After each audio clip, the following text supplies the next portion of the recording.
Tampering.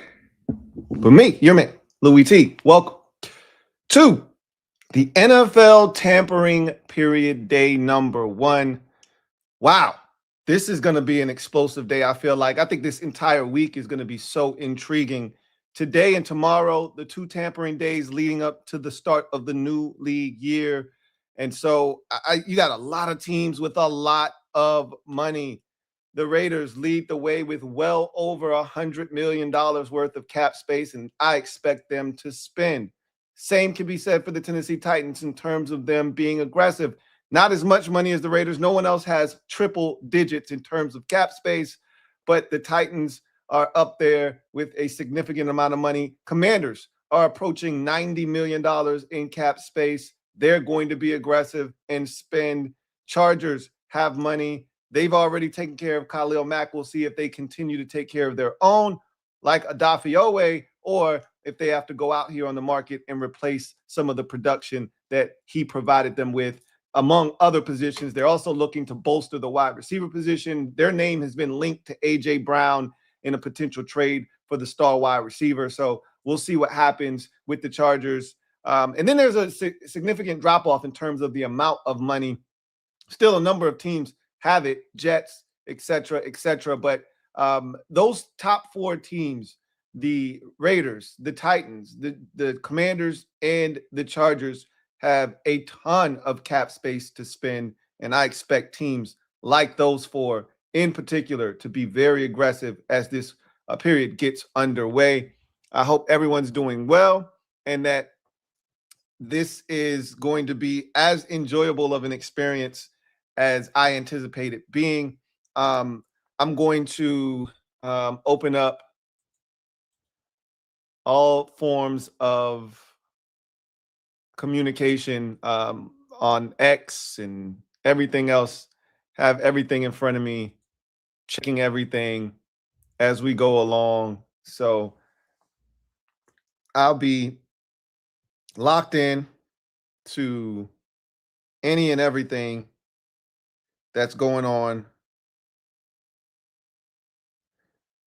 Apparently, the Falcons are going to make a push for Tua. We heard that their head coach, Kevin Stefanski, was interested in Tua. I don't know why in the hell he would want to do that, but okay. Cowboys have traded for Rashawn Gary. That was one of the big pieces of information from today, this morning, heading into this period. Cowboys traded a 4th-round pick in 2027 for Rashawn Gary. I just laugh at all of the Cowboys movement because they're chasing a ghost right now.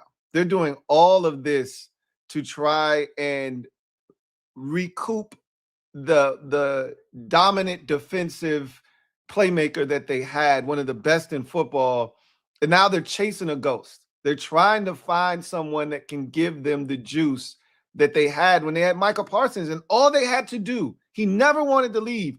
All they had to do was re-sign the man, and instead, Jerry wanted to play hardball. His ego got in the way, and now they're out here going after Max Crosby. They were rumored to be in the hunt for Trey Hendrickson. This means they're not going to after him because he's going to probably cost a lot more than they want to give up, and he's a lot older, so they probably didn't want to invest heavily in Trey Hendrickson. So they go the Rashawn Gary route. He's cool, but he's not a needle mover, not in the way that you had in Micah Parsons. So again, I just laugh at them, right? They've done all of this stuff to revamp this defense. Do you know how destructive Micah Parsons by himself was, let alone adding pieces? And I know, I understand that a lot of the pieces that they've been able to add here over the last year, basically, or 6 months, was because of that Micah Parsons trade, right? You were able to add Quentin Williams because of the Micah Parsons trade. You were able to get Kenny Clark because that was the guy that came back in the Micah Parsons trade. You know, getting Rashawn Gary. You have all this extra draft capital, so you're able to maneuver a little bit more freely than you would have had you not made the trade. But I would much rather build around Micah Parsons and figure out a way than to be out here spreading all this money out amongst all of these guys that aren't going to move the needle even remotely close to Micah Parsons. So it's just funny watching them maneuver. Also, another piece of information that dropped, Minkah Fitzpatrick was traded to the Jets. It feels like he gets traded every year or two, right? From the Dolphins to the Steelers, back from the Steelers to the Dolphins, and now from the Dolphins to the Jets. Minkah Fitzpatrick traded to the Jets and then signs a 3-year, $40 million extension upon his arrival. So Minkah Fitzpatrick now a part of that New York Jets secondary and defense that did not force a single interception a season ago. So that is kind of where we are. Trent McDuffie got a massive deal yesterday, if you guys weren't paying attention. See if I can track that deal down for you guys.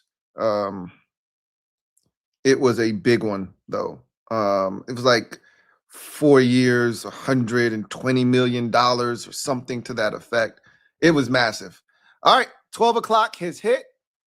And so we're off and we're running. I will keep you abreast. And if you see anything that hits, please feel free to leave it here in the comment section. I've got Schefter open. I've got Ian Rappaport open. I've got my boy Ari open. So we are off and we are running, and we are going to keep tabs on everything. I think those three, and there'll be some other people breaking news here. Those aren't the only three in the game, but those are the three of the best. Three of the most reputable. I always tell you guys, be careful this time of the year. I trust very few this time of the year. So understand that I'm not trying to get information from randoms on X. I need the most legitimate information that is possible. So I expect the Titans to be super aggressive, the Raiders to be super aggressive, the Commanders to be super aggressive. These are teams that right now, after last season, want to change their fortunes. And I'm going to tell you right now, one of the things that you'll see this offseason is teams looking at what happened last year with the Patriots and even the year before to a lesser degree, the Commanders. You're seeing these teams kind of transform everything in one offseason, and teams feel like they can do that now. So you're going to see teams be aggressive, feeling like, why not us? Why can't we be the next team to do it, right? To turn around from 4 wins to 12 or 13 and to make it to the AFC or the NFC championship game or even the Super Bowl in the case of the Patriots. Why can't that be us? The Titans especially are looking at it from a Patriots perspective. Second-year quarterback, they're not new head coach, right? They feel like they've got a number of talented guys on their roster, which they do, and they're going to add to that. Why not us? They're going to spin like it, I believe. Look out for the Titans. Look out for the Raiders. Look out for Commanders.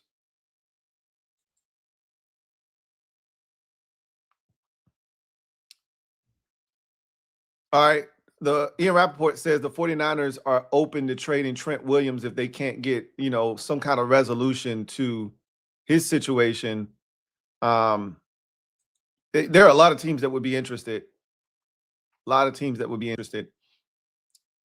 All right. So Alec Pierce is the first one to crack the seal on it. Free agent wide receiver Alec Pierce has agreed to terms to remain in Indianapolis on a historic 4-year, $114 million deal that would make him the highest paid free agent wide receiver in NFL history. So $84 million in guarantees, $60 million fully guaranteed at signing. Yikes. Okay, so I didn't think we would get to this point where he would get to free agency. He played his hand extremely well, did Alec Pierce. So the number 2 free agent on my list is off the board in Alec Pierce. I thought that the Colts, and this is what I've talked about with Jerry Jones for years, the longer you wait, today's price is not tomorrow's price. The longer you wait on something like this, the longer you drag your feet, the more you're going to ultimately have to spend. Because they allowed him to get to free agency, they had to spend top dollar. Nobody thought this man was going to be getting basically $30 million a year, but that's essentially what he's getting here at a 4-year deal for just a shade under $120 million. Like Alec Pierce is making the same amount of money that T. Higgins is making in Cincinnati, and nobody thinks he's T. Higgins in Cincinnati. He has an incredible trait and an incredible innate ability to get vertical and stretch the football field, but there's no way Alec Pierce is worth $116 million in excess over 4 years. But again, you're worth what someone is willing to pay you, and Alec Pierce is officially off the board. So we will see what happens. I see you guys are saying, Ricky is saying that the Cowboys are getting Trey Hendrickson. I'm gonna just wait till one of these reporters announces it. So and he may be right. Again, the Cowboys were said to be in on Trey Hendrickson. They're trying to revamp this entire defense. Again, they can. Again, it's going to be interesting to see if they go out here, spend all this money, and still don't win, because it's going to set them back. They're going to be spending a lot of money. The Cowboys are broke every other year. So they've restructured all these deals, which means they're kicking the can down the road, which means Jerry's getting desperate. Jerry's getting older. Jerry wants to win another Super Bowl before he croaks. So he's getting super desperate. He's out here about to spend money that he doesn't have. And if they still don't win, it'll be egg all over his face. And he may be saying, look, if I die, it ain't my problem. I'm leaving y'all with the bill. It ain't my problem. You know, Steven will have to figure this shit out. $29 million per year for Alec Pierce, the most money. You're going to hear that. Like, that doesn't move the needle for me when someone says the most money for a free agent all time, or the most money at this position, because the money goes up every year. So when you hear the most ever, that don't move me, because the salary cap is the most ever it's ever been at over $300 million this year. So of course the money's going to go up, but $29 million. Nobody else was giving him this kind of money. I don't think. I think somebody would have given him 26, 27. He would have gotten $30 million per year had he left Indy. Maybe I'm wrong. Somebody might have given it to him, but he really wanted to stay in Indianapolis, and they gave him an offer that was hard to refuse. I mean, if he goes out on the market, somebody would have probably gave him $120 million. Somebody probably would. It's just hard for me to envision that, because, you know, while he's got an elite trait, Olamide Zaccheaus to the Atlanta Falcons. So he goes back to the place where it all started. Good for Olamide Zaccheaus. This is from Ari on X. So we're off and running. Olamide Zaccheaus. OZ, our old buddy, getting himself a 2-year deal to return to where, or excuse me, getting a contract with the Atlanta Falcons. It doesn't have the specifics, but I would assume it's a 1-year deal as they try to bolster that receiving core for whomever's going to be the quarterback out there. You've heard rumors about them going after Tua. Obviously, you got to assume that Kyler Murray is in the mix there as well. Anywhere that a quarterback is needed, Kyler Murray should be a massive topic of conversation. So we'll see what ultimately happens with him. But Olamide Zaccheaus is the next to sign. Not the name we thought we'd be talking about here signing as the second name in free agency. All right. Let's get to some comments real quick. Ree, thank you for the super chat. Greatly appreciate you. My guy Ree writes, Mike Evans leaving would break my heart, but at the same time, he deserves to do what's best for Mike. It's going to break my heart if he leaves, though. He should finish his career in Tampa. It's one of those situations where you're like, where is he going? You guys figure this shit out. Sit down like grown-ups. Figure this out. I know the Bucs want him back, and I know he wants to be back in Tampa, but he also wants to explore what's available out there. Last year pissed him off. I do know that. The injuries coupled with how the Bucs blew games at the end of the season, that lost on Thursday night. I remember how irate Mike Evans was. He just wants to win at this juncture of his career. So he's got a decision to make. But, man, if you don't go back to Tampa, stop this foolishness. Like, he's one of those guys that just should finish it. Like Travis Kelce. That would be like Travis Kelce being like, well, I want to test free agency and see what's out. No, if you don't take your ass back to Kansas City, if Mike don't take his ass back to Tampa Bay and finish his career as a Buck. Reed, double up. Thank you for doubling up. Who writes? Apparently, Trey Hendrickson wants to play in Tampa. He's from here, but his asking price might be too steep. I've heard that he would love to go home, and Tampa's a great place for him, right?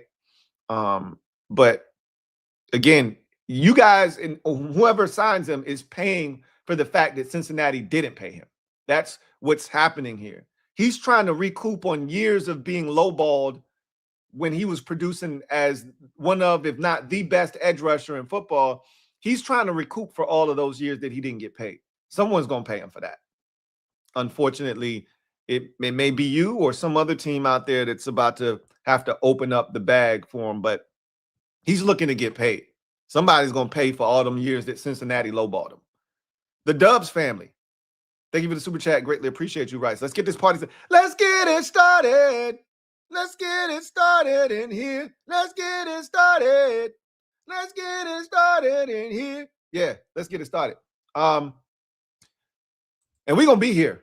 We're going to be here for a long time, 4 to 6 hours. We're going to rock it out for as long as need be. We're going to do this today. We're going to do it again tomorrow. And we're going to be back again on Wednesday. So let's get it started indeed. Hey, Scotty. Thank you for the super chat. Greatly appreciate you, my guy. Scotty writes, did they ban Ricky Scoops to the Shadow Realm? Hey, I seen that Rick was back. Remember, I posted Rick with the comment about the Eagles being in on Max Crosby, remember? So Ricky's back. They didn't banish him to the Shadow Realm, but he's back.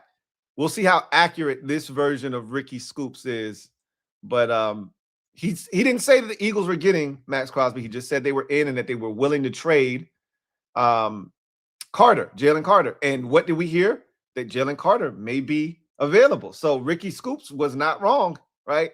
He was not wrong. They probably did offer Jalen Carter in their deal, in their pursuit of Max Crosby. They just weren't able to land him. So Ricky Scoops is, as far as I'm concerned, Ricky Scoops is back in the mix. Again, I'm not necessarily, this time of the year with all the shit that's going on, even though Ricky's proven to be a pretty reliable source, I'm not necessarily looking to trust him today. I'm waiting for, guys that have that je ne sais quoi, guys that have real standing within the league. Those are the dudes I'm leaning on today. But if you are looking at Ricky and he says something, I wouldn't be shocked if in 5 minutes we get the Cowboys have Trey Hendrickson. I wouldn't be shocked by that. Because normally Ricky be all over it. So we'll see. But that's wild. All right. So next bit of news. This from Ian Rappaport. Raiders and cornerback Eric Stokes have agreed on a 3-year, $30 million deal, keeping him in Vegas. He gets $20 million guaranteed. So this is essentially a 2-year, $20 million deal for all intents and purposes. He'll probably get $10 million guaranteed or $20 million guaranteed in the first 2 years. That last year will be probably no guaranteed money. And if they want to get out of the deal, they'll probably be able to. But he played really well for the Raiders, quiet as kept. He would have been a sneaky free agent signing had he gotten to free agency completely. But the Raiders, remember, this is what I need you guys to remember today. This is not free agency. This is tampering. So teams can still re-sign their guys today, all right, and tomorrow. And you're going to see a lot of that today and tomorrow. Teams trying to hold on to their big ticket items. And Eric Stokes, 3 years, $30 million, $20 million of it guaranteed, is a good deal for a guy that was a former second-round pick. I believe he was first-round pick, by the Green Bay Packers. And never really lived up to the hype in Green Bay. Found a new home in Vegas and has really played well for them over the last year. And he's cashing in for him. Good for him. See if anything else has cropped up here. So only movement we've actually seen right now is Olamide Zaccheaus. Patriots are going to sign Ravens defensive lineman Draymond Jones to a 3-year, $39 million deal. So Patriots continuing to bolster that defensive front. Draymond Jones played well last year, had a career-high 7 sacks for the Baltimore Ravens last year. So that is a big get for the New England Patriots as they continue to beef up their front, which was pretty good last year when healthy. So that's a big addition for the New England Patriots, getting Draymond Jones. So we are officially off and we are running. Let's continue to go through these supers, and I'll continue to check. Continue to check socials. Ree, thank you for the super chat. Greatly appreciate you. My guy Ree writes, would Todd Bowles let Trey Hendrickson pin his ears back and rush? We know he loves to drop his edge guys in coverage. Of course he would. He would. He absolutely would. But don't think he's not going to drop him into coverage from here, from time to time when he's blitzing other guys from other places. But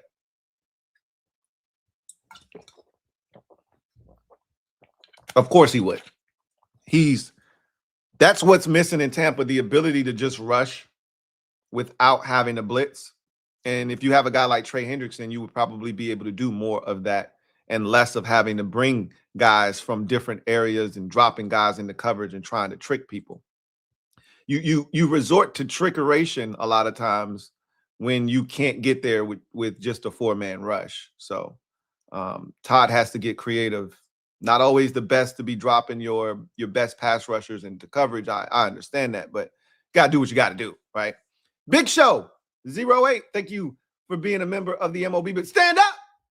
You are the newest member of the Mob. You know what to do. Show Big Show some love. Welcome with open arms. Welcome to the squad. Big Show. Glad to have you on board. Ree, thank you for the super chat. Greatly appreciate you. My guy Ree writes, if we sign Trey, Nakobe Dean, and bring Mike back, I'm a happy guy. You can have Nakobe Dean, my guy. Trey would be big, and bringing Mike Evans back would be huge. I think anything else would just be icing on the top. Icing on the cake. Cherry on top, right? Big Show, thank you for the super chat. Greatly appreciate you. And once again, welcome to the MOBB. Let's see if we've got any new news. All right. So once again, recapping.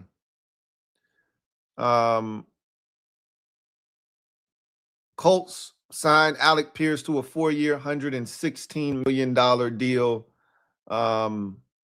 Wowzers. So he stays in Indy. Olamide Zaccheaus is going to sign with the Atlanta Falcons. Draymond Jones, 3-year deal, $39 million, as he is now a New England Patriot after having 7 sacks last year as a defensive lineman for the Baltimore Ravens. And then Eric Stokes staying in Vegas, 3 years, $30 million for the former first-round pick corner. $20 million of it fully guaranteed. My guess is it's a 2-year deal, essentially, with a 3rd-year option for the team. If he's playing well, you basically keep him on board, maybe even, redo his deal. Or if not, you just let him play out his contract. But that 3rd year won't be any guarantee. So if you want to get out, you'll probably be able to, is my guess. So let's look at the list of free agents now. So with the number 2 guy off the list, I've got my top 25 free agents. Alec Pierce is now removed from the list.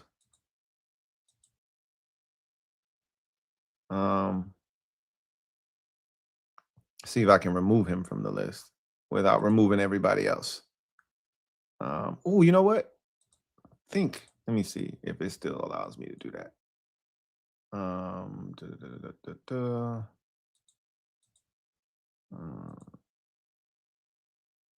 No.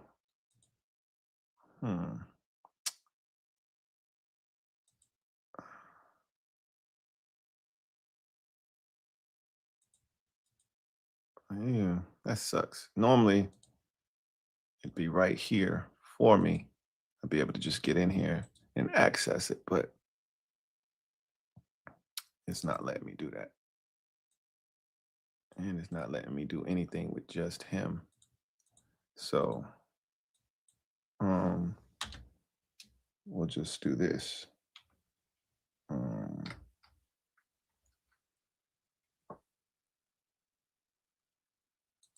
Just put an X by his name because he's already signed.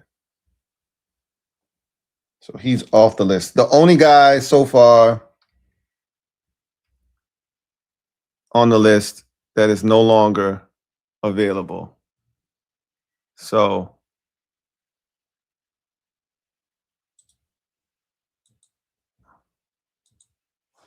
it's got to be a way I can strike this out. Gotta be a way.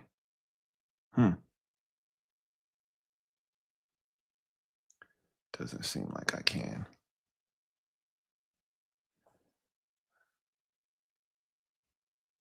All right.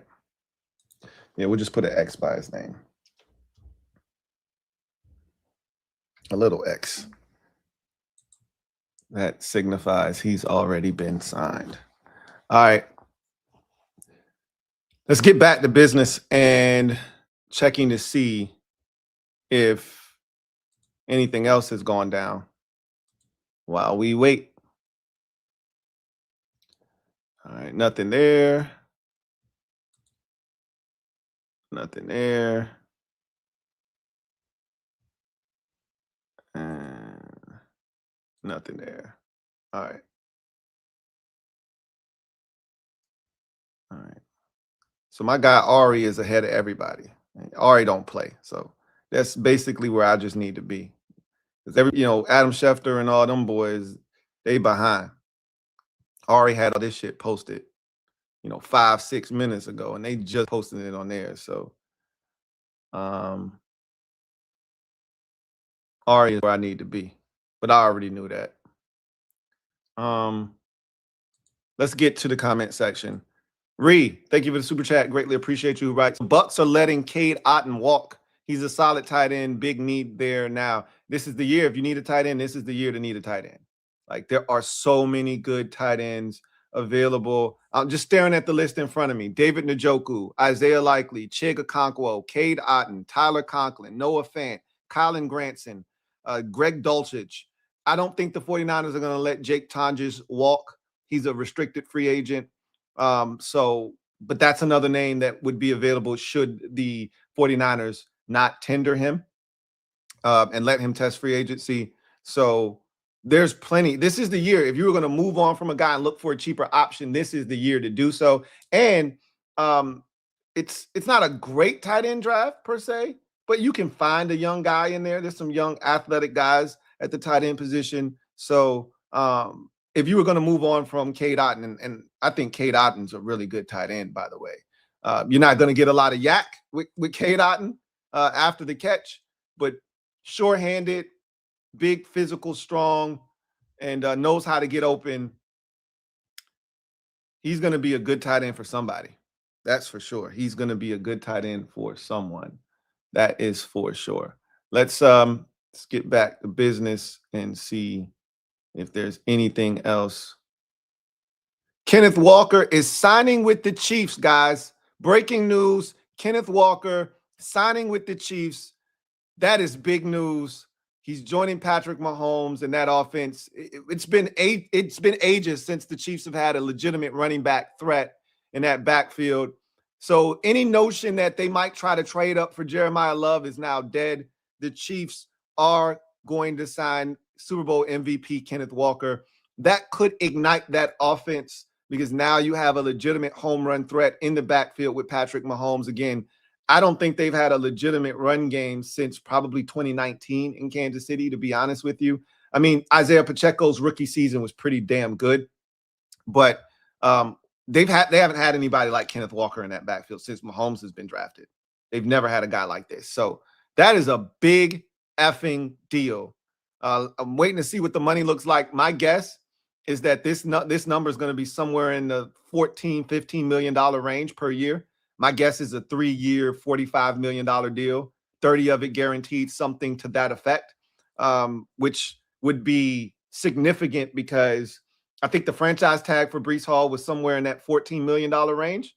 And this could be exceeded by the deal that Kenneth Walker. And we know if Breece Hall would have gotten a free agency, he would have probably been the guy that would have, set the bar.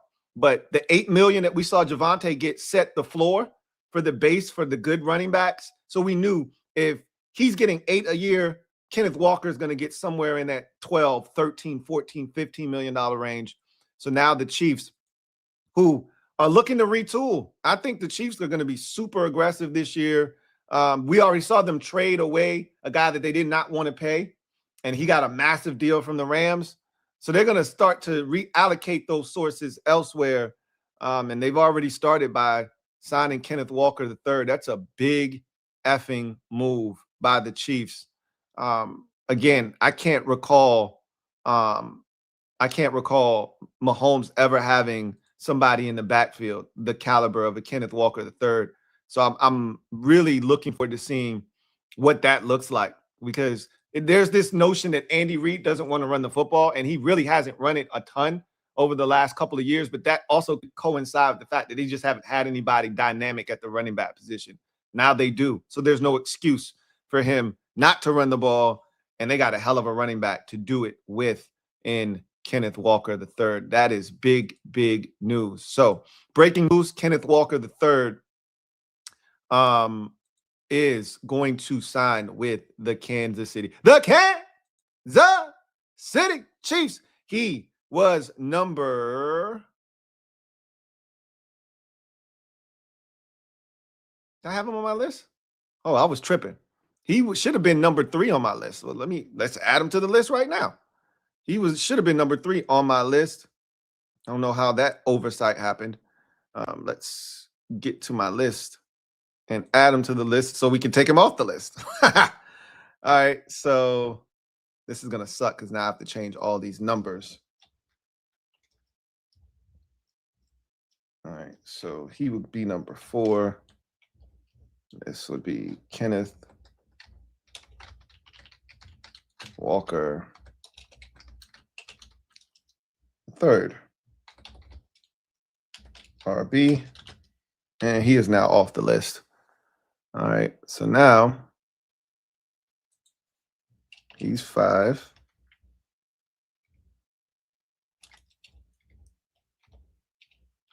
He's 6. He's 7. He's 8. He's 9. He's 10. He's 11. He's 12. He's 13. He's 14. He's 15. He's 16. He's 17. He's 18. He's 19. He's 20. He's 21. He's 22. He's 23. He's 24. He's 25. And we can just remove Stephon Diggs because we only doing the top 25.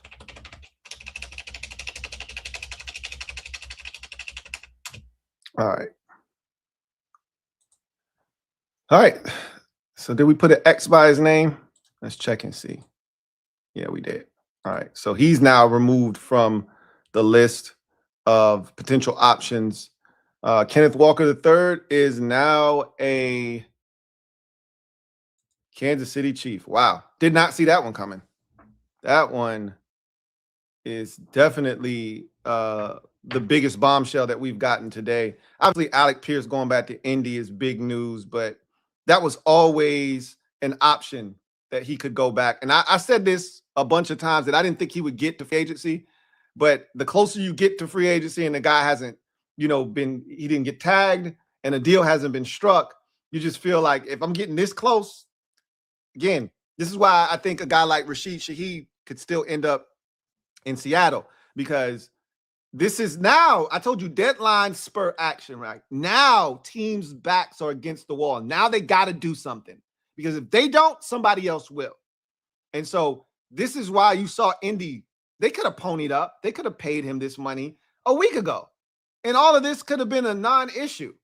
But they waited until now because now they got to do something or he's going to get out of there, which makes me think that Michael Pittman Jr. is still going to be released here before the start of the new league year so that they can be cap compliant. So with this move, you know, a subsequent move of Michael Pittman Jr., more likely than not, we've talked about this already on the show, a subsequent move is coming. Michael Pittman Jr. probably going to be released. And I've heard Indianapolis Colts fans say that their general manager, Chris Ballard, has said that Michael Pittman Jr. isn't going anywhere.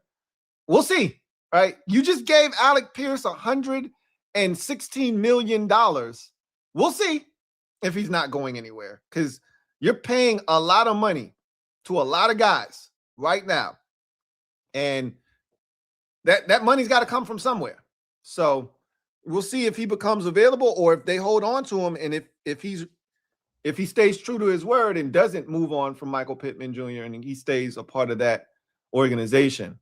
So big effing deal there. But Kenneth Walker III is signing with the Kansas City Chiefs. So he goes from one team that just won the Super Bowl to one that will be a contender, you know, in next year. And you know what's interesting? It's so easy to forget. Mahomes did, you know, have a significant injury at the end of the season. So the question then becomes, how long is he going to be out? He got hurt so late in the season that one has to assume he's not going to be ready for the start of the year. Knowing Mahomes, he's going to push to try to be ready for the start of the year. If he's not, the Chiefs have to go get a veteran backup, don't they? They have to go get a backup quarterback that can potentially start the first 2-3 weeks of the season if need be until Mahomes is 100% healthy and cleared, you know, for action. They may be leaning on Kenneth Walker III early in the season, though. This is why you go and sign him, to be honest with you. You know, that first year of Mahomes coming back, he may not be the Mahomes we've all come to know and love, the guy that'll scramble on 3rd and 8 and break your back and pick up 14 yards. He may have to chill in year one. And that's why getting a Kenneth Walker III may be so important, because you may have to lean on the run game a little bit more than you would have and have had to in the Mahomes era because he's coming off of such a significant knee injury. So something to keep in mind. Carbon Sim, been a member for 22 months. Who writes, what up, Lou? What's up, Carb? Do you think we'll see any of the video chats on one of the Commander's Log episodes? I don't know. I think the next Commander's Log that we're going to get is going to be featuring the two coordinators and their journeys to, you know, their path to getting hired, that process, maybe a little bit of Senior Bowl. You know, they always like to throw a little bit of that in there. And we may get like a movie. They may hit us with a 50-minute joint where it's Senior Bowl, Combine, and the hiring of both Durante Jones and David Blau. You may get that. We know those two are going to be in the next Commander's Log episode. The question then becomes, do they separate it, give them their own episode, or do they throw it all into one episode where we see them come in with their families, how they were welcomed? You know, they're going to have them walk in, everybody standing there in the foyer clapping, all that stuff. And then, you know, we're going to get some Combine. We always get like a little 2-minute Combine of Adam Peters in his press box watching the Combine, a little something there. You're going to get a little bit of, you know, a little bit of Senior Bowl action. So I don't know if you're going to get any video chats on the next one or not. Hey, Scotty, thank you for gifting 5 new memberships. Thank you for your generosity, and shout out to all the new members of the MOBB courtesy of our guy. Hey, Scotty, really appreciate you. And once again, thank you for your generosity, Scotty. Shout out. Big shout out to Scotty. Frankie, yo, thank you for the super chat. Greatly appreciate you. Thank you for being a member of the MOBB. Once again, big shout out to Hey Scotty for the 5 new members. He says, if we get 2 hours into this, and we don't have any news out of Ashburn, we might need you to restart your CPU so we can get some motion. Oh, man. Look, these things take time. This is a big deal for a lot of these guys who are free agents. I've told you, they're going to be aggressive. And speaking of which, let's check to make sure that nothing else has happened. I always want to stay atop of the latest. So it's a 3-year deal, 45. Am I good or am I good? Am I good or am I good? I said, my guess is it's $15 million a year, 3 years, $45 million. The deal is 3 years, $45 million. The assumption was that Kenneth Walker was going to get $15 million on the open market. That was the assumption. It came to fruition. My guess is what we just talked about with Eric Stokes. My guess is this is a 3-year, $45 million deal. 30 of it is fully guaranteed, which means that third year is a voidable year essentially for the Chiefs if they wanted to get out or they want to restructure. It's no guaranteed money in that last year. That's my guess. I could be wrong. It could be 33 million of it guaranteed, whatever. I think that last year is going to be no guarantees. His money is going to be basically paid over the first 2. The guarantees are going to be paid over the first 2 years is my guess. Good for Kenneth Walker III. Way to parlay that Super Bowl MVP and that electrifying playoff run into a massive deal. Who says running backs can't get paid? Good for Kenneth Walker III. All right. Cade Otton is returning to the Tampa Bay Buccaneers. So that's the latest right now. Cade Otton is returning to the Bucs. I always found it strange that they were trying to let him walk. You got a good tight end. He's got good rapport with your star quarterback, Baker Mayfield. Why would you want to go out here and have Baker have to learn somebody else when you got a guy in Cade Otton who takes care of business for you? Just that never made sense for me, but it doesn't have to make sense now because Cade Otton is remaining a Tampa Bay Buccaneer. So Cade Otton back to the Bucs is the latest in this free agency tampering period. So Cade Otton not going anywhere after all. He's going to remain a Tampa Bay Buccaneer. He was just outside my top 25 free agents. I think he was right around like 31 or so on the list. He's a really good football player. I think he's very, very underrated, to be honest with you. KP Flex, been a member for 47 months. Salute to you. This is going to be a great day. Let's go, AP. Let's get it. I expect us to get on the board today with 1, if not 2, big signings today and another one tomorrow. And then I wouldn't be shocked if you see a number of low-level signings today from the Commanders, like the Falcons did with Olamide Zaccheaus. You make a beeline to a guy that you could have gotten next Monday or Tuesday, but hey, let's just get him out the way right now, right? I wouldn't be shocked to see that. Loser, been a member for 6 months. Really appreciate you, writes. Hopefully they sign 2 bona fide starters today. I think they will. That's my assumption.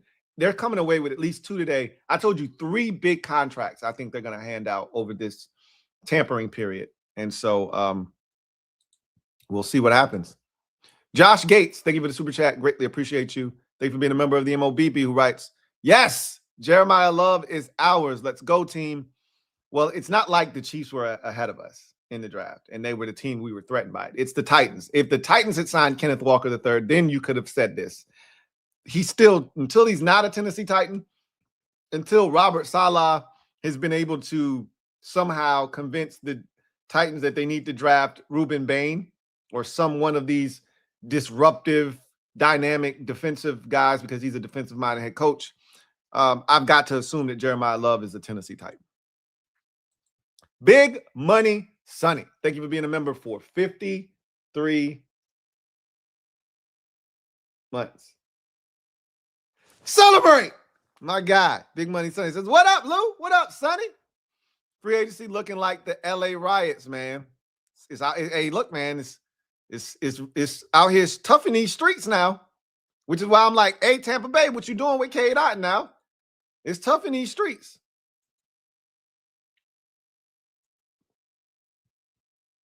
All right, the Rams are signing former Chiefs cornerback Jaylen Watson to a 3-year deal. Wow. So they basically took the Chiefs' 2 starting corners and planted them into LA as their 2 starters. I had Jaylen Watson on my top 25 list. Let's see where he was on my list. Jaylen Watson, I swore he was on my list. He might not have been on my list, though. If he's not on the list, yeah, he's 15. I was about to say, that's crazy if I don't have him on the list. It was crazy that Kenneth Walker wasn't on the list. I was tripping. But Watson was 15th on my list. So he's now gone off the list. Another one bites the dust in the top 25, my top 25 at least.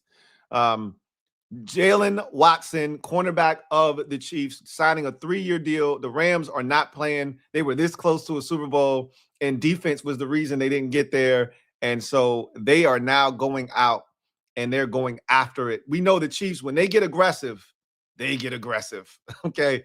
And so Rams secondary now looks like this. Trent McDuffie, Jaylen Watson, Cam Curl, and Quentin Lake. Remember, they just re-upped with Cam Curl on a 3-year, $36 million deal over, I think it was Thursday or Friday, right before the weekend. Watson's getting a 3-year, $51 million deal. Make sure you're keeping notes on these numbers because this is significant for the Commanders when they go sign their cornerback. This is $17 million a year that Watson's getting. So, and he's really good. I think he's the 3rd best corner behind Rick Woolen and Alontae Taylor in free agency this year. So I don't know if their money is going to look the same. Their money may look a little bit more, but it just, again, beauty's in the eye of the beholder.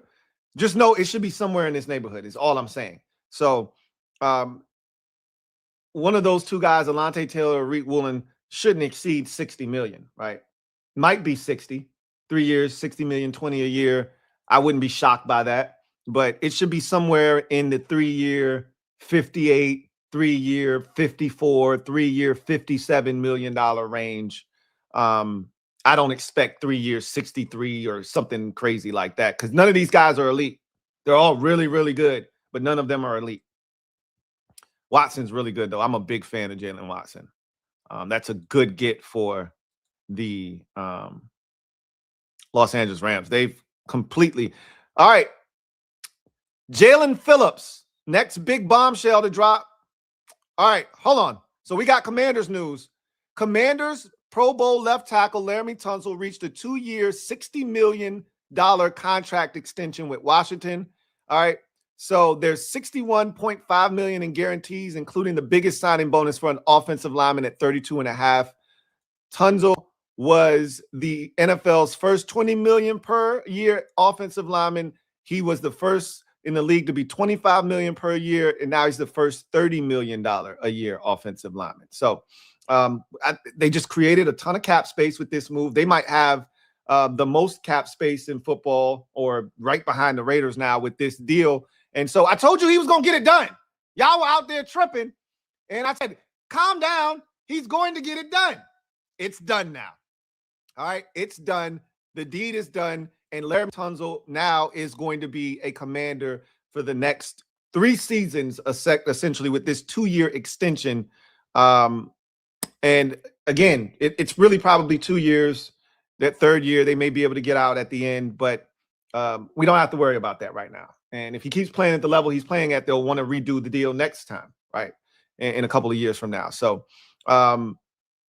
big breaking news, Commanders and Laramie Tunsil reach an agreement on an extension.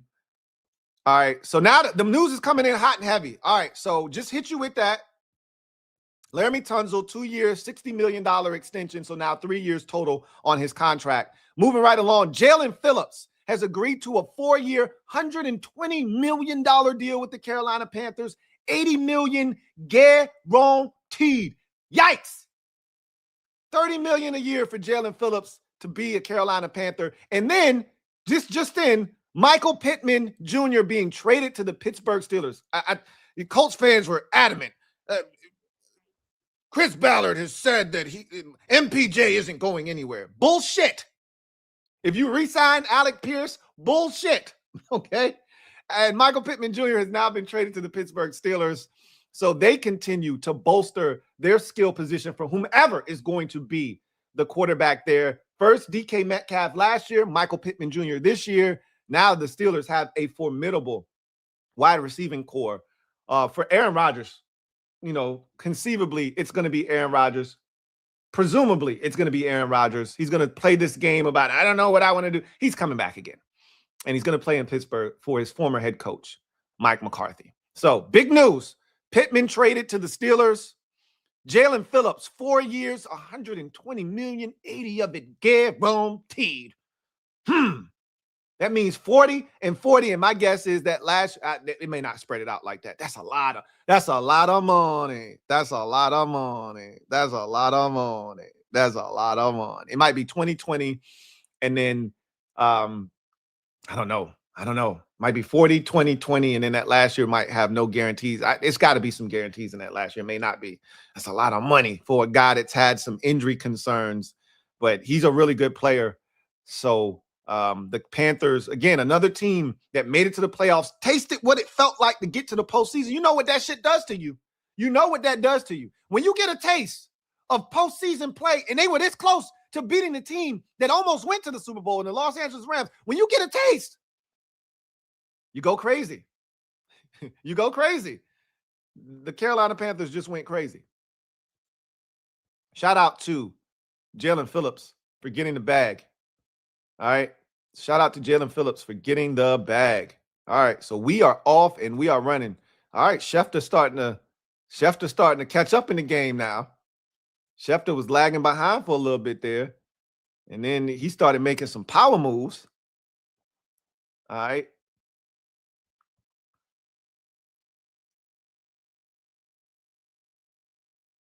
So 28.7 is fully guaranteed for Kenneth Walker. So just a shade under $30 million is guaranteed to him. Just clean up those numbers. All right. So, that was a whirlwind of activity just now. Wow. They were coming in one after the next after the next after the next, one after another after another. All right. So just to recap, because everything kind of came in so quickly at the same time. Jaylen Watson, 3-year deal for $51 million in LA. He's going to join his buddy Trent McDuffie in LA as they revamp that secondary. Laremy Tunsil, 2 years, $60 million extension to remain in Washington. It's the most money ever in terms of a signing bonus for an offensive lineman at $32.5 million. And then, so he'll be back in Washington for the next 3 years. And Jaylon Phillips, 4 years, $120 million deal with the Carolina Panthers, $80 million of it guaranteed. And then we talked about the Alec Pierce deal, 4 years, $116 million that kicked all of this off. I said, Michael Pittman Jr., you're on the clock, my friend. The Steelers have traded for Michael Pittman Jr. He will not hit free agency and will not be released, but instead traded to the Pittsburgh Steelers. That's a big move for the Steelers and a necessary move for the Indianapolis Colts. That opened up $24 million worth of cap space for the Colts. It had to be done. That was not optional. Once you signed Alec Pierce to that big deal, which is what I was talking about. The trade terms, the teams are swapping late round picks. Teams are swapping late round picks in this deal, but pretty significant haul or a pretty significant deal for the Steelers. Both teams needed it. Steelers needed to upgrade their skill position at the receiver position in particular, and the Colts needed the cap space. So let's see what your guys' reaction is to all of this. Metaphor, been a member for 54 months. Celebrate! Grenard, White, Woolen, Ayuk news when San Francisco cuts. I don't think we're going to see anything with Grenard, but White and Woolen are definitely guys that I think you could see targeted today for sure. Ayuk news, absolutely. I expect that to be, look, they're going to hold out as long as they can with Ayuk. So I don't think he gets cut until, the wee hours of March 11th, because they're still trying to find someone to trade for him. No one's going to trade for him, but that's not going to stop them from looking. Timothy Santiago, been a member for 25 months. Right. Tunsil extended. Talked about that news already. KC, thank you for the super chat. Greatly appreciate you. KC writes, apparently we made a huge offer for Pierce. And that may be the case. Had he gotten a free agency, he probably would have gotten a bag. That's the kind of guy that they're looking for. They're looking for speed. I've talked about this already. They want to add a legitimate speed demon, which is why Rashid Shaheed, to me, is the guy you go after if you're the Commanders. You probably were never going to get Alec Pierce. You were never going to get him. The Colts were never trying to let him leave. And I talked about that, which is why for the longest, I've ignored him in this process because I never expected him to leave Indy. Then as we got deeper and deeper and closer into, closer and closer to the tampering period, and he hadn't been signed and he wasn't tagged, I'm like, maybe he gets to free agency. He didn't, and it's not a surprise. But now you got to shift your focus to a guy that can do everything that you need, that you were going to pay Alec Pierce to do. Rashid Shaheed can do. Again, Seattle may swoop in there and make sure that he doesn't hit free agency. And that's still my guess, is that he ends up in Seattle. But I also thought Jaylen Phillips would be back in Philadelphia, and the Eagles somehow dropped that ball. So they're shuffling their papers right now, probably trying to figure out a way to get them an impactful edge rusher. Wouldn't be surprised if Trey Hendrickson ends up in Philadelphia. But, Odafe Oweh, someone like that, because they lost out on Jaylen Phillips. I think they were going after Max Crosby, and they ignored Jaylen Phillips. And he said, oh, shit, that's how y'all want to play it? And then he ended up going and getting this massive deal for $120 million from the Carolina Panthers. Swaggy P, been a member for 40 months. Salute to you, who writes, protect the merchandise. Now let's get Linderbaum. He's still available, right? He's available. I think the Ravens want him back, and they'll be willing to pay to get him back. But money talks. If you come in with a crazy offer, you can snag him. These dudes aren't waiting. You get an offer in there that they can't refuse. They will sign. Let's go back and check and make sure that nothing else has transpired. All right. The Giants are signing former Ravens tight end Isaiah Likely, 3 years, $40 million.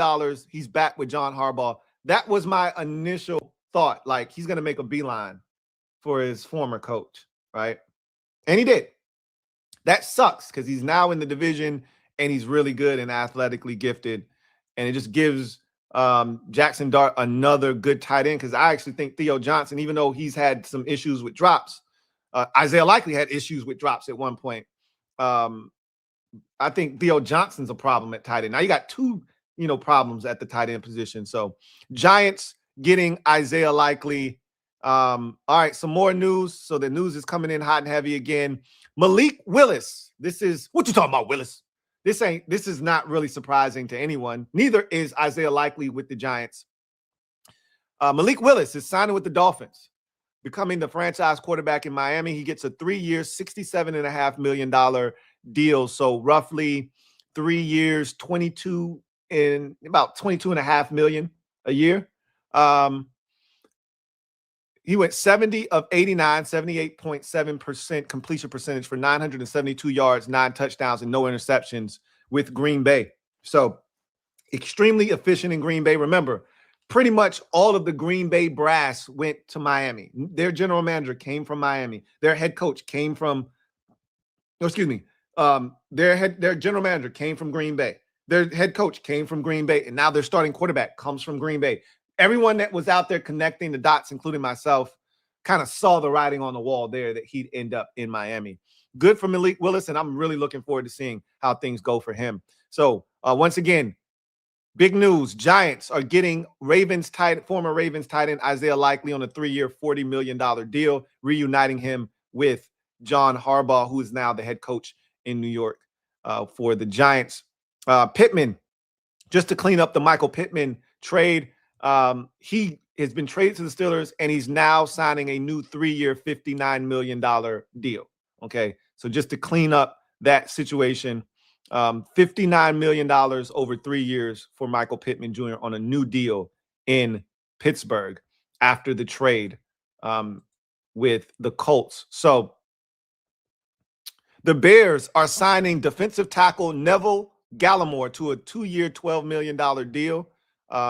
And he was one of the better interior defensive linemen that were going to be available this year. A guy that can get to the quarterback. I think he had 7 sacks last year for the Indianapolis Colts. So he's a guy that can still play at a high level. I always liked him when he was in Dallas. So 2 years, $12 million for Neville Gallimore, as he will be a part of that Bears defensive line. Just to clean up the Isaiah Likely signing, 3 years, $40 million, and with upside to get to $47.5 million. So with incentives and things of that nature, if he hits certain mile markers, he can get up to almost $48 million. All right. So that's where we are in free agency. Let's update our list now, because quite a few guys have been knocked off the list now with Isaiah Likely. The Jets are signing former Bengals pass rusher Joseph Osai. He was one of the younger edge rushers. Let me see how young he is. He was like 25 years old, one of the younger guys that was available, 25.8. So, yeah, he was one of the younger guys. I'm not a big Joseph Osai fan. So the Jets are getting Joseph Osai, former Bengal pass rusher, now going to be a part of that Jets defense, who also, and I talked about this earlier, has already traded for Minkah Fitzpatrick earlier in the day and given him a new 3-year, $40 million deal. So let's update the list real quick. Some more names have been removed from the list, including the number 8 player on my list is now gone, and Jalen Phillips. The number 14 player in Isaiah Likely is gone. Malik Willis was my 17th player on the list. He's gone. So now out of my top 25, I think 20 remain. Let's see, maybe 19.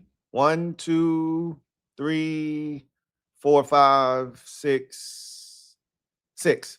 So 19 remain on my top 25 list. Plenty of free agents left available.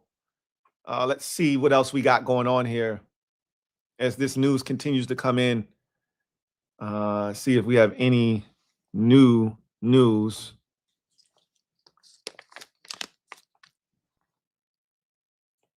So cleaning up the Joseph Osai deal, 3 years, $36 million, includes 22.5 fully guaranteed. It's a pretty good deal for Joseph Osai. Pretty good deal for him. So 22.5 fully guaranteed on a 3-year, $36 million deal for Joseph Osai to join the New York Jets. It's a pretty good deal for him. All right. Let's see if we got any more news. Nothing there. All right. Nothing. All right. The Ravens are signing offensive lineman John Simpson to a 3-year, $30 million deal. He was once a Raven, left, went to the Jets, and now is back in Baltimore. So that is a big deal for them. John Simpson back in Baltimore on a 3-year, $30 million deal. I don't think this has anything to do with them getting Tyler Linderbaum back, but they absolutely want to reconstruct the interior of that offensive line. Simpson's going to help them do that. Probably should have never let him walk the first time. I think they're admitting they made a mistake by letting him walk the first time by bringing him back on a 3-year, $30 million deal. All right. See if we got anything else.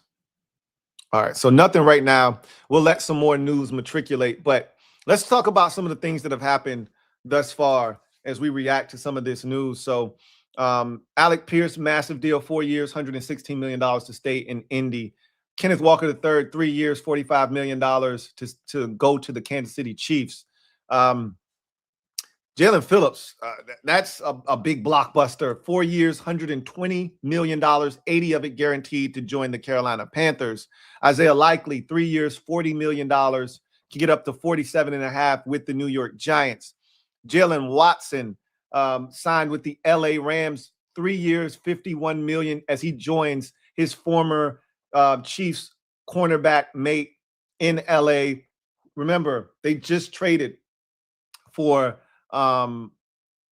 the other boundary corner in Kansas City, Trent McDuffie, and then signed him to a 4-year, $120 million contract.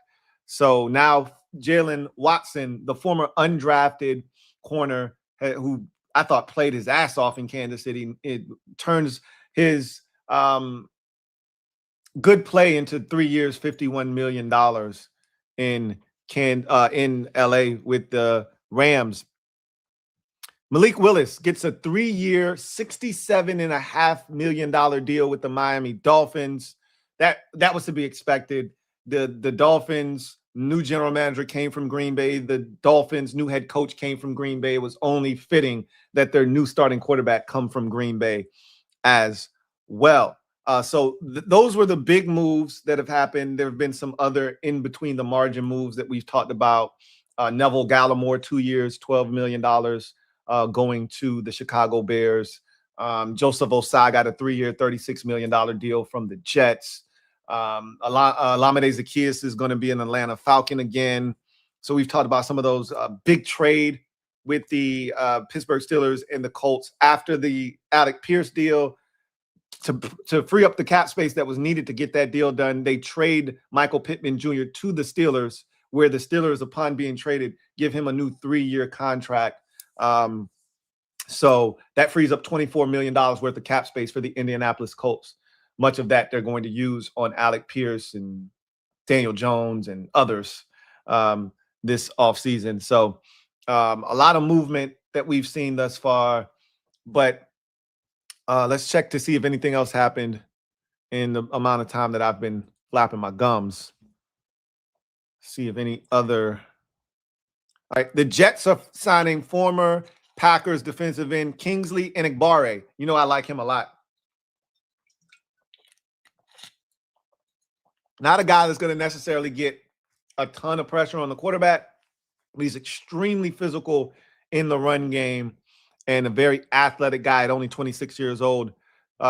So Kingsley Enagbare, former Packers edge rusher, now going to be a Jet. So the Jets are remaking. Remember, they traded Jaylen.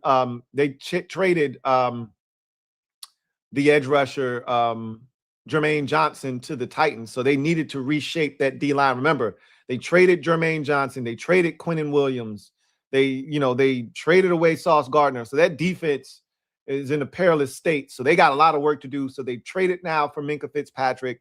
They've added Kingsley Enagbare. They've added Joseph Osai. So they're doing some things, not necessarily needle moving things, but they're doing some things. I think they wanted to get more physical up front. They were being run on last year mercilessly. And I think they want to be more physical up front. And guys like Kingsley Enagbare and Joseph Osai are going to help you do that. Don't know if they're going to get a ton of pressure on the quarterback for you, but they are definitely going to help you stop the run a lot better than you were able to a season ago. See if anything else has happened. So 1 year, $10 million for Kingsley Enagbare. 1 year, $10 million to go to the Jets.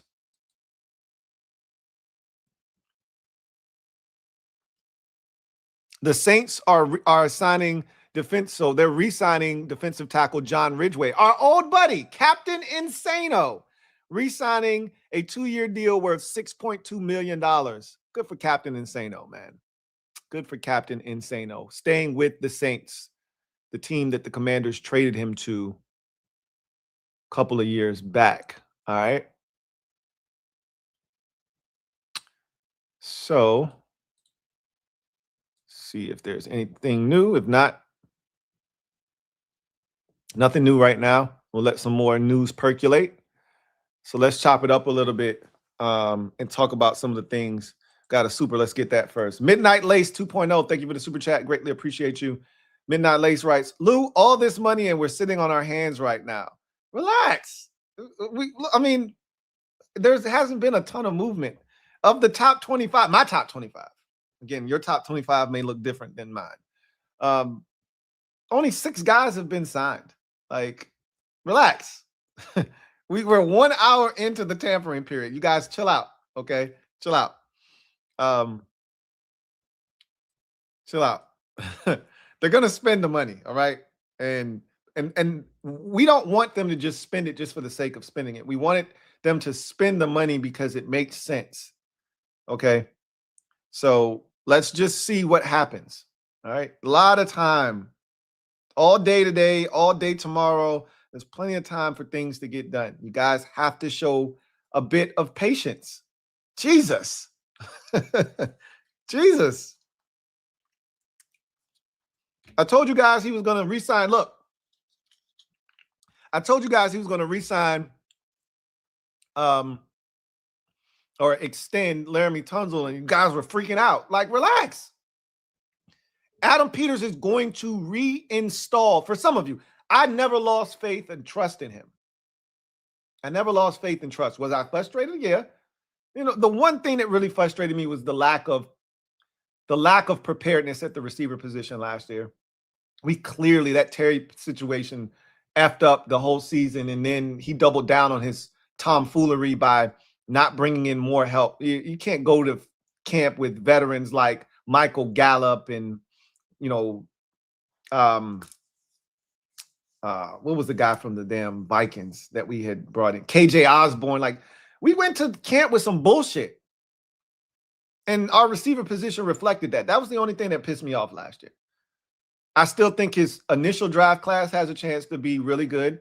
I think his draft class last year, given the circumstances, was really good. And I think he's done solid things in free agency. I think he's made some – I love the trades that he's done. I love them. They haven't all worked out. All your trades aren't going to work out. You know, he swung for the fences with Marshawn Lattimore. He missed. It happens. He swung for the fences with Laramie Tunsil. It was a home run. And he traded away Jahan Dotson, got us some stuff there, traded with the Eagles again. That one may not have worked out because they ended up with an all-pro player, and we're still waiting for one of those second-round picks to turn into something. But they still have a chance to turn into something, especially Mikey. That's the one I'm looking at and saying, that's the guy. He's going to be really good. So y'all got to be patient. I have to be patient. Tribal Warfare. Thank you for the super chat. Greatly appreciate you. Tribal Warfare. Thank you for being a member of the MOBB. Big shout out to you. Titans are signing former quarterback Mitchell Trubisky, making him the backup to Cam Ward. Makes a ton of sense. Brian Daboll is in Tennessee, and he had Trubisky in Buffalo when he was the offensive coordinator in Buffalo. So that makes a ton of sense.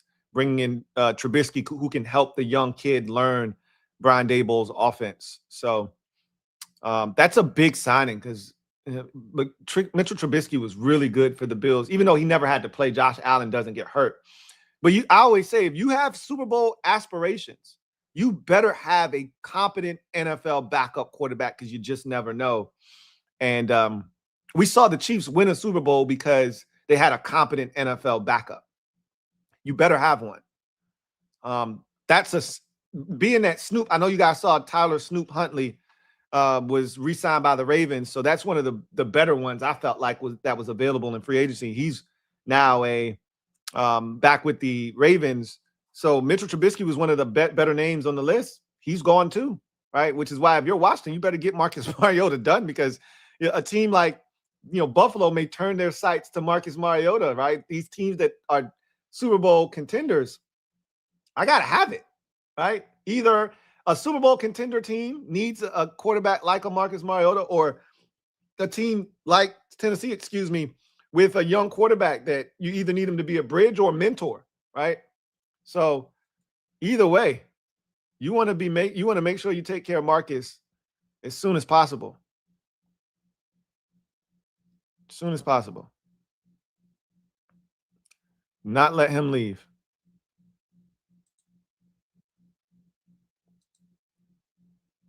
All right.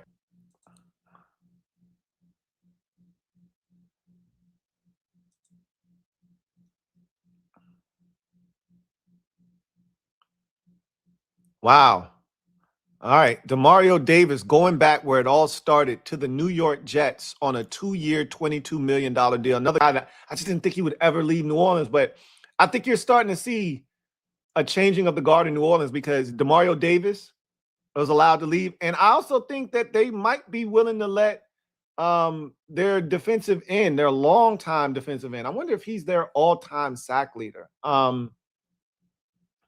Why can't I think of his name? I can see his face. He's got the commercial, the Tide commercial with his mom. Oh man, I can't think of his name, but I think they might also let him leave, right? So 2 years, 22 million, and they need this in New York. They need some leadership, bro. They need this in the worst way. That they were a mess, and I honestly don't know if Aaron Glenn is the right man for the job or not, but he clearly needs some leaders in the locker room. They didn't have nearly enough of them last year. It was a mess. Austin Hooper is going back to the Falcons. He was with New England last year, back to the Falcons, where he had a Pro Bowl season on a 1-year, $3.25 million deal. So Austin Hooper back to Atlanta Falcons. Demario Davis, 2 years, $22 million, as he is now a New York Jet, excuse me.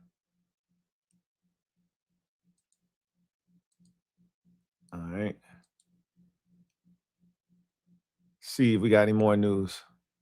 All right, the Bucs are signing former Steelers running back Kenneth Gainwell to a 2-year, $14 million contract. That signals that Rachaad White won't be back, which we knew that already. He will be the Rachaad White replacement.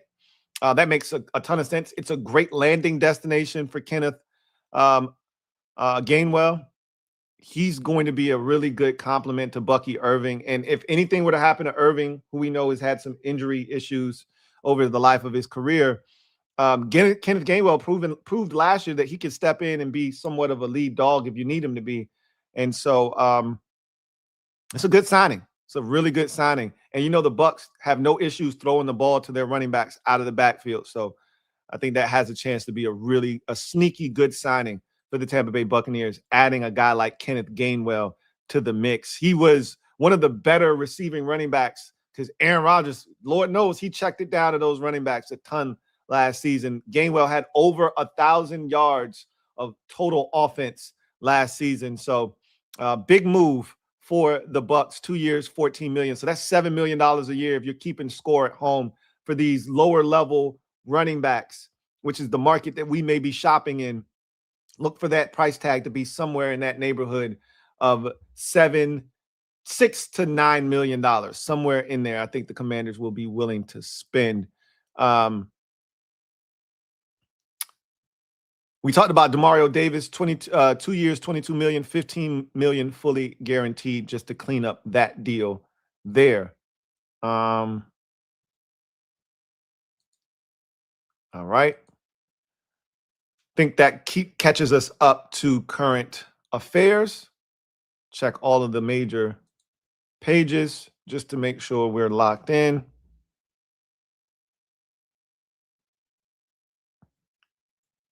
All right. 3 years, $59 million. I already told you guys that on the Michael Pittman Jr. So Pierce turned down more money from the 49ers and Patriots to go back to Indy. Sometimes it's all about comfort. Travis Kelce working on a 1-year, $15 million deal to stay in Kansas City as we get you up on the latest. All right. All right. So a record deal. Ravens free agent punter Jordan Stout reached an agreement with the Giants on a 3-year, $12.3 million deal, making him the highest paid punter and reunites him with John Harbaugh, this per Adam Schefter. So not a surprise. A head coach leaves and he grabs as many items from his old place as he can to take to his new place. So again, not a surprise there, as Jordan Stout is now a New York Giant. Harbaugh doing exactly what I thought he would do, reaching back and grabbing as much as he can. He's already grabbed Isaiah Likely on a 3-year, $40 million deal. Now he's grabbing his former punter, Jordan Stout. So making him the highest paid punter in NFL history. $12.3 million. Or, yeah, highest paid in history. All right. Reed, thank you for the super chat. Greatly appreciate you. My guy, Reed, thank you for being a member of the MOBB Rights. Bucs signed Gainwell. Is he an upgrade over Rachaad White? Yes, I would say so. I would say so. For what you guys are going to use him as, I would say so. I thought you guys didn't use Rachaad White enough, though. Personally, I thought it was negligence on your part. There would be games where Rachaad White would have it going, and you guys would just focus too much on getting Bucky the football, which is cool. Bucky's a really good back, but I thought Rachaad White should have been utilized a little bit more. But Rachaad White, I'm aware he had fumbling issues early in his career. And while he can catch it out of the backfield, he's not Kenneth Gainwell out of the backfield, right? So Gainwell is going to give you a little bit more juice out of the backfield from a pass catching standpoint. He's also a guy that I think I wouldn't say he's a better in between the tackles runner than Rachaad White was, but I think he gives you a little bit more elusiveness. You know, Rachaad White wasn't making a ton of guys miss out in space. So I think there's an element there that he brings. It's not a major upgrade. I thought Rachaad White was underutilized, but I do think it's a slight upgrade. And I do think you're getting a much better pass catcher out of the backfield. And he can protect too. He can pass protect as well. So you're getting a slight upgrade. It's not a massive one, but you're getting a slight upgrade. I wonder how much Rachaad White ends up getting. See if the money is any less. We'll see. That's going to be interesting to see because you swapped him out. Now let's see what kind of money he gets. If he gets more money, then it was a good move on your part. If he gets less money or similar money, which I think he's going to get similar money, then, then I think it's a really good move on your part. All right.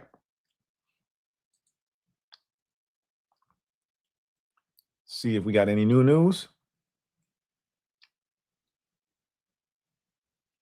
Nothing there. See if we got anything here. All right, more punter news. The Vikings' former punter Ryan Wright is signing a 4-year, $14 million deal that includes $8 guaranteed with the Saints.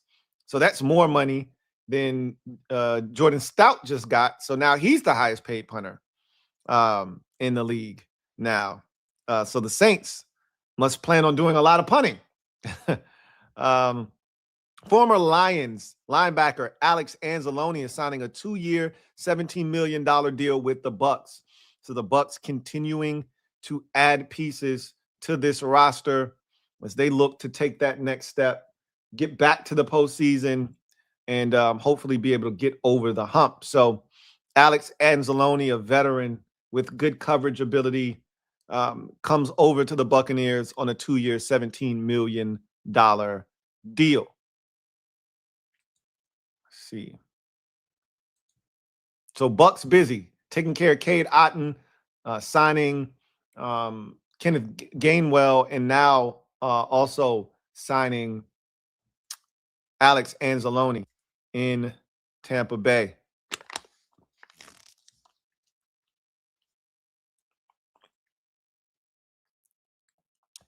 Patriots have agreed to terms with fullback Reggie Gilliam on a 3-year, $12 million deal, $6 million of it fully guaranteed. All right. Gilliam was prior to this with the Bills. So they got an up close and personal look at Reggie Gilliam. And now he's going to be still in the division now with the New England Patriots. If you're a team that uses a fullback, you need a guy like Reggie Gilliam. Big physical guy that moves people out of the way. All right. See if we got any more news.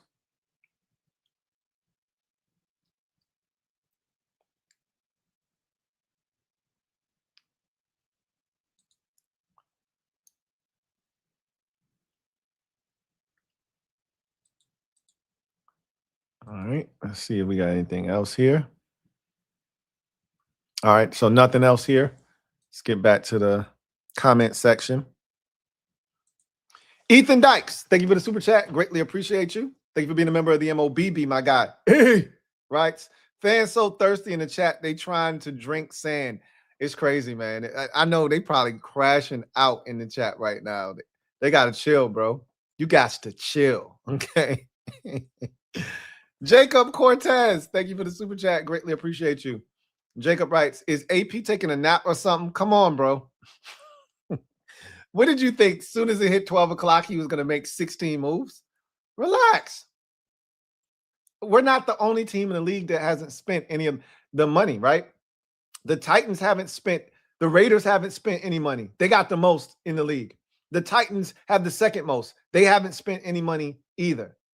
And then we have the third most, and we haven't spent any. That's not to say that we haven't tried. That's not to say that we didn't try to sign Isaiah Likely or we didn't try to sign Alec Pierce or any of these guys that have signed these lucrative deals. They may have struck out, right? And remember, just because a guy doesn't sign with you doesn't mean you didn't try or you didn't offer enough. It could just be preference. Alec Pierce turned down more money from teams like New England and San Francisco to go back to Indy. It's his preference. Isaiah Likely wanted to be more likely than not in New York with John Harbaugh. He knows him. So again, sometimes it's preference. It has nothing to do with your organization or what you offered. Ree, thank you for the super chat. Greatly appreciate you. My guy Ree writes, Anzalone is a good move for us. A downhill thumper who can also cover in a pinch. Yeah, it's exactly what he is. You just nailed it. He's a guy that you really want closer to the line of scrimmage, but he's not a fish out of water away from the line of scrimmage. He is a pretty solid.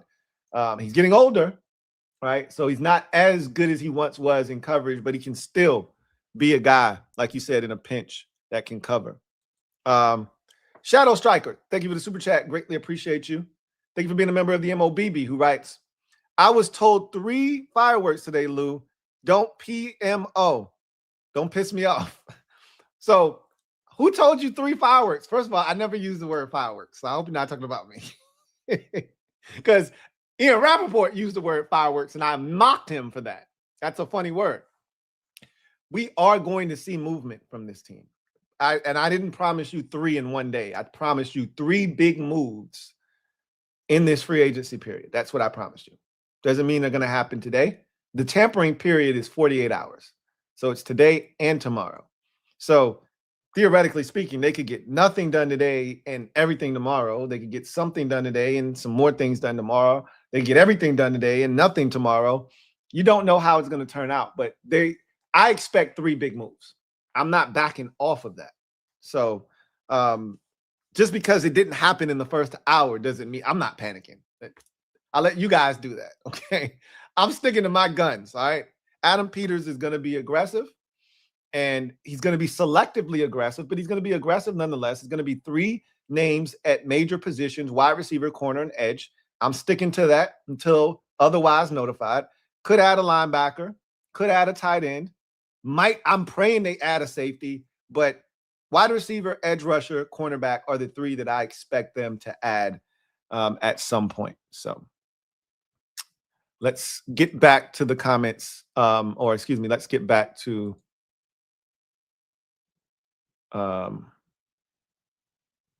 see if anything new has happened.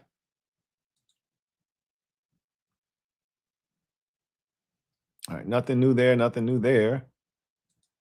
All right. Oh, man. I knew we weren't getting him, but shit. The Bears are signing Kobe Bryant. That means they're moving on from Jaquan Brisker, which this is a massive upgrade. To me, he was the best safety, and I'm tripping because I now that I'm thinking about it, he wasn't even on my list.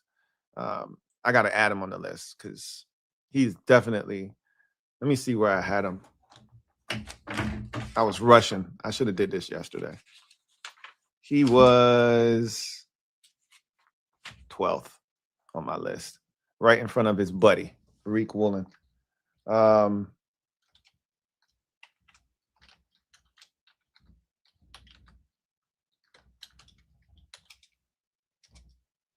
right. So now that means you're 14, 15, 16, 17, 18, 19. That's a good-ass signing for the damn Bears. Sheesh.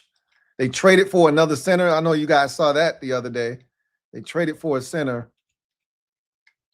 Now, Reed Blankenship is off the list.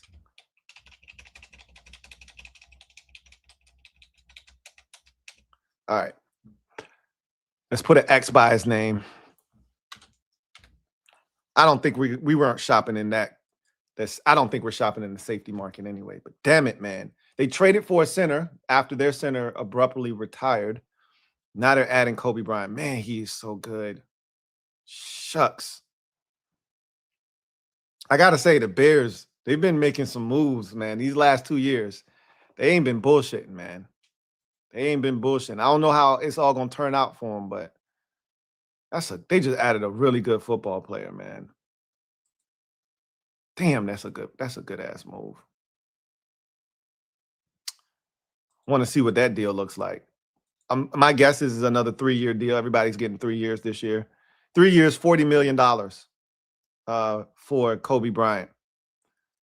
Boy, I would have loved to have seen the Commanders give him that deal. But you know what? They probably love Jartavius Martin and Will Harris. They're going to piss me off at safety. Watch. They're really going to piss me off at safety. They're really going to piss me off at safety. And you know what? I can't be mad if our new defensive coordinator sees promise in the guys. I just know what my eyes have seen. And I want one of these type of guys. This is also a deep draft at safety as well. So if they decide to go that route, I can't be upset at it. Cheaper, younger option in the draft that can develop. Can't be mad at that. But boy, Kobe Bryant. And he was a pretty young safety too, I believe. 26.8. Like, you could have signed me up for some of that. All day. It's a good move by the Bears. A really, really good move by the Bears. A really, really good deal. And I don't think they overspent either. You know, safety market isn't one that's super robust. So you weren't going to have to spend a ton. But to get him, what's that? $13.3 million a year, roughly. That's good money, man. That's a good deal for a guy that I think is emerging as one of the better young safeties in football. Anyway. All right, let's see. Barry Curtis, been a member for 16 months, who writes, thought likely was an obvious target. For the Giants? Yeah, absolutely. If you're talking about for the Commanders, he wasn't an obvious target. I didn't think. I already told you I don't expect them to go after tight end aggressively. I already told you that. So if they get a tight end, the most we can hope for is Chig Okonkwo. And I'd be happy about that, by the way. But Don't expect them. They like their tight ends. I keep trying to, y'all got to start listening when I talk. They really like their tight ends. They didn't spend the second round pick on Ben Sinnott to go out here and go get somebody else to usurp him again. So they could go out and get a pass catching tight end, but it would not shock me if they didn't. It wouldn't shock me if they didn't. Commander Cole, thank you for the super chat. Greatly appreciate you. Thank you for being a member of the MOBB, who writes, we got Amequ. I would love if we got Amequ Robertson, but I haven't seen it yet. And until I see it from a reputable source, I can't run with it. I can't run with it. Oh, here it is right here. Commanders are signing veteran cornerback Amequ Robertson to a 2-year, $16 million deal with 9.3 of it guaranteed. He's a dog. Y'all know I love Amequ Robertson. I talked about him on my defensive draft show, or a defensive free agency show, as a guy that I wouldn't mind. He's 27.6 years old. I had him highlighted on my list of corners that I would love them to bring in. But that's scary on one end, because that's not the type of firework that I was looking for at cornerback, which could suggest that they're going to leave Mikey right outside, because Amequ Robertson is also a guy that you play outside. He has not been a good slot corner in the league, and he's super undersized. But again, we've seen in this defense that I told you can cut a corner. Pun intended. If you're going to cut a corner in the defense that Durante Jones is bringing over from Minnesota, if there's a position group, thank you for that, Commander Cole. If there's a position group that you are able to skimp on a bit, spend a little less on, it's cornerback. Because to me, and again, I'm not trying to downplay the position, but in that defense, the position that requires the least amount of elite play is corner. I'm not going to say you can just put anybody out there, but that's basically what they did last year. So they just put anybody out there. If your front seven is like that, if you can get pressure on the quarterback, if your linebackers and really your safeties are really smart, your corners, they don't have to do as much as the safeties and the linebackers in that defense. They're the ones with all the responsibility. The corners are basically staying outside, staying deeper than the deepest, wider than the widest, and keeping everything in front of them. And they get to key quarterback's eyes, and they get to play the ball. Like, you don't have to be elite to do that. But that's not what I had in mind. Like, I would love him and another corner. We don't have any corners. We had 2 corners under contract. So I would love Amequ Robertson and another corner. Then you draft a guy, and then out, that's beautiful. If he's the one guy that they're signing in free agency, like the one notable, then that's not enough. But that's a good start. That's a good start. That's a good start. That can't be the guy that you're signing. Oh, yeah, we just bolstered the cornerback position. Love me some Amequ Robertson, though. You guys know how I feel about him. Let's check the news. Start spreading the news. Let's see. So, yes, the Commanders did make a push for Alec Pierce. Another punter deal. Dolphins punter Jake Bailey is signing a 3-year, $9 million deal, $5 million of it fully guaranteed with the Falcons. Man, we're getting a lot of punter movement. A lot of punter movement. That's 3 punters that have signed now. All right.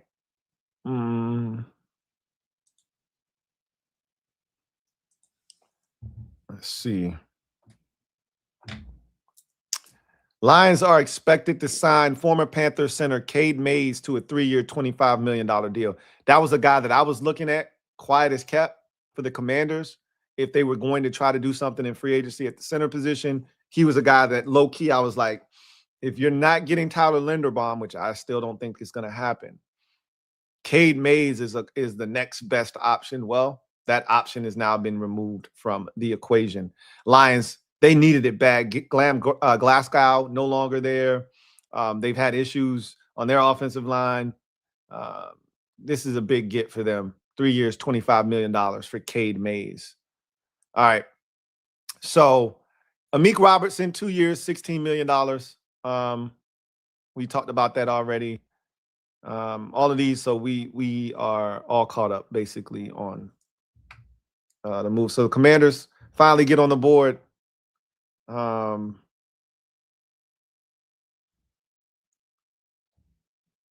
finally get on the board. Not with a name that you were looking for, but it's one that makes me happy. But again, we can't be done. That's the only thing. We can't be done if at the cornerback position. I don't think we're done either, but you never know. You never know. That's a good signing, though. For those of you who want to poo-poo it, nobody said that these signings had to come in the order of importance, okay?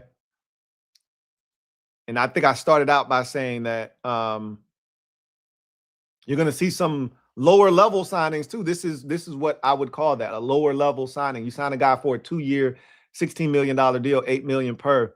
That's a lower level signing, but that's a good football player. He ups the floor of your roster, right? If he's our new Jonathan Jones, we just got exponentially better at the cornerback position. Amequ Robertson, one, he goes after the football, and I think that's part of the reason he's here. He attacks the football. Peanut punches, trying to pick it off. He attacks the football. I watched the game last year where he forced like 3 fumbles in the game. Like, he attacks the football. That's what they're looking for in this defense. Don't think that Durante Jones isn't spearheading this either, right? He gave them a list of guys. Go out and get these guys. These are the kind of guys that are going to be able to thrive in my system. Don't think Durante Jones isn't a huge part of what's going on here. So, continuing on. Let's go through and see if there's any other moves, and then we'll come back and we'll talk about some of the moves that have been made to this point. Nothing here, nothing there, and then nothing here. Let's see if there's anything here. The Falcons are signing kicker Nick Folk. At 41 years old, Nick Folk was kicking that big last year. 28 or 29 on field goals last season. That's 96% for those of you trying to do the math at home. And he did not miss an extra point, 22 of 22. They didn't kick many of those last year, but they kicked a hell of a lot of field goals, and he was money. So Falcons, remember how many games they lost last year because of field goal kicking.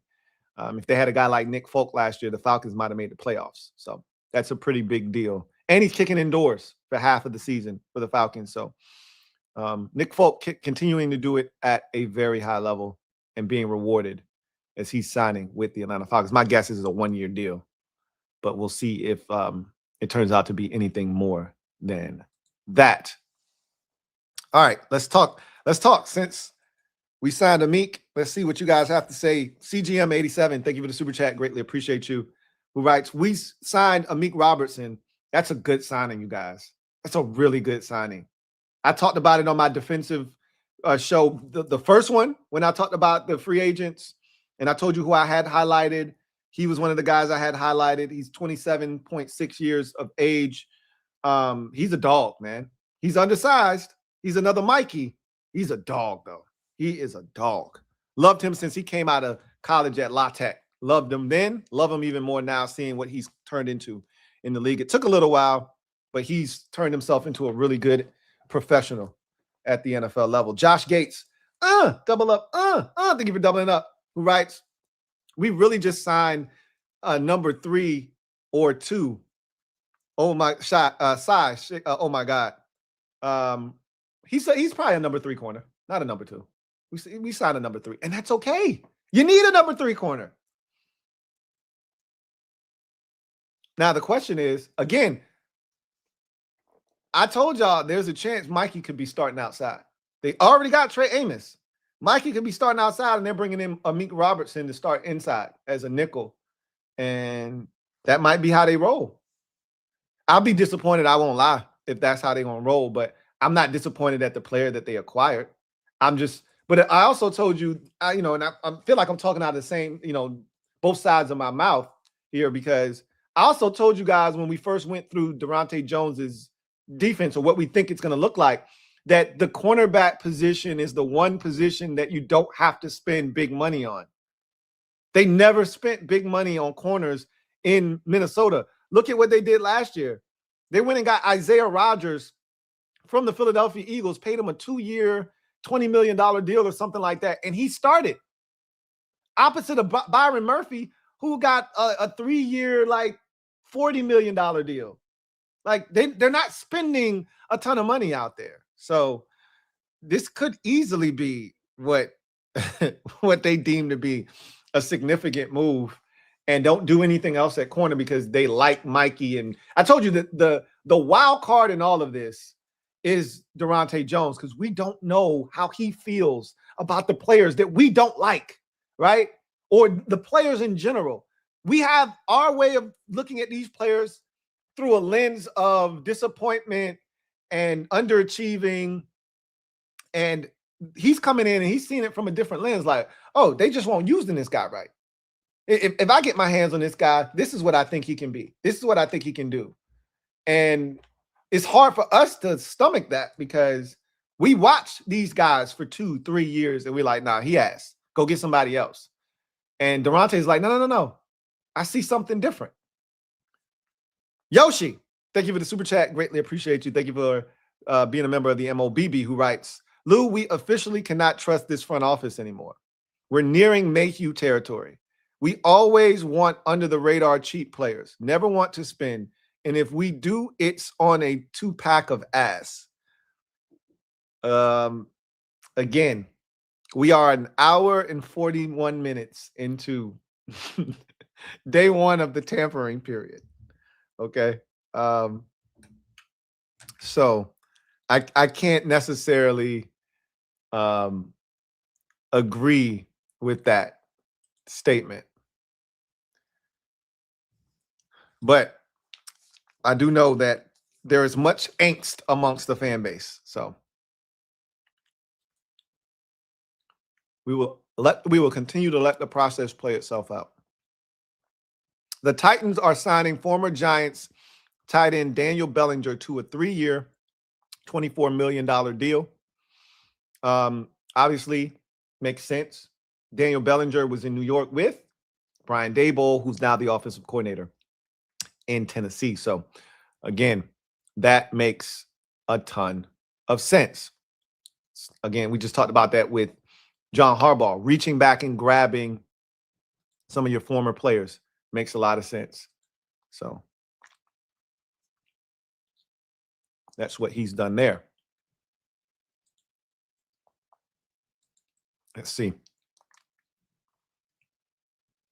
All right, nothing else major right now. Let me check the phone.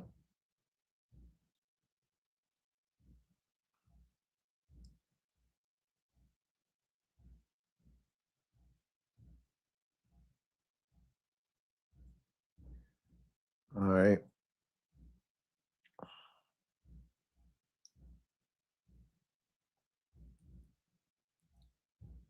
Still could see an A.J. Brown trade, too.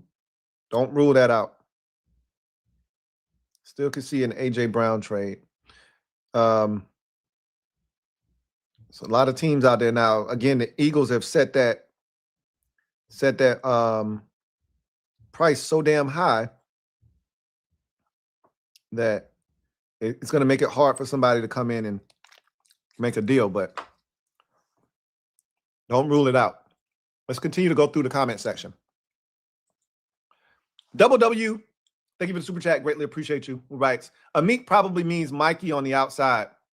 It could mean that. It absolutely could mean that. I told y'all that in this defense, they had a corner, similar dimensions, similar play style, already out there that played really well for them in Byron Murphy. And I said, don't be surprised if Mikey Sainristil, who's played really well on the outside, in a defense where he doesn't have to play man. He doesn't have to come up and press anybody and try to run with nobody. All he has to do is stay on top of the receiver on the outside. Mikey can do that. And then when opportunities come to pick the football off, take it away. Mikey can do that. So Amequ Robertson probably does mean you're not going to see a Reek Woolen or because you don't need to have that. Like I said, that's a luxury that I want as a fan. But it's not necessary in this defense. Okay? If you're going to spend money defensively, it's going to be on the D-line. You probably need to spend it at linebacker, which means they may need to pivot and go get a Quay Walker. I would have loved to have seen them get a Kobe Bryant, because to me, the brains of the operation in this defense comes from safety and linebacker. But we've talked about that already. You got to go find you an Andrew Van Ginkel, and you need to find you a Harrison Smith. We have neither one of those on the roster right now. If you want this defense to work, you got to go find you a guy that's going to be able to coach this entire defense, quarterback it, be a playmaker at the safety position, and then you need a guy that can do so many things. They talk about being multiple in the defense at linebacker. So you might be right. It might mean Mikey on the outside. It might mean that. Double W. Balls deep. Thank you for the super chat. Greatly appreciate it. What's going on with the names, guys? Balls deep. Says, fans said, AP, get us Woolen. AP said, best I can do is Amequ. Good one. Good one. I love it. I love it. I love it. We'll see if this means if I'm taking score at home, I can't say this for certain, but this feels like they've made their decision at corner, because we didn't know what it was going to be. We talked about this earlier in the offseason when Durante first got the job. When we went through the defense, I said Mikey could be starting on the outside. And if that's the case, I told you a guy like Amequ Robertson would make a ton of sense. Someone like that, where you don't spend as much money because you got your outside corners. This could be them telling us that's the direction they're going in at corner with Mikey on the outside. Look, Adam Peters did not spend a second-round pick on Mikey Sainristil to put him on the bench, to not know where he's going to play. So if you're not going to spend the money at corner, then you need to reallocate those resources to safety. Brian Cook is still out there, or linebacker. Quay Walker is out there. Devin Lloyd is out there. I'm not a big Devin Lloyd fan, but you better reallocate those resources then. I'm cool if you're not spending the money at corner. You better spend it somewhere else then, right? Because I already said 3 big multi-year contracts. This doesn't qualify as one of those, even though, again, I love the player that they got. Y'all not going to make me feel bad about a guy that I told you I really liked in Amequ Robertson. So that's funny, though, balls deep. Tribal Warfare. Thank you for the super chat. Greatly appreciate you. Tribal Warfare. Thank you for being a member of the MOBB. Double up. Thank you for doubling up. Who writes? Chig, Okonkwo, Tyler Linderbaum, and Rashid Shaheed, please. They're all still available. I doubt that they get all 3 of those guys. I doubt that they get 2 of those guys. Could we just get one of those guys? That'd be a big get. The Cardinals are signing running back Tyler Algier to a 2-year, $12 million deal. That's right in Adam Peters' wheelhouse. So with that said, we're getting Rachaad White.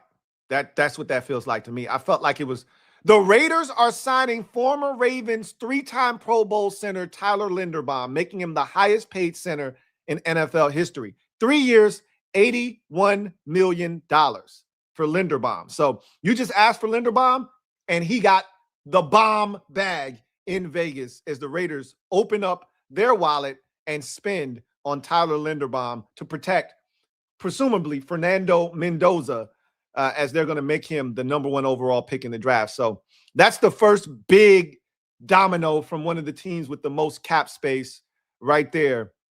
Tyler Linderbaum going to the Raiders. 3 years, $81 million. So we can do the math. That's $27 million a year for a center. Wow. Wow. Wow, wow, wow. 60 million of it guaranteed. 60 million of it fully guaranteed. All right. So that is where we are right now. So let's talk. Now that the Cardinals have signed Tyler Algier, it feels like we're going to make a beeline for Rachaad White. Because I told you, I felt like it was either Algier or Rachaad White that was going to end up in Washington. So that is where we are right now. Let's go ahead and take Linderbaum off the list. He is now a Raider. So my top 3 free agents are all gone. Linderbaum to the Raiders, Pierce back to Indy, Kenneth Walker III to the Kansas City Chiefs. All right, Rasheed Walker, the former Packers tackle, still available. Trey Hendrickson, still available. Odafe Oweh, still available. Franklin Myers, still available from the Broncos. Jaylen Phillips gone to the Panthers on a massive deal, the highest for a non-quarterback in free agency history. Kyler Murray still available. Mike Evans still available. Quay Walker still available. Kobe Bryant gone to the Chicago Bears on a 3-year, $40 million deal. Reek Woolen still available. Rashid Shaheed still available. Isaiah Likely gone to the Giants on a 3-year, $40 million deal. Jalen Watson gone to the LA Rams on a 3-year, $51 million deal. Alontae Taylor still available. Malik Willis is now a Miami Dolphin, 3 years, $67.5 million for him. Braden Smith, former Colts tackle, still available. Devin Lloyd, still available. Romeo Doubs, still available. Travis Etienne, still available. Boye Mafe, Brian Cook, and Jawan Jennings rounds out my top 25, and all of them are still available as well. So let's keep it pushing and see what we can hold on, let me just check and make sure nothing else has happened. Creed Humphrey is the second highest paid center in the league at $18 million a year. He's at 27. That is insanity. And y'all wanted AP to spend on that? I love Tyler Linderbaum. Not that damn much. That's crack money. Nah, that's coke money. I was trying to spend crack money on a center. That's coke prices. Sheesh. Anyway, I digress. Joe Rockhead, thank you for the super chat. Greatly appreciate you. Thank you for being a member of the MOBB. Who writes, what's up, Louie? What's up, Joe? Our fans still have Snyder-itis. Of course they do. Fiending for record-breaking, news-making signings, a la Hainsworth and Deion Sanders. Hashtag get a grip, fam. I get it. Look, the smart fans understand that you can't go out here and spend that kind of money on a center. That's the shit that they used to do here. I don't want to set that kind of record. I'm sorry. Not for a center. Not interested. All right. Yeah. We want them to sign, and I told you he's going to be strategically, and he was going to be fundamentally sound in how he spends. Economically smart. He's not going to just go out here and splurge. The deals are going to make sense, because what I don't want, what you don't want, even though you want to spend all this money like it's monopoly money, some of you, what you don't want is to be the Cowboys next year or 2 years down the road where you're broke and now you got to try to restructure. We're not in that. We don't do that kind of thing here. We don't restructure deals. We don't have to call back guys back in after giving them a 4-year deal 2 years ago and ask them to restructure the money, their deal, so we can give them a bunch of upfront money and lower their cap. We're not doing all that shit. Cash to cap. That's what we are. A strictly cash to cap team. Your deal is this. This is how much you're guaranteed. And we can count the money. We don't have to guess. We don't have to play magical tricks and do all of these different, sleight of hand movements to find our way under the cap every year like the Cowboys do. We're in a good spot and we want to stay there. And you stay that way by making smart moves. That doesn't mean you can't spend on guys. You just got to find the right guys to spend on. That's all. CJ, been a member for 54 months. Celebrate! Who writes, Tunsil deal was huge. It was. It definitely was huge.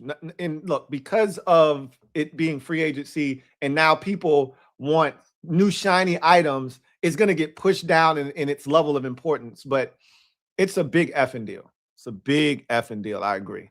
Video channel. Thank you for the super chat. Greatly appreciate you. Thank you for being a member of the MOBB. Who writes, Amequ Robertson, they can't bury what comes from the dirt. That's what he said. Is that one of his quotables? I mean, that's a bar, right? That's a bar, but he a dog, man. He got it out the mud. And he got one of those little man complexes, right? Because he's been short his entire life. People have told him all his life, he can't do this, he can't do that. So he's had to overcome that at every level. And he plays like it. He plays like he's got a chip on his shoulder. And I love it. We need more of those. We don't have enough of those dudes. Remember I told y'all was going to love Frankie Louvu when we signed him? Before we signed him. I told y'all previewing free agency, I said, we're going to get Frankie Louvu. We're going to get Jeremy Chin. These guys fit Dan Quinn. We went out of guys, said, y'all going to love Frankie Louvu. And then he ended up being an all-pro in his first year here. Y'all going to love Amequ Robertson. Bank that. Trust me on that. Y'all going to love him. JJ forever. Forever. Thank you for the super chat. Greatly appreciate you, writes. Louie, I'm asking you to hold AP's feet to the fire if free agency is a dud. He has not performed thus far. The standard is the standard. Oh, we'll hold his feet to the fire if it's not. First of all, we can't say that free agency isn't a success until we see the product on the field. You don't win games in March and April. We've done that thing before where we celebrated moves in April only to be disappointed in September, October, and November. So we can't hold his feet to the fire for something that we haven't seen the end product. Remember, we got 2 new coordinators. You don't know what they're going to do with the stuff that they bring in here. So we'll hold his feet to the fire when that time comes, right? Kevin, the PRF, thank you for being a member for 46 months. Salute, who writes, Lou, I know you didn't want short arm Linderbaum. I was fine with him coming here, but I wasn't fine with paying $27 million a year. And I knew he was going to break the bank. I didn't think he was going to get that much. But again, what did I tell y'all about when teams have money? What happens? I said it pushes up. We saw how much Alec Pierce got. You see how much Linderbaum. You saw how much Jaylen Phillips got. This is what happens in free agency. You got to be careful. Jaylen Phillips got $120 million, 80 guaranteed. He ain't that good. Newsflash. Jaylen Phillips is not that good. Y'all want to spend for the sake of spending. I love what the Bears did with Kobe Bryant. I love what the Rams did with Jaylen Watson. Those are good deals for good football players. What we just did for Amequ Robertson is a good deal for a good football player. That's what you want. Good value. You don't want to overspend. Troy, thank you for the super chat. Greatly appreciate you. Thank you for being a member of the MOBB, who writes, Tyler is gone. He's a Raider. Good riddance. For that amount of money, you can have him. I'm sorry. I am sorry. I am not interested in $27 million a year for a damn center. Sorry, not sorry. That's why the Ravens probably let his ass go. That's coke money. Them cocaine prices. This from Schefter. Former Jags running back Travis Etienne will be signing with the New Orleans Saints. He's from Louisiana, and it was important for him to be near home. All right. So another big free agent running back off the board. Again, didn't think he was going to be in Washington anyway. He wasn't in the market that we were shopping. Ravens made a strong offer early for their center, but it was the 3-year terms that they would not match. So they didn't want to give him a 3-year deal. So they probably were offering him similar money. They just didn't want to stretch it over 3 years. That's a lot of damn money, man. That is a lot. That's a lot of money. That's a lot of money. That's a lot of money. That's a lot of money. All right. So let's update the list now because another top 25er is gone. And Travis Etienne, who was 22nd on my list. Saints have grabbed him. So I think all the running backs are now going off the list because it was Kenneth Walker and it was Travis Etienne that were in my top 25. Yeah. So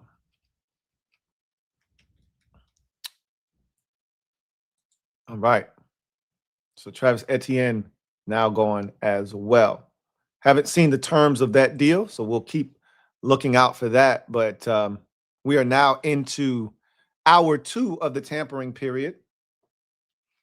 And some big deals have been handed out.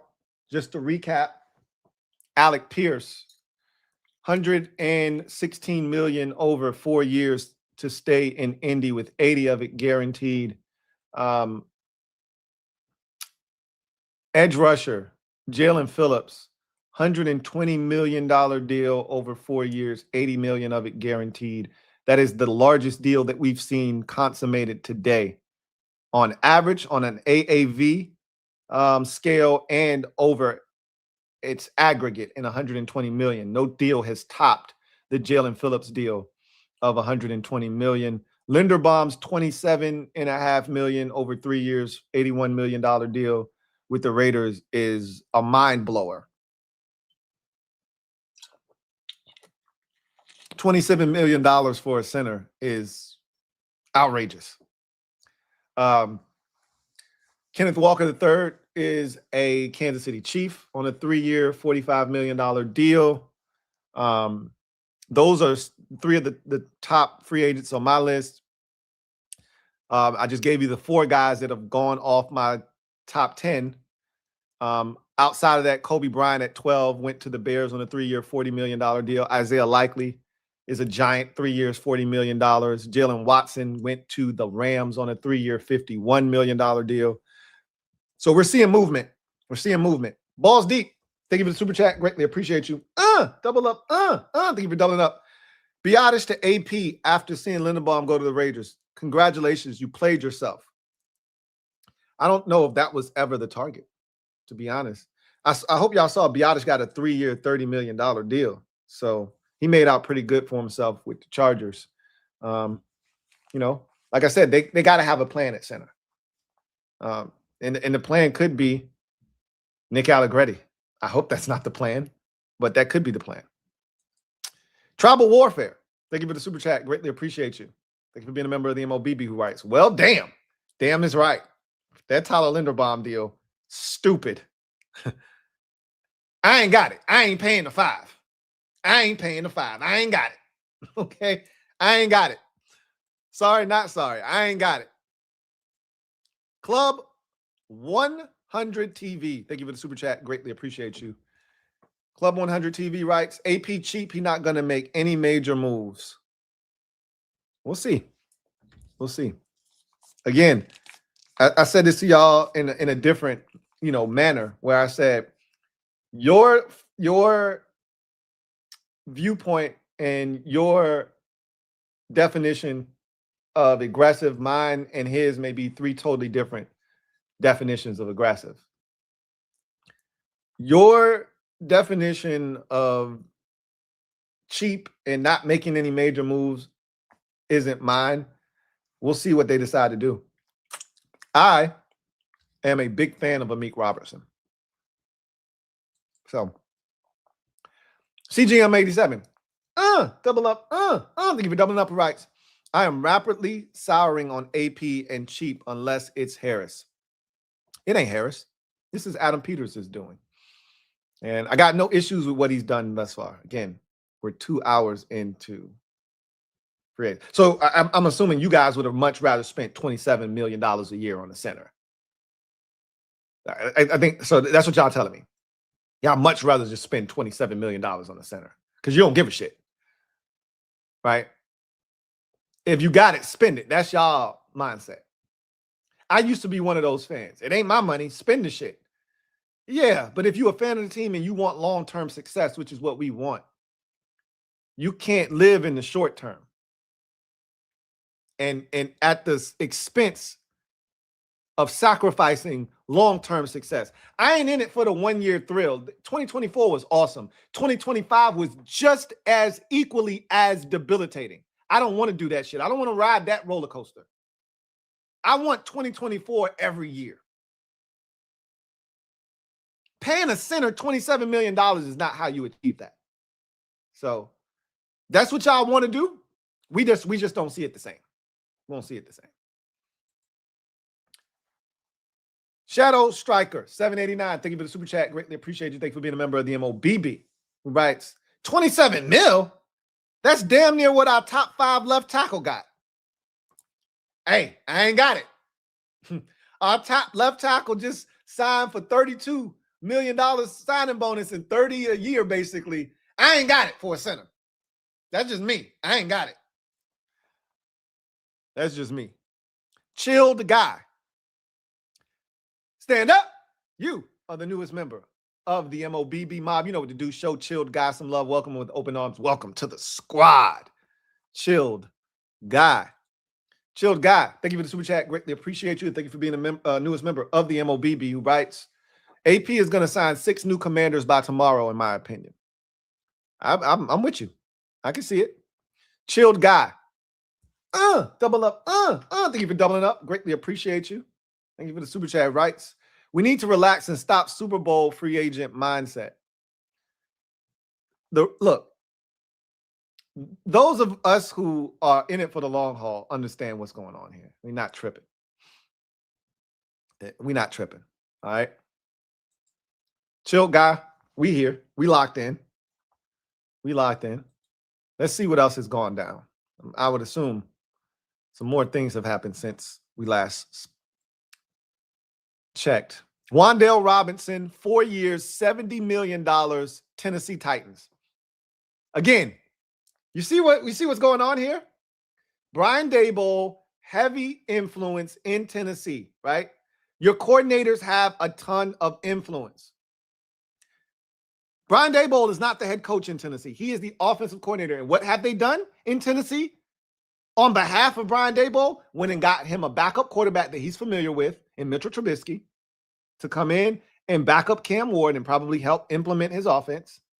They've went out and signed his former tight end from New York. They've went out and signed now his former wide receiver from New York in Wan'Dale Robinson. All right. Your coordinators have a big say-so in what you do in free agency. And you're seeing that here. 4 years, $70 million. That's a lot of money, but that's also a really good football player. I'm glad he's out of the division too, because we had a problem with Wan'Dale Robinson in New York. We couldn't cover him.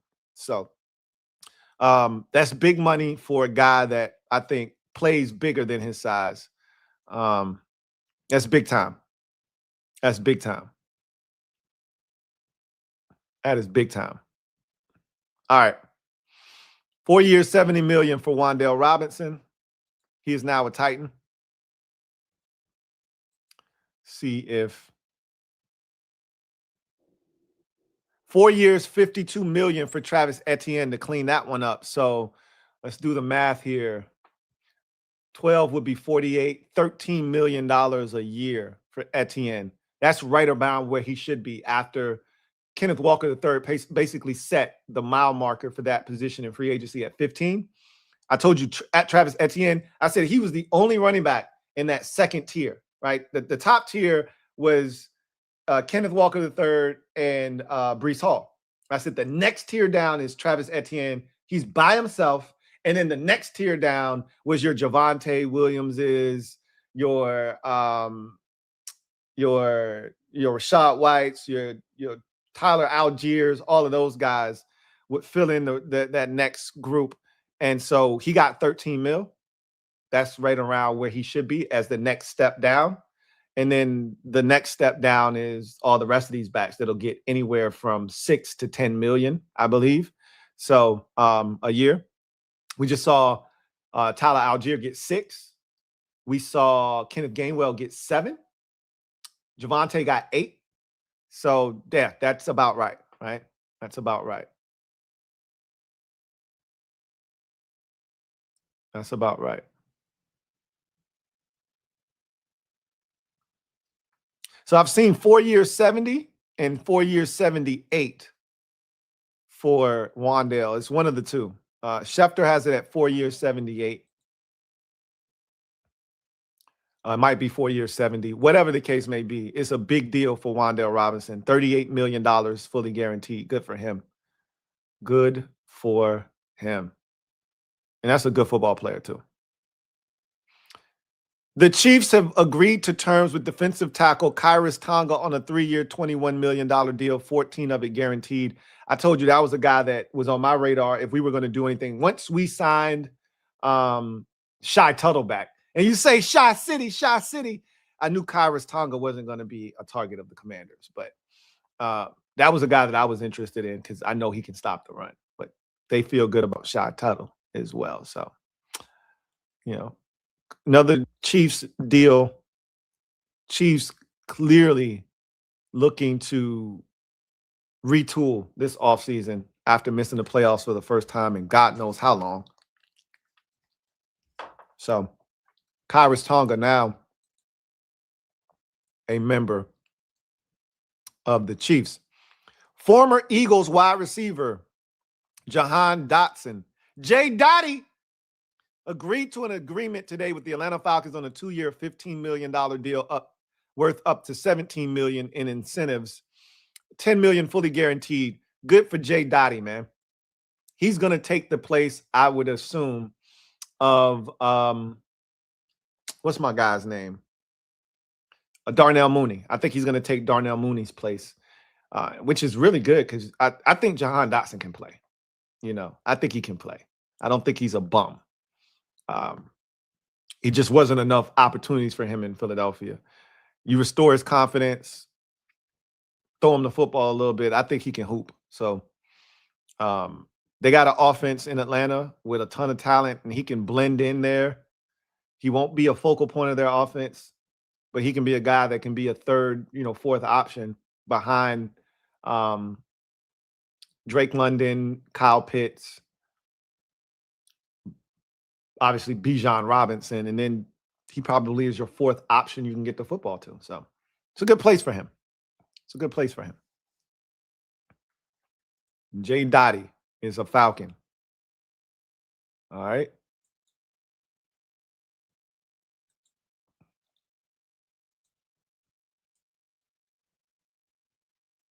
Let's see if anything else has happened.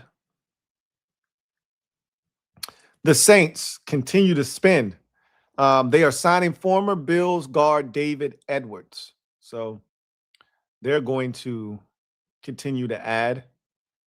Quietly, the Saints did some good things last year. Surprised a lot of people, especially how they finished up the season. They're conducting themselves as if they expect to win this year. Getting Travis Etienne. I think they did something else too. Moved on from one of their veterans. I know that the Jets signed the linebacker.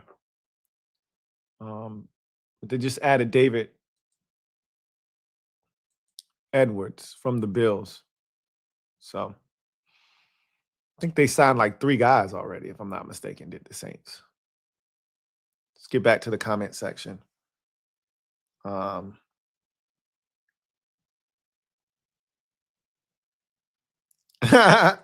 Jay Caroline, thank you for the super chat. Greatly appreciate you. Who writes, Lou, log off for 5 minutes. We will get fireworks. You probably would. You probably would. If I got off for 5 minutes and came back on, they would get active. That would activate them for sure. Don't worry. They'll do something. They'll do something else. Let me check the phone real quick. Let's make sure there ain't nothing going on.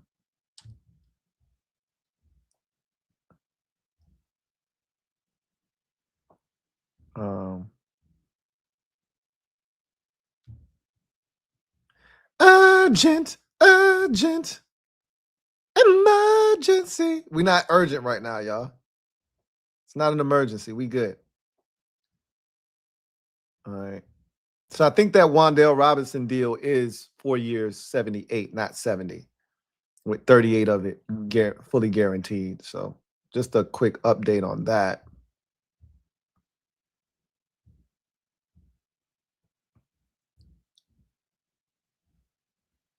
All right. So I don't see anything there. Rob, you been a member for 54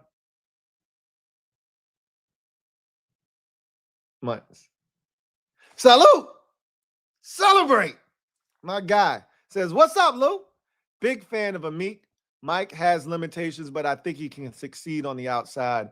I'm a massive fan of Amequ Robertson. Anybody that's been watching me for a long period of time knows I loved him coming out of college, and I've loved his growth in the NFL. Started out slow with the Raiders, really started to get his footing. And then, that Lions, that time he spent in Detroit with the Lions, it changed him. It changed the trajectory of his career. And I remember that night where, I don't want to say he shut down Justin Jefferson, but he gave Justin Jefferson everything he could handle. That night that the Lions beat the Vikings for the #1 seed in the NFC last year, 2024, the final week of the season, he was in Justin Jefferson's back pocket. Amequ is a dog. He is a dog. Mikey has limitations, but in this defense, he can get away with those limitations. All right. Chilled guy. Thank you for the super chat. Greatly appreciate you. Chill guy. Thank you for being a member of the MOBB. Writes, Louie, what player do you want from your top 25? I take Odafe Oweh. I take Quay Walker. I mean, if they're in my top 25, I think pretty highly of them. But Rashid Shaheed, Reek Woolen, these are all guys that were high on my list. Boye Mafe is a guy that I expected them to target, still do. Alontae Taylor, if they still want to go corner. These are guys that I'm interested in. Any of those receivers we talked about, Juwan Jennings, Romeo Doubs. But I'm focused on speed, and Rashid Shaheed gives you that. Again, I think he still wants to go back to Seattle. So you're going to have to pry him away from them. But he's a guy that I would try to get to sign.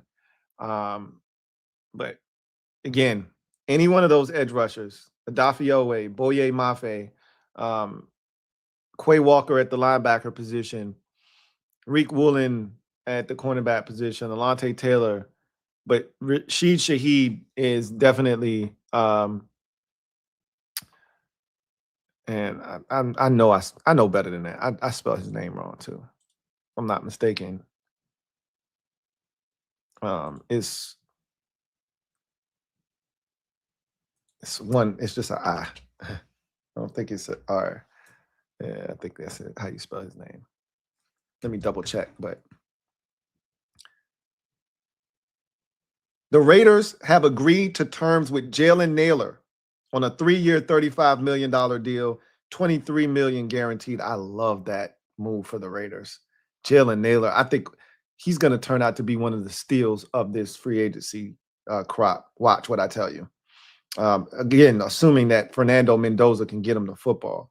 Jaylen Nailor, he's another one of these guys I think is ready to break out, man. Much like Isaiah Likely, I think Jaylen Nailor was stuck behind two guys that were better, learned a lot from them, and now he's ready to take center stage. 3 years, $35 million for Jaylen Nailor, $23 million guaranteed. I like that deal a lot. I like that deal a lot. I was supposed to be checking to see how to spell Rashid Shaheed's name. I'm pretty sure it's the way I spelled it. Yeah, with an I, not 2 E's. I know better than that. But yeah, Rashid Shaheed is another guy on my list that I would love us to get. So Raiders make another move. This time, don't spend as much as they did on the center, but I think they spent on a good wide receiver. King Saw, thank you for the super chat. Greatly appreciate you. King Saw writes, which edge signing would you like for us? And APY. Again, Odafe Oweh is at the top of my list of edge rushers. I'm not a Trey Hendrickson fan at this point of his career, although he's really good. I think he could benefit another team that's at a different stage of their building process. His age doesn't add up to where we are, right? Like, you want somebody we can really grow with. I don't see Trey Hendrickson being that. You want an Odafe Oweh, you want a Boye Mafe, you want somebody that's younger. That's why I think the Panthers paid as much as they did for Jalen Phillips, because he's so much younger, right? He's such a young guy. So I think they were willing to pay. Same thing with the Jets with Joseph Osai. He's only 25.8 years of age. So I think they were willing to pay for that. My guess is we'll end up with Arnold Ebiketie, right? Instead of a Boye Mafe or Odafe Oweh. But if you're paying Odafe Oweh or a Boye Mafe, you're probably looking to pay them somewhere in that. You're probably going to have to pay them somewhere in that 18 to 23 million a year range. My guess is. So 3 years, 54 million, 3 years, 57 million, 3 years, 60, 3 years, 63, something like that. That's what I envision them. They're not elite rushers. They haven't had, Oweh is coming off a double-digit sack season, but Mafe has never had a double-digit sack season. So you shouldn't have to break the bank for him. But he's got some juice off the edge, though. And Oweh is a guy that has a ton of potential, ton of juice. And I think you'd have to pay Oweh more money than you'd have to pay Boye Mafe. I think, Odafe Oweh is probably going to cost you anywhere in between 20 and 24 million a year. I think Boye Mafe, you should be able to get him 16 to 20, somewhere in there, right? So, Odafe Oweh is at the top of my list for edge rushers. Miggy, thank you for the super chat. Greatly appreciate you. Sup, Lou? Sup, Miggy? Wide receiver Shaheed over under per year compared to Wan'Dale. So Wan'Dale got 4 years, 78, 38 million guaranteed. Shaheed is an all-pro returner and a vertical threat. We just saw how much Alec Pierce got for being a vertical threat. I think I'll take the over on Shaheed. Now, Wan'Dale's put up some numbers. Let's look at Wan'Dale Robinson's statistics. I can assure you that Shaheed's best season pales in comparison, because Wan'Dale Robinson is a volume guy. So the yardage might not be insane, but he's a high volume guy. So Wan'Dale Robinson had 1,000 yards receiving and 4 touchdowns on 92 catches last year. 93 catches in 24 for 699. So not as many yards, but the same amount of catches each of the last 2 years. Last year, the yardage went up, though, from 700 to over 1,000. So, and then the year before that, he had 60 catches. So Wan'Dale is a high volume guy, whereas Rashid Shaheed, on the other hand, my guess is he's never had a season of more than 70 catches. That's my guess, if I had to guess. But I can tell you that the average is going to be way higher.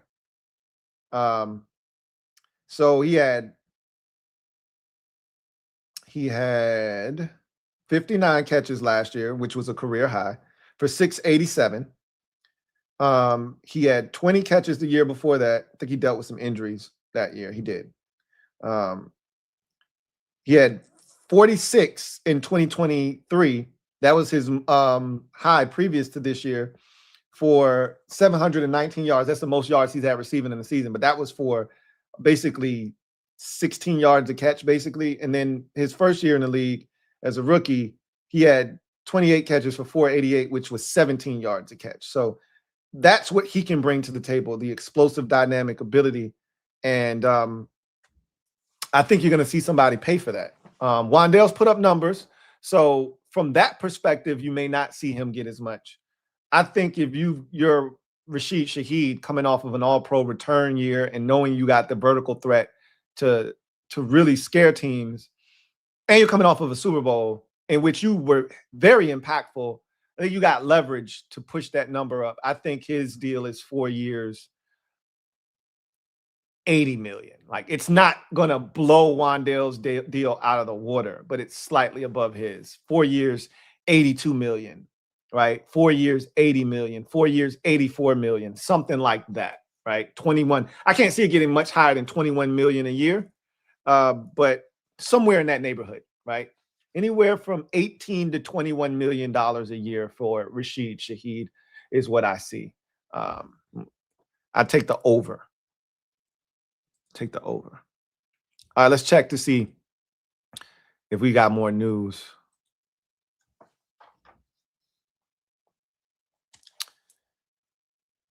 The Jets have added defensive tackle David Onyemata to a 1-year, $10.5 million deal. So the Jets are remaking this defense.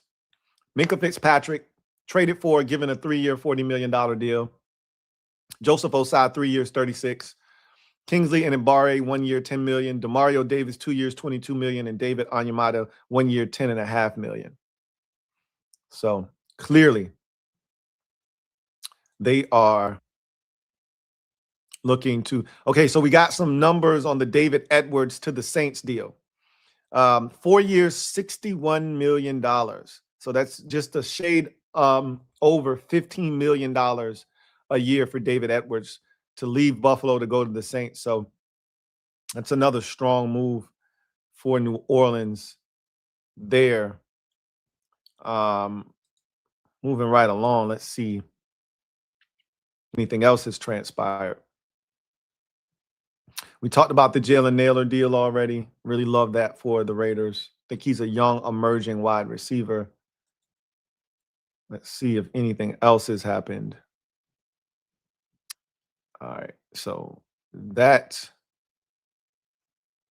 is where we are right now. That is where we are right now. All right. So back to the comment section. Lost Camel, stand up. You are the newest member of the MOBB mob. You know what to do. Show Lost Camel some love. Welcome him with open arms. Welcome to the squad. Lost Camel. Santiago Tradell, been a member for 26 months. My guy writes, blessings, Lou. Would you be okay with Rico Dowdle? I mean, I would be cool with it. I don't have a Rico Dowdle problem. I just, if you told me we were getting Rico Dowdle, I need Jeremiah Love. Because while I love Bill, I don't love Rico Dowdle enough to offset the fact that Bill has fumbling issues that we don't know if is a real problem or if it was just a thing that happened last year and that's not really who he is. And Bill had a penchant for wanting to bounce everything and not maximizing runs and things of that nature. I need a guy.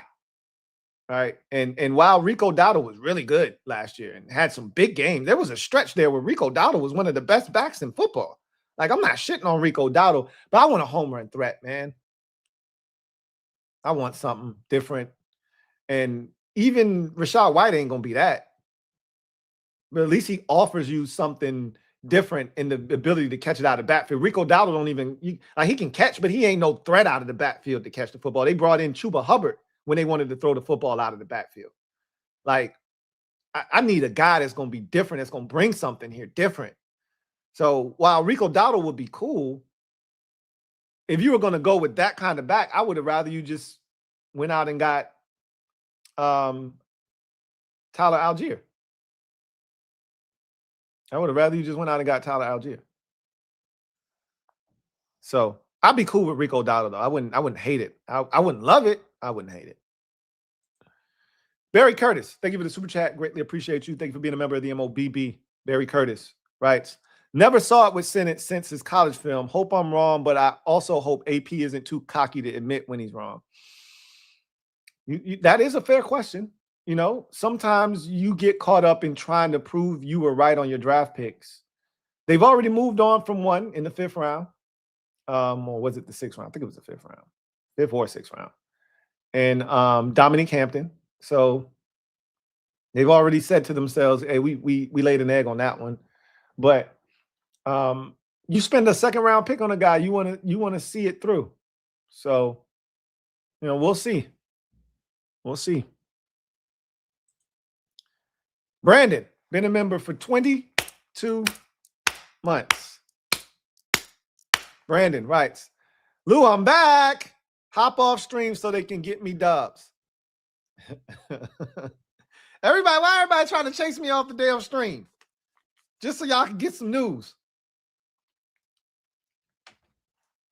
I ain't going nowhere, man. Y'all stop trying to push me off the stream and start over. We're going to get somebody.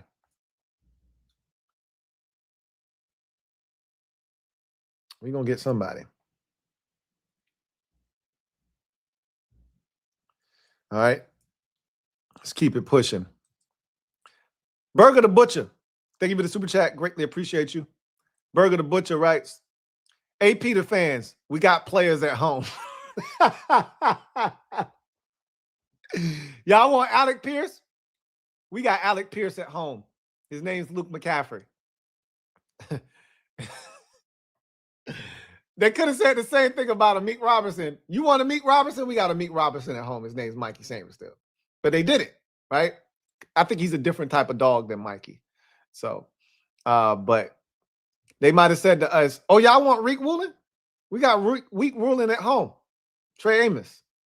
So, yeah, I don't know, man. We got players at home, man. Y'all want this? Y'all want Kobe Bryant? We got Jartavius Martin at home, man. What y'all talking about? Let me stop. I'm pissing fans off right now. Good one, Burger the Butcher. Good one. Captain Flobnark. Thank you for the super chat. Greatly appreciate you. Cap writes, he got to earn that AP until he's Frederick. Hey, he's gonna earn that name, that nickname. I stopped calling him Chef because people want to try. Okay, Adam Schefter just dropped something else. Let's see what Adam just dropped. Buccaneers 6-time Pro Bowl wide receiver is expected to sign a 3-year deal with the San Francisco 49ers. Wow. So Mike Evans is on his way to the San Francisco 49ers. Clearly, they were in the hunt for a receiver. Jawan Jennings is out of there. And they went after Alec Pierce and offered more money than Indianapolis offered for Alec Pierce. So we know when Kyle he calls the receiver a dude. When Kyle wants a dude, he's going to be willing to pay. 3 years for Mike Evans is crazy. I'm assuming it's going to end up being a 2-year deal. But that's crazy that Mike Evans is leaving Tampa. I never thought I'd see the day. But he's going to be a San Francisco 49er. Yikes. I hate it. But that's how it's got to be, right? I hate it, but that's how it's got to be. The Steelers have agreed to a deal with cornerback Jamel Dean. He gets a 3-year deal worth $36.75 million. So $12 million basically per, a little bit over $12 million per for Jamel Dean. That's a good signing. I'm not a massive Jamel Dean fan, but he can hoop. He can hoop. So Mike Evans signs a 3-year deal in San Francisco. Can't wait to see what that money looks like. Wow. Wow, wow, wow. Mike Evans is out of Tampa Bay. He was so frustrated at the end of last season. He was really frustrated. So 2 Bucs departing, which we knew Jamel Dean wasn't going to be back. I thought Mike Evans would somehow find a way back to Tampa Bay, but I was wrong. Barrett Downing, my guy BD, thank you for the super chat. Greatly appreciate you. Thank you for being a member of the MOBB, who writes, waiting for fireworks, Lou. We can't be bargain shopping this year. You're going to get some fireworks. Let me not use that phrase. I don't want to get myself in trouble. That's an Ian Rappaport phrase. I didn't use that. You're going to get some big name moves. You know what? There will be fireworks. Again, your definition of fireworks, my definition of fireworks, their definition of fireworks might be all totally different, but you're going to get some fireworks this year, in my opinion. Let's go to the list and take Mike Evans off. He was one of my top 25. He is no longer available. He was my number 10 player on this list. So I think that makes 5 top teners going now. Linderbaum, massive deal, 3 years, $81 million to the Raiders. $27 million a year for a center is asinine. He was the number 1 player on my list, though.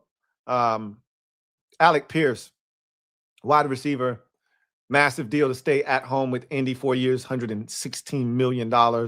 Kenneth Walker III, 3 years, $45 million to become a Kansas City Chief. Jaylen Phillips, the biggest deal of the day still to this point, 4 years, $120 million, 80 of it guaranteed to join the Carolina Panthers. Mike Evans, now a San Francisco 49er to round out my top 10. So 4 of the top 10 gone. Kobe Bryant at 12, gone to the Chicago Bears on a 3-year, $40 million deal. Isaiah Likely off the board as he was my number 15th best free agent available. He is now a New York Giant, 3 years, $40 million deal as he goes to rejoin and reunite with his former head coach, John Harbaugh, in New York. Jaylen Watson, 3 years, $51 million to sign with the LA Rams, leaving the Kansas City Chiefs and joining his former teammate, Trent McDuffie, who just got the massive deal after the trade. Malik Willis, the only quarterback movement we've seen from a starting perspective. We also saw Mitchell Trubisky sign with the Tennessee Titans in a backup role, but Malik Willis signed a 3-year, $67.5 million deal with the Miami Dolphins, was to be expected. Travis Etienne goes back home to Louisiana, signs with the New Orleans Saints on a 3-year, $52 million deal. So those are all of the guys in my top 25 that have signed deals to this point. 1, 2, 3, 4, 5, 6, 7, 8, 9, 10. I think that number is. Let me count one more time. 1, 2, 3, 4, 5, 6, 7, 8, 9, and 10. Yep. 10 of my top 25 have been signed. All right. Let's go back to the comment section, or let's go back to check socials to make sure that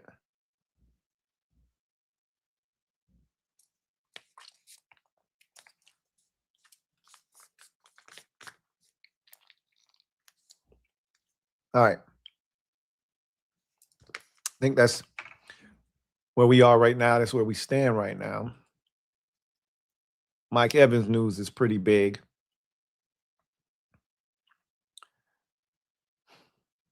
They're going young. All right. Let's get to the comment section. All right. Travis Kelce back in Kansas City. We knew that. The Texans retained Sheldon Rankins on a new 2-year, $12 million deal. He played really well for them last year. So he's back in Houston.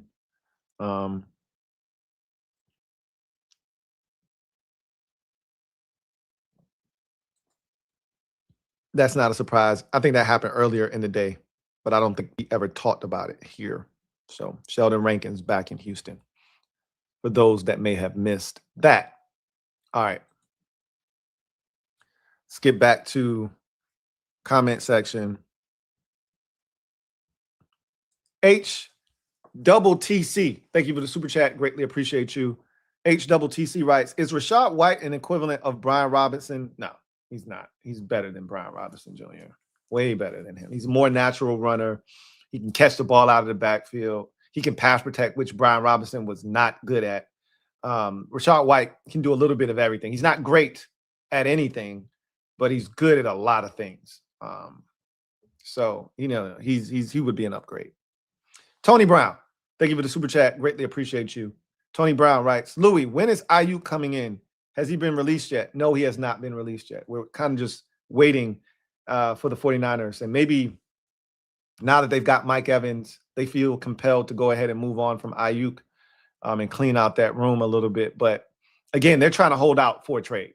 It's not going to happen, but it won't happen if you release him. The only way it could happen is if you hold on to him. So they're going to keep holding out hope that somebody, in the 25th hour shows up with a deal. But no one's coming for Brandon Ayuk. They know it. And eventually they'll release him. And when he does, they'll come to Washington. Frankie, yo.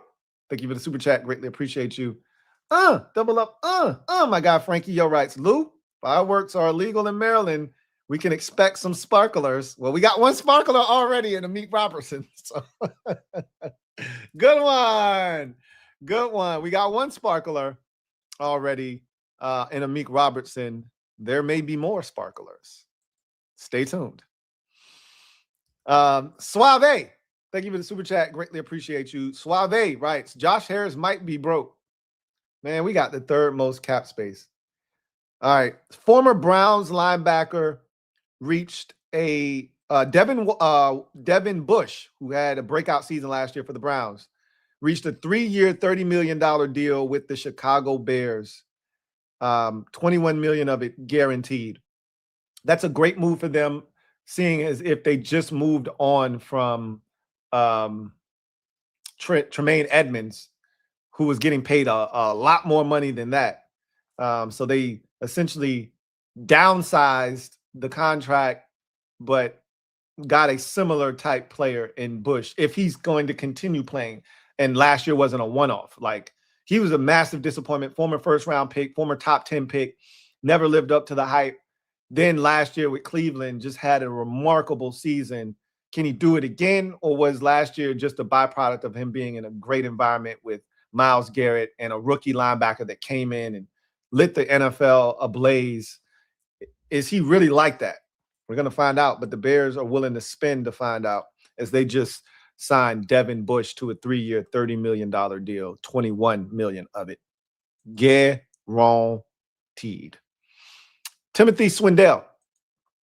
We'll get to your super chat in a minute. See if anything else happened outside of the Devin Bush to the Bears deal.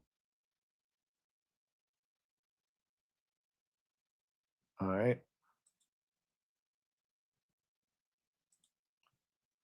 See if anything else has transpired.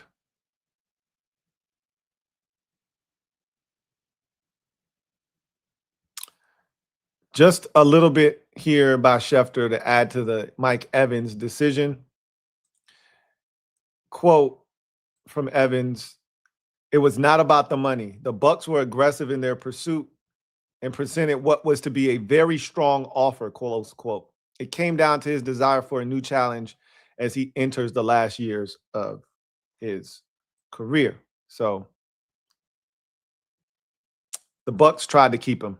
And that's good to know. I mean, if you're a Bucs fan, I guess you can take some solace in knowing that you guys tried to retain his services. And that Mike just wanted to go. And a lot of times people forget these players have options. Like, they don't, just because you offer them a contract doesn't mean they have to sign it and take it. They have, if they have a preference, they can act on that. They don't have to take a deal because it's the most money. Timothy Swindell, thank you for the super chat. Greatly appreciate you. Timothy writes, Lou, I'm done enabling mediocrity. Adam Peters is giving me Ron's plan vibes.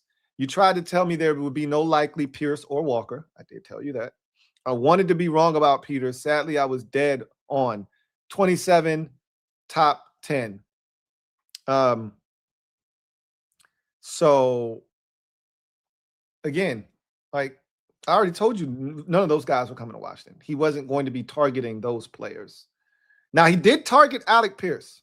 Reports are they went in on Pierce, and he just wanted to go back to Indy. There's nothing you can do about that.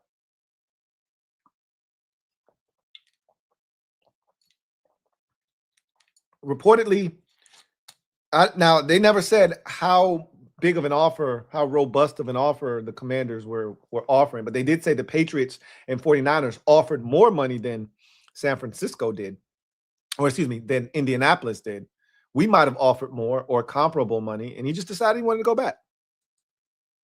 Most guys don't want to leave. If you've had a good relationship and you've had a good, start to your career, you don't want to leave the team that drafted you if they offer you the type of money you're looking for.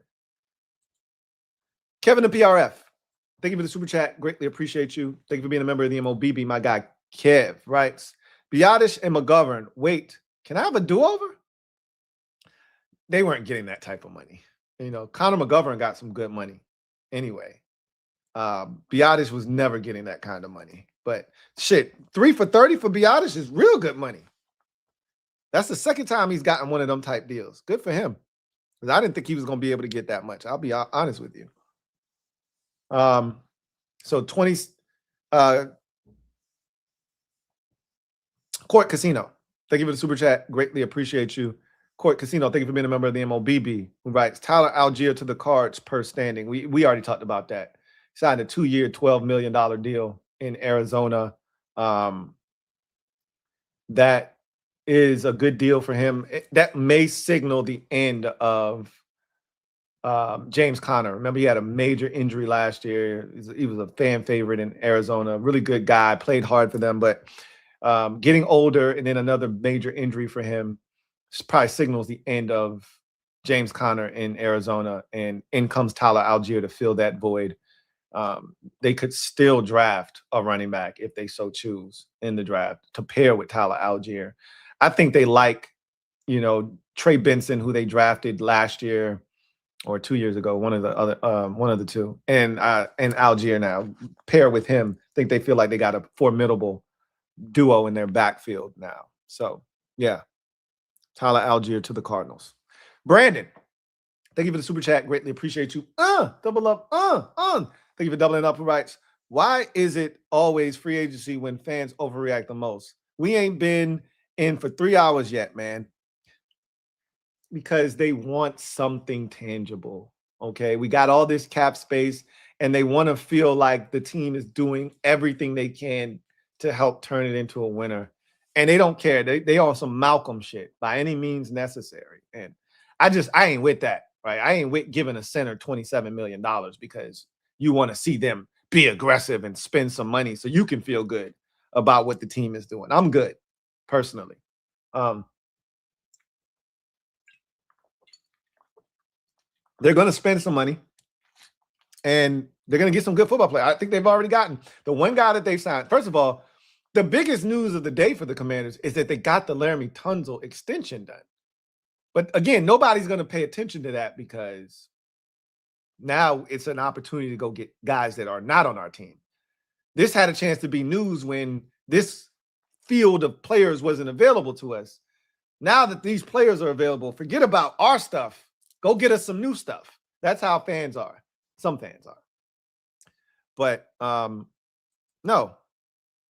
Laramie Tunsil getting his extension is a massive deal.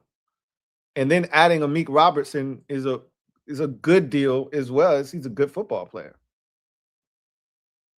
He's a really good football player. All right, let's see if anything new has happened.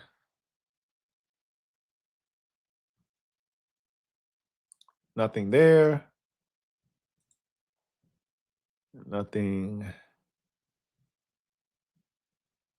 All right, so 3 years, up to $60 million from Mike Evans. So roughly $20 million a year. Now it says it could get up to, meaning it might not be 3 years, 60. It might be 3 years, 54. With incentives, it can get up to 60, something like that, which makes a lot of sense. Which, again, when people was talking about Debo wanting $20 million, I'm like what? Debo want? Now, again, we don't know what Debo's asking for, but it couldn't be. I told you, anything that would exceed him going over, what did I say? The number was, I think it's 50 million. I didn't want to pay him anything on a 3-year deal that would exceed 50 million. So that would have been 17. I wasn't interested in it. If Mike Evans is getting around 20 and he's still way more productive than Debo, yeah, I'm good on that. Which they're not re-signing him anyway. But just thought I'd make mention of that again, because I think the biggest thing you can do with these contracts, which is why I bring them up, is you use it as a measuring stick. It's almost like a baseline, so to speak, for other guys that you may be interested in the team signing and what they got. That's going to tell you what the money is going to be, or what it should be around, at least. So, all right, let's get back to the comment section. Chilled guy. Thank you for the super chat. Greatly appreciate you. Double up. Thank you for doubling up. Who writes, Dan Snyder Super Bowl time fun, kinda like gas. LOL. Like, a lot of fans claim they don't want that feeling again, but they're behaving in a manner that suggests that's what they want. Right? You can't claim you want something different, but want to react and operate in that same space. Because that's what the fan base is doing right now, going crazy about, some of the fan base, not all of it, but going crazy about the lack of activity for the Commanders.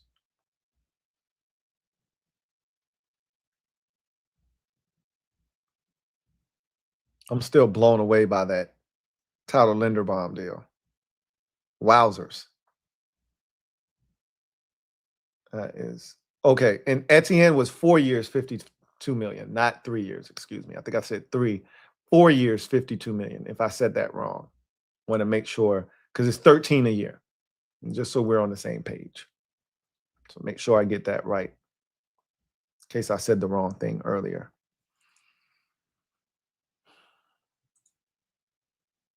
Mamba Fats, thank you for being a member for 23 months. Right. So, question: if LT is getting 30 million at signing, that don't count against the cap, and if it does, we don't have the third most cap space. It does not count. Signing bonuses do not count against the cap. So when you hear a team like Dallas, for instance, restructuring deals, that's what they're doing, right? They're converting base salary and guaranteed money into bonuses.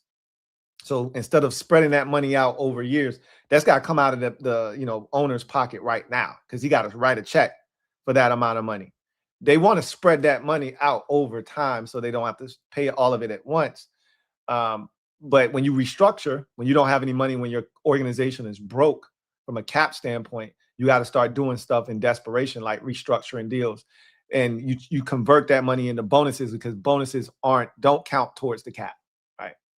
So, yeah, the 32 million. That's why we said when they do the Laramie Tunsil deal, they're going to lower his cap number, which is going to give us even more cap space. We don't have the second most cap. We probably have, after the Raiders just did what they did, Jaylen Naylor and Linderbaum, even though the Linderbaum deal, I would assume his cap number is not going to be super high in year one. After they spent some of their money, the Titans have spent, quite a bit of their money. I would assume we've got the most cap space in the league now. After doing the Laramie Tunsil deal, that probably freed up another $15 million worth of cap space, if I had to guess. Laramie had a significant cap number this year. I think his number was like 20-something million, maybe 24 million or something like that this year. I'm pretty sure they lowered that down significantly. $8-10 million he'll be paid base salary this year, is my guess, something in that neighborhood. You just added another $14-15 million worth of cap space for us to go out and sign guys with. So they got plenty of money. That we're not hurting for money. It's just about spending it and how you want to spend it. Chilled guy, thank you for the super chat. Greatly appreciate you. Chilled guy writes, it's fun, Louie. All good. Miss Perry, 100 men emotional. I bet there's a lot of dudes out there on some Carl Thomas shit. I'm emotional. AP won't let go. There's a lot of dudes out here really emotional, man. Like, just let's let this thing play out. Let it play out some. Let it play out some. So, yeah, 3 years, $60.4 million on the Evans deal. So it's 3 years, $20 million, basically. And that sounds about right for where Mike Evans is in his career and what he's done and what he can still do. So again, that's why I wasn't interested in re-signing Debo. If he thinks he's supposed to get anywhere near that amount of money, that's a problem for me, right? And I don't know what Debo was asking for. He could have been asking for $15 million. I'd be listening at that point, but I just think you can do better at the position personally. And I want some speed too. If you can get both in the same, player, good. Why have to go get two different guys? If you bring a Debo back, or you go out and you get a Romeo Doubs, or you go get Juwan Jennings, which I think a lot of us expect them to do something of that ilk, you still got to go get some speed because he can't run. Romeo Doubs is not a speed demon. You still would need a Tyquan Thornton if you're going to do that, when you could just get a Rashid Shaheed and kill two birds with one stone. So, Colin Talks Sports. Thank you for the super chat. Greatly appreciate you. Thank you for being a member of the MOBB. Colin Talks Sports writes, like 90% of the players the fan base wants them to sign are still available, but because they haven't signed them at 12:01, everyone is pissed off. Yeah, like a lot of the guys are still available. Like I said, in my top 25, 15 guys are still available, and most of the guys that I wanted, that I thought we could go after, are still there. Like, I knew we weren't getting Alec Pierce, even though we tried. I knew we weren't getting Tyler Linderbaum. I knew we weren't getting Isaiah Likely. So I knew we weren't getting Kenneth Walker III. I knew we weren't going to get Jaylen Phillips. I didn't want him personally, especially for the money he ended up getting. But I didn't want him anyway because of his injury concerns. And while he's good, he's not that damn good, right? So, like a lot of the guys, Mike Evans, I wasn't interested. A lot of Commanders fans were interested in Mike Evans. I wasn't. So most of the guys that have signed, I either wasn't interested or I knew they weren't coming here. All of the guys that I talked about us signing are still available. Will they come here? Don't know. But they're still available. Nothing has happened yet that has surprised me from a Commander standpoint, at least. And nothing has happened that has disappointed me from a Commander standpoint. And I like the Amequ Robertson signing, by the way. I like that. Timothy Swindell, thank you for the super chat. Greatly appreciate you. Timothy Swindell writes, Ron took timeouts home. AP taking money home. Shaking my head. Again, we're almost 3 hours into the first day of the tampering period. You can't make that kind of a statement because you're frustrated that he's taking money home. Now, we get to next week this time, and we don't have any big name signings, and we haven't done anything with the money. Then you can say that. But we're 3 hours in. You can't make that statement. You can't. I mean, you can. It's illogical. It doesn't make any sense. Let's check to see if we got any more heat. All right. So nothing there. I think we've hit a little bit of a lull. Maybe we'll get some more news at the top of the hour as we're approaching the 3 o'clock hour. Excuse me.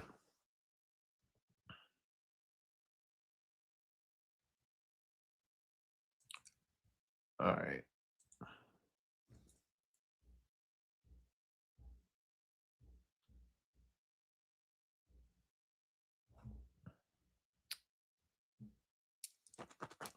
All right, let's see. Okay, yeah. So nothing else has happened. So we'll stay locked in.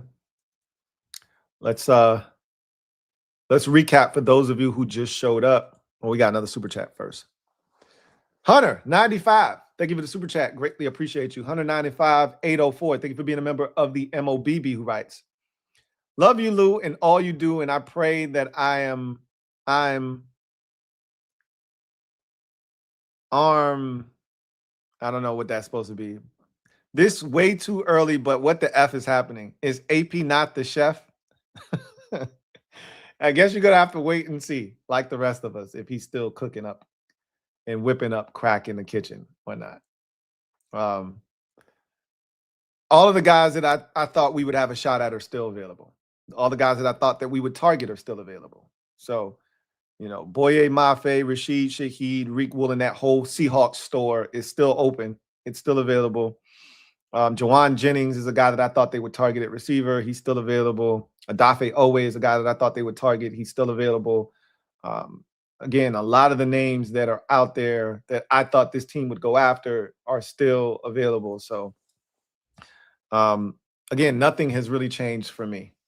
Nothing has changed for me. I am completely locked into the process, and I'm not shocked at where we are. I thought they would have made at least one major signing by now, I'll be honest with you, but I told you they're going to take their time with this. They're not going to just sign guys for the sake of signing. That's not Adam Peters' style. We've seen that already now. But I do expect them to make something happen today at some point, for sure. And it may not happen until I get off stream. Everybody's trying to chase me off stream so that we can get a move. It may happen. It may just take me getting off stream for it to happen.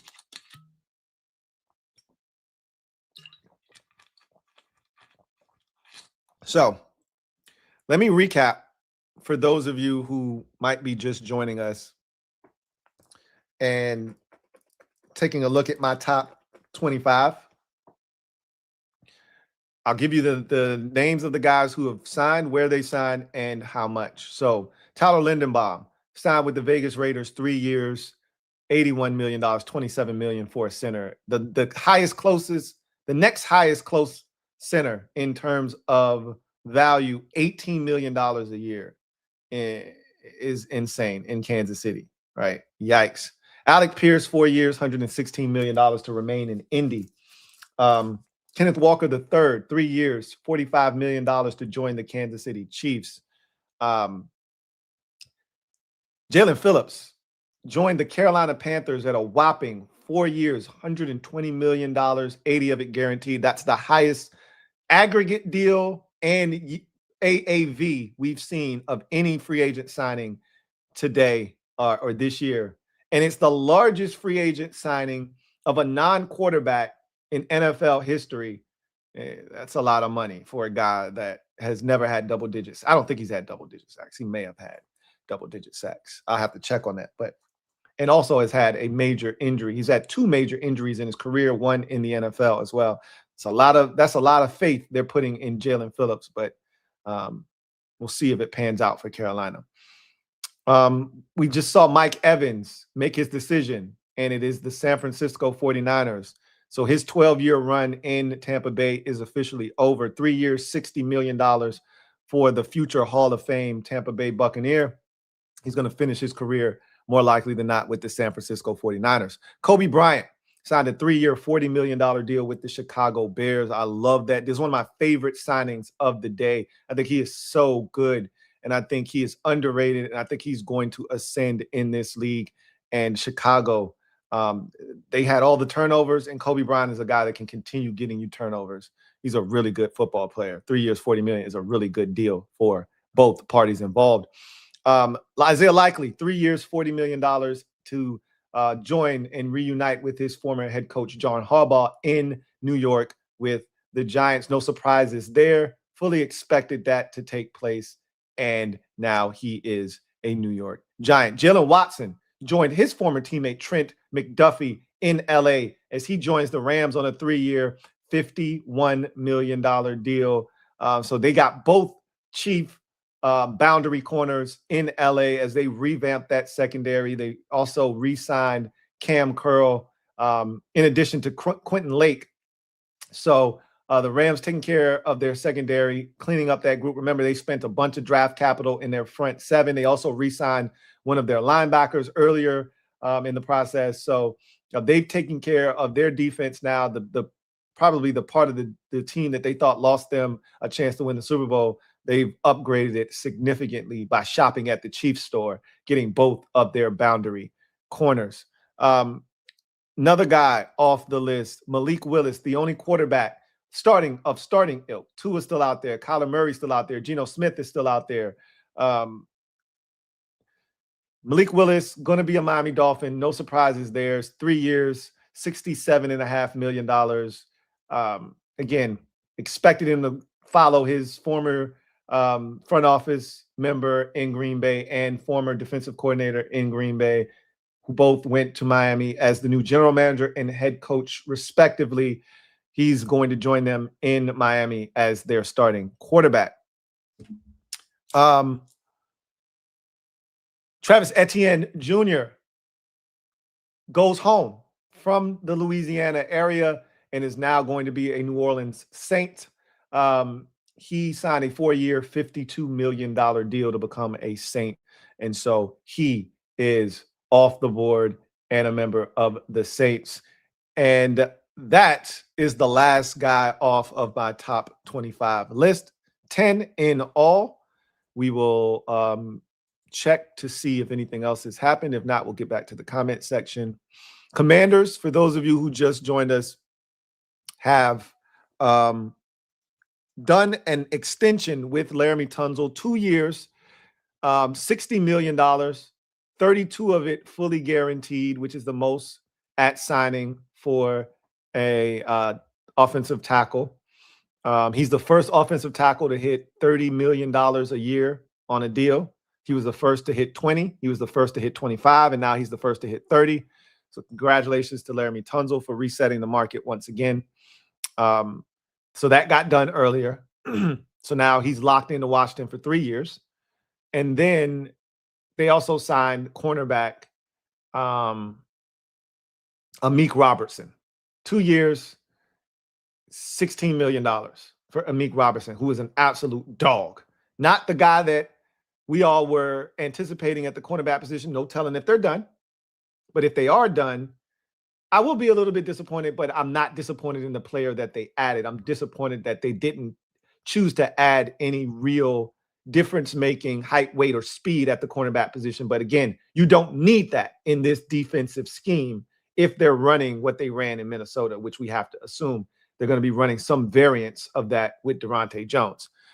Browns are signing former Chargers first-round guard Zion Johnson to a 3-year, $49.5 million deal. So basically 3 years, $50 million. So just a shade under $17 million a year for Zion Johnson. It'll be 16.5 roughly a year. So they are looking to bolster their offensive line, and they do that with Zion Johnson. That is the latest. Let's see if there's anything else that has transpired. Former Bears defensive end Amequ Robertson is heading to Houston on a 1-year deal worth up to $4 million. I actually liked Amequ Robertson. That's a solid signing for Houston to give them some depth along that defensive front. All right. So that's where we stand. A couple more signings there. Nothing needle moving, but significant in nature, especially Zion Johnson getting that amount of money from the Browns.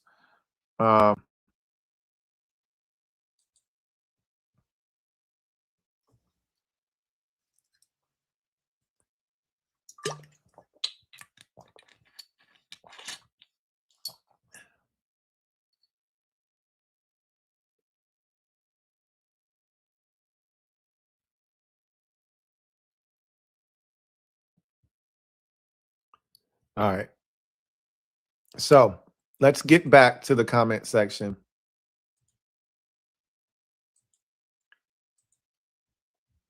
And see what you guys have to say. All right. Hey, the fan base is crashing out. I love it. I love it. It's hilarious. I love it. It's actually hilarious. Let's get to the comment section. All right. Brent, thank you for the super chat. Brenton Settle, thank you for the super chat. Greatly appreciate you. Brenton Settle writes, if this continues like how we think it is, and Debo's market isn't what he thinks it is, how do you feel about Terry, Debo, and Ayuk? Where's the speed is what I would ask you. Where's the speed being provided? Now, you could sign both of those guys and still bring in a Tyquan Thornton, but now you got 7 receivers because they're not cutting Luke McCaffrey. They're not cutting Jaylen Lane, and you already signed Treylon Burks. Don't forget about him. So to me, at this point, you're signing 2 receivers in free agency. Unless one of them can do both. Ayuk and Debo don't have speed. So unless you're signing someone with some speed, you're back in the same position you were in last year, where Terry's the only guy that can vertically stretch the football field. Again, you have to add speed. That's why they were going after Alec Pierce. They know that, and they're going to add speed. So I wouldn't be a fan of that because you've already added Treylon Burks back to the mix, and you still have the 2 young receivers. Because the number is 6. Nobody wants to keep 7 receivers. That's not ideal. The number is 6. So I wouldn't be a big fan of that. Balls Deep. Thank you for the super chat. Greatly appreciate you. Who writes, AP waiting for clearance signs. Ain't nothing like, hey, as someone who loves himself a good deal, it ain't nothing like a good orange or pink tag on an item. But I don't think that's what he's doing. But these negotiations take time. Like a lot of these guys still haven't signed or haven't agreed. I shouldn't say signed. No one signed anything yet. But a lot of these guys haven't agreed. Again, of my top 25, 15 guys are still remaining. So plenty of time. But I love the crash out from this fan base. It's amazing. It's incredible to watch. Mr. HTTR, thank you for the super chat. Greatly appreciate you. Thank you for being a member of the MOBB. Who writes, y'all need to play in a fantasy football league with salary cap. Then you'll understand that building a team is not about the big splashes. I let the other GMs get those high-priced items. Then I build my championship team while they're broke. Again, you're preaching to the people that are loud right now are the ones that are impatient and, going crazy. Most people that are rational are just sitting back and waiting for everything to start to take place. Adam Peters has not lied to us yet, and I've said this already, and you can choose to believe what you want. But here's the facts. He hasn't lied to us yet. He said that he was going to get the Laramie Tunsil deal. He learned from the Terry situation. He's going to get it done early. What did he do? He said they're going to spend. They're going to be aggressive. Again, aggressive for you, aggressive for me, and aggressive for them may look totally different. I've already told you what I believe they're going to do. And it seems like you guys didn't want to hear me when I said what I said, because I told you we weren't getting Alec Pierce, we weren't getting Kenneth Walker, and we weren't getting Isaiah Likely, and Tyler Linderbaum. We weren't getting any of those guys. Okay, so if you subscribed to what I subscribed to, then nothing has transpired yet that you didn't already anticipate. So I don't understand what the big fuss is about. All of the receivers are still available that we came into this process, or at least I came into the process thinking that they would be picking from. All of the edge rushers that I didn't think Jalen Phillips was coming here. And I didn't want to pay him $120 million anyway. I didn't think he was coming here, and I don't love him as an edge rusher, especially for that price. The Boye Mafes, the Odafe Owehs, they're still available. All right? I don't know if they're going to do anything at corner. And I told you guys, Durante Jones is the wild card in all of this because we may not do anything at safety, which I don't anticipate us doing anything. Not anything that's going to move the needle, at least. I said, I don't know what we're going to do at corner because we don't know how he feels. Just like I said, Quay Walker, I would love to add him. We don't know how he feels about the linebackers. This man came in his press conference, came into Washington and said, and started rattling off names. We're like, who? What? Hey, stop playing with me, Durante, man. Chill out, bro. But his fresh eyes is what I kept saying. They kept saying, fresh eyes. They're going to find out. Those who don't hear, feel. A wise woman once told me that.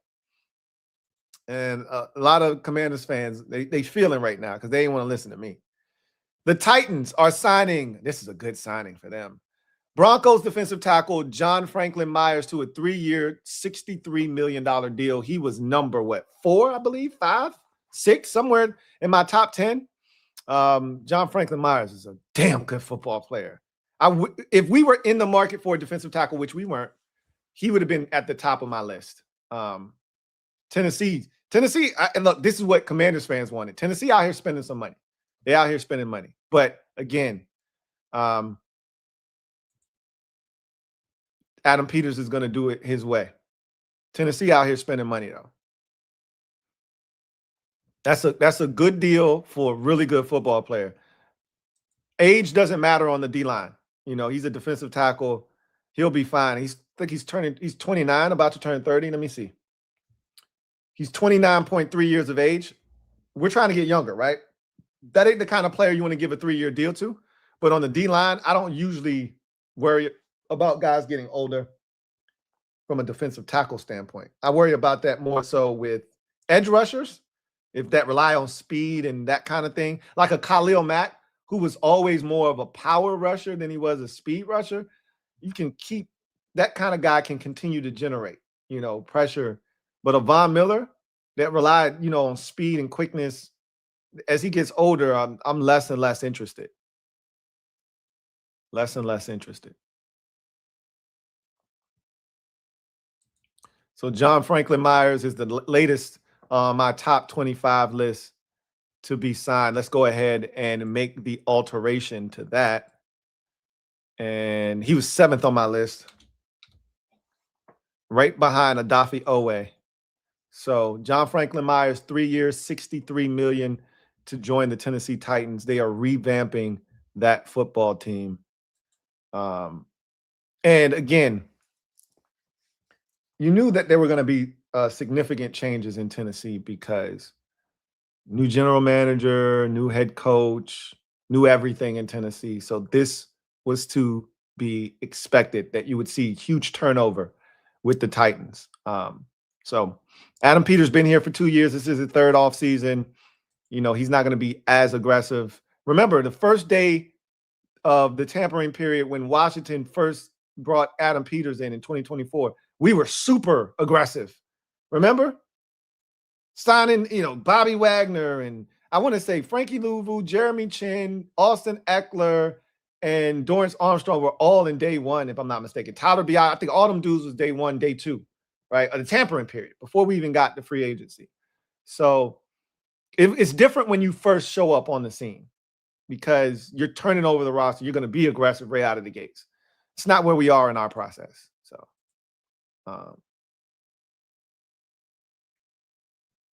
the Giants are signing Tremaine Edmunds to a 3-year, $36 million deal. Tremaine Edmunds, now a Giant, 3 years, $36 million. Remember, they moved on from their former middle linebacker, Bobby Okereke, right?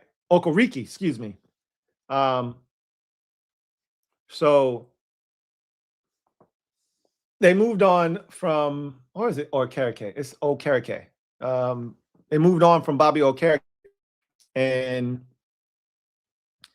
now they replace him with Tremaine Edmunds on a 3-year, $36 million deal. So Giants staying active. They've made quite a bit of noise today. Isaiah Likely, Tremaine Edmunds, and they signed somebody else, a punter, I think, among other things, a punter. So Giants signing Tremaine Edmunds, 3 years, $36 million. All right. Former Ravens tight end Charlie Kolar is signing a 3-year, $24 million deal with 17 of it guaranteed with the Chargers. Boy, the Chargers love them some big physical blocking tight ends, man. Kolar can catch, though. He's not your run-of-the-mill. So that signals the end of which he really didn't play as much as I thought he was going to, a factor in the offense. But that ends the Tyler Conklin thing in LA with the Chargers. But Kolar, younger, ascending tight end in the league. He is now a Los Angeles Charger. All right. So the Ravens lose 2 of their tight ends. They always stay strapped with tight ends.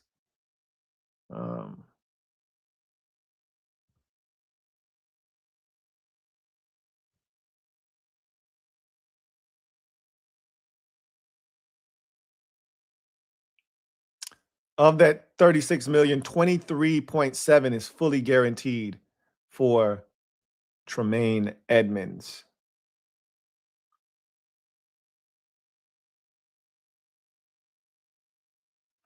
Yeah, Charlie Kohler just feels like a Charger signing, if I've ever seen one. That screams Harbaugh. I guess Harbaugh to Harbaugh, right? He was in Baltimore with his brother. Now he's in LA with the other brother. All right, let's get to the comment section.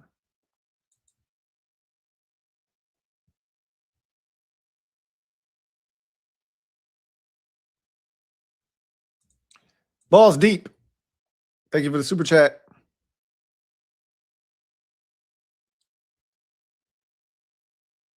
Well, I feel like I missed one. This is the one I did read. I know I read that one. Guess not. I thought I missed something. Maybe my eyes are deceiving me. Hunter95. Thank you for the super chat. Greatly appreciate you. Double up. Thank you for doubling up. Right. I meant to say on my earlier chat. Happening on your earlier super chat. You said, but you did say happening. Yeah. I don't know what that word was that you had up there. It was crazy, but I got the gist of your super chat. I got the gist of it. Wilfredo Elias, thank you for the super chat. Greatly appreciate you. Thank you for being a member of the MOBB. Wilfredo writes, fan base full of crash outs with Madden mentality. Yeah. Look, man, a lot of the younger fans are crashing out right now. The older ones with experience that have been here before, that have done that, they're not tripping. It's the younger fans that are going crazy right now. Again, would you have liked to have seen them do something by now? Sure. I honestly thought they would have signed a big name by now, but these things take time, right? And these players have options. You're not the only one. And, they added a new feature this year. You can Zoom with up to five players during this tampering period. So that if you're going to spend a bunch of money and try to woo a player, get them to sign with you, it may entail and require you to meet with them on Zoom to get a better feel for them get a better feel for you, and to make them comfortable with what the direction of your program is and what you plan for that player to be for them. And the agent has to be on that call as well. So that could be what Adam Peters is doing too, right? Going through that process as well. But yeah, the fan base is crashing out. I find it hilarious. Chilled Guy, thank you for the super chat. Greatly appreciate you. Chilled Guy writes, house ISO fire, Louie. What can't you understand? I'm assuming that his house is on fire. I'm guessing that's what that was supposed to be. What can't you understand? The house is on fire. It's not on fire. House is not on fire. It is not on fire. Mr. Deacon, sir. Thank you for the super chat. Greatly appreciate you. Mr. Deacon, sir, right. Sup, Lou? You think this Phillips contract hurts the edge market for us? Not crashing out yet, though. Likely the only guy I wanted, but we still can get Chig. It could hurt the market. You damn right it could. I mean, what is Phillips? Let's look it up. What has Phillips ever done in his career to warrant this type of money? I know he's younger, right? He's younger than all these other guys. The most sacks he had in his NFL career came in his rookie season in 2021 with 8.5. All right. He has steadily declined ever since then. 7 sacks the next year after that. 6.5 sacks in 23. 1 sack in 24 he dealt with an injury. Fully healthy in 25. He had 5 sacks. Then he had 3 sacks. He had 5 sacks last year. Okay. So he had fully healthy at 5 sacks, 3 with the Dolphins, 2 with the Eagles after the trade. Like, you're paying for a guy that his career high in sacks is 8.5. Now, you're also paying for what he can provide you with, in the run game as well. Like, I talked about Max Crosby and how you can't always measure everything by sacks. But if I'm paying that kind of money, you better be an ultra disruptor. And that is not what Jaelan Phillips is. He's a very good football player. Don't get me wrong. All right. And he can rush the quarterback. But by no means is he worth $120 million over 4 years. You damn right that can hurt the market.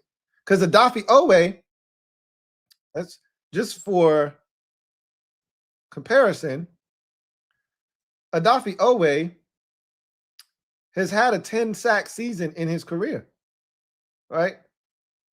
He had a 10-sack season in 2024 for the Ravens, and then he had 7.5 sacks last year, all 7.5 coming with the Chargers after the trade. So he's looking around saying, I got 30 sacks in my NFL career, 30.5, and I'm just getting started. I'm just revving up the engine. And this guy got 120 million? Oh, hell no. We got to go back and we got to figure this shit out. Now, a guy like Boye Mafe, I don't think that affects his market because he was never getting that kind of bread. But Odafe Oweh probably saying, hold on a minute, hold on. Maybe we need to reconsider. Read some literature on the subject. Because if he getting that kind of money, maybe I need to reconsider what my market is. Because I think I'm a better football player than him. So, yeah, that definitely could F up the market for sure. C. Rob for President TV. Thank you for the super chat. Greatly appreciate you. Right, man, Louie, $100 million for one Temu signing is wild, bro. $100 million for Jaelan Phillips, $81 million for a damn center, $100 million for a receiver that's a vertical threat. I mean, again, I can't knock the hustle on Alec Pierce because we was willing to pay it. And I'm not going to talk shit about the guy because if we would have signed him, I would have been hyping him up. He's a really good receiver, and he has an elite trait that teams pay for, which is why the 49ers and the Patriots were willing to pay more than the Colts paid, and we were in the mix. But Alec Pierce is not Justin Jefferson. He ain't even T. Higgins, but he's getting T. Higgins money. So we'll see what happens, but a lot of them, again, this is why you got to be patient in free agency, because if you jump out there at the very beginning, you overspending for some shit. This is what the fan base, this part of the fan base that's crashing out don't understand. When you jump out and you want to be the first in free agency, you overspending for some shit. Now, there's been some good deals. Kobe Bryant, damn, that was a good deal. Jaylen Watson, damn, that was a good deal. John Franklin Myers, damn, that was a good deal. Those are some really good deals for some really good football players. But Tyler Linderbaum, Jaelan Phillips, Alec Pierce, hell, the Kenneth Walker deal was a good deal to me. But Tyler Linderbaum, Jaelan Phillips, Alec Pierce, those are outrageous deals, bro. Outrageous deals.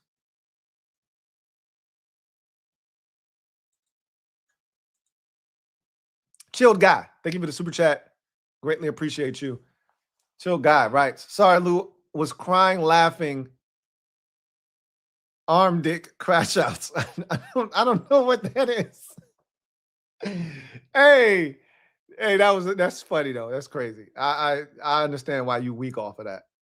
Let's see if anything else is transpired. You guys are a mess. You guys are crazy. Tennessee. Woo! The Titans, boy. They out here getting busy. Titans again. The Titans are signed. I told you Tennessee was going to spend some money today. I knew they were going to be the Patriots of this year.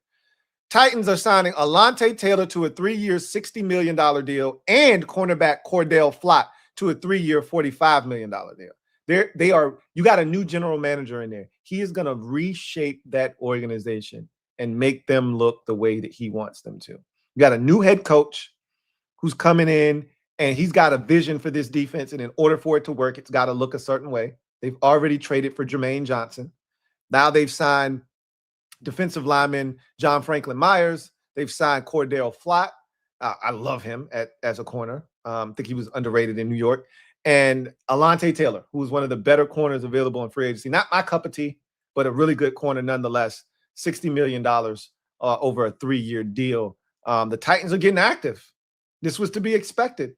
They are revamping that defense, and they're revamping that offense, right? We've already talked about the moves that have been made, signing the former Giants tight end, signing the former Giants receiver Wan'Dale Robinson, signing, I think it was one more player that had ties to, the backup quarterback, Mitchell Trubisky from the Bills, all having ties to their offensive coordinator, Brian Daboll. So all of this makes sense. All of this tracks. The Broncos are re-signing J.K. Dobbins. So he's staying in Denver. Denver was reportedly in on Travis Etienne before he decided to go home to the New Orleans Saints. All right. So Titans getting busy.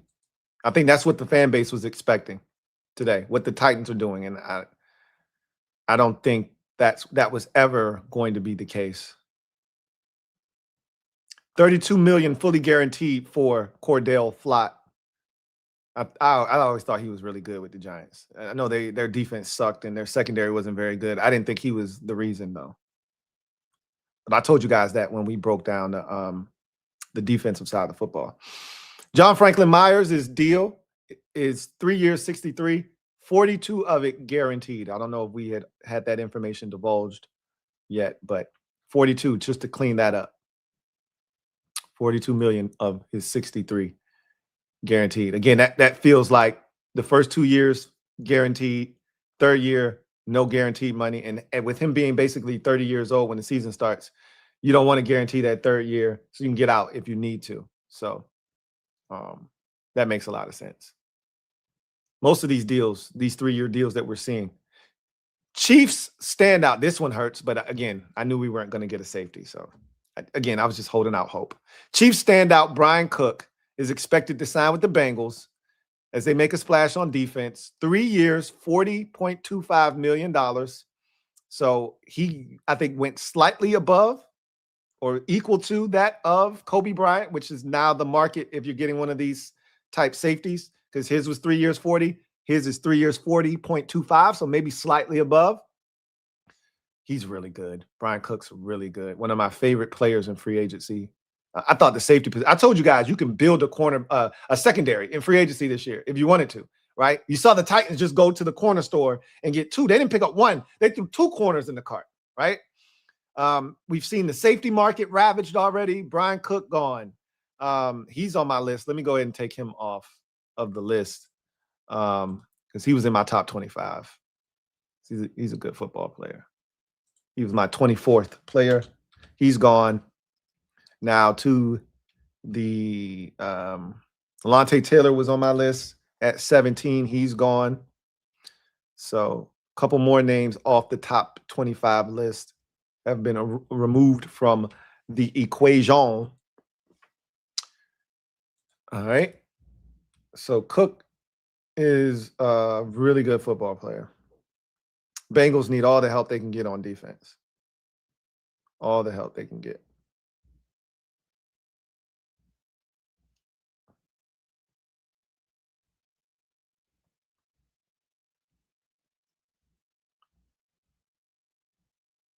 All right.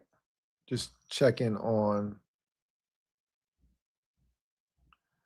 all of the moves to make sure nothing has snuck by me.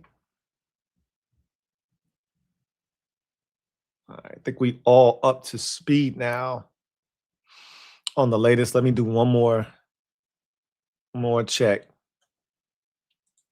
on all of these major platforms to make sure that we haven't missed anything. So the Titans so far, Alontae Taylor, Cordell Flott, Franklin Myers, Wan'Dale Robinson, Daniel Bellinger was the tight end. I couldn't remember his name that came from the Giants, and Mitchell Trubisky. So they're getting active today, are the Tennessee Titans, which was to be expected. I told you at the top of today's stream, I said, look out for the Tennessee Titans to be big spenders today. They got a ton of money, and they're looking to be aggressive. And that is exactly what they've done to this point.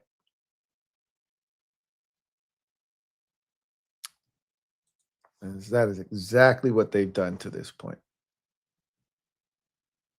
All right.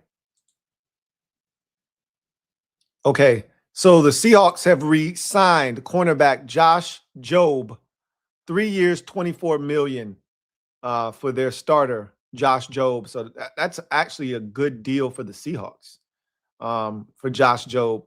So they're going to let Reek Woolen walk. They already let Kobe Bryant walk. They already let Kenneth Walker III. Like when you win the Super Bowl, you can't keep everybody. That deal made sense for the Seahawks. Josh Jobe probably could have, I felt like he got a little bit more than that on the open market, but maybe, you know, this is the best scheme for him. I used to make fun of Josh Jobe before he got to Seattle.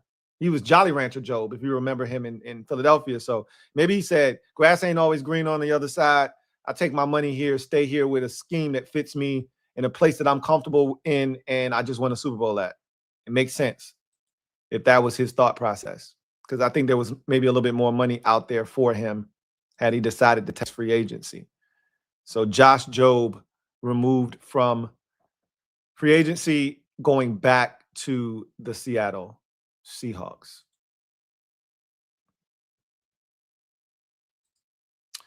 Hunter 95, 804.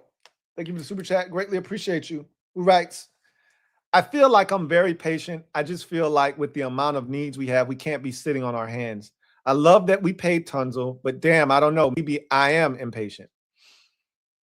If you are worried right now, you are impatient. You're very impatient if you're worried right now, because nothing has really happened yet. Like, teams are making moves. And this is the thing. When teams are making moves around you, it makes you feel anxious, like we're not doing anything, right?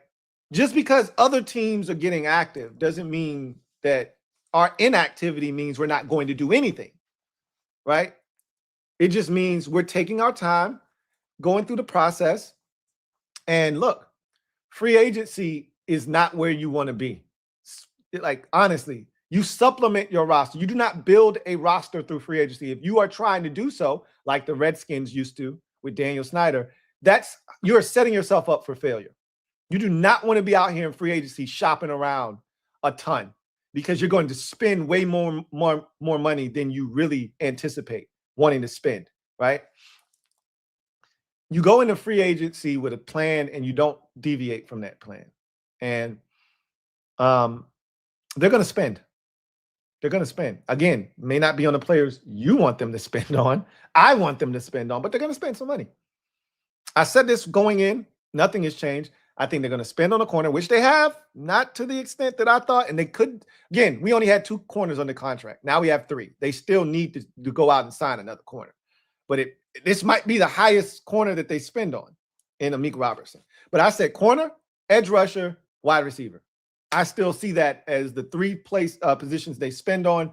None of those positions have really been touched necessarily. Corner is starting to get touched a little bit with Watson gone, Alontae Taylor. Cordell Flott was never really on my radar, even though I mentioned him as a really good football player, and I highlighted him when I talked to you guys about players I was interested in. He was never really on the radar, right? Reek Woolen is still out there. Nashawn Wright is still out there, even though I'm not really a massive Nashawn Wright fan. Josh Jobe is going off the list. He was a guy. Monteric Brown is still available, the former Jacksonville Jaguar corner. So there's still some names out there, right? There's still some names out there. None of the linebackers have really been signed other than Tremaine Edmonds and Devin Bush. So, again, if they wanted to go that direction, they could. And a lot of the edge rushers are still available. So, we'll see what they do. Hunter Hodovic, thank you for the super chat. Greatly appreciate you. Thank you for being a member of the MOBB. Hunter Hodovic writes, T, How you been, man? Long time no talk. What's good with you, Hunter? Sad about likely, but hopeful for Quay, Ayuk, and Oweh. That would be a good haul if they did that. I don't think we're going to get Quay Walker, but my fingers are crossed, as I said before. I knew we weren't getting likely, so that I had to, I think I mourned that about a week ago. I told you guys as much. Like, we're not getting him. We're not. I gave y'all the plan, right? And I said the plan doesn't include a big name tight end. If it is, it's Okonkwo. That's as good as it's going to get. I'll take it, but it wasn't going to be likely. Love at 7 is hopefully the pick. The way the running backs are going, unless we get White, hopefully, hope the fam is doing great. Likewise, I still think we get Rachaad White here as a free agent running back. You don't have to do that right now. You can wait on him, but I think he ends up here. He wants to be here, just like Ayuk wants to be here. So, King Showtime, thank you for the super chat. Greatly appreciate you. King Showtime writes, "Yo, fans, this ain't slavery. You aren't buying mandingos. Signings will come as they make sense. Effing relax." Whoa. Wait a minute. Do we have to take it to slavery? God. Hey. Look, I've seen this fan base go nuts before. And it doesn't take much, right? We're fine. As a wise man once said, RELAX. Relax. Woosah. We're fine. We're fine. Metaphor. Thank you for the super chat. Greatly appreciate you. Metaphor. Right. Thank you for being a member of the MOBB. Mariota resigns with Commanders. All right. Let's take a look and see if that has happened. I don't see it yet, but that's to be expected. I thought they would have done that before we got to this point, but let's go ahead and get that nailed down first and see if it actually is being reported.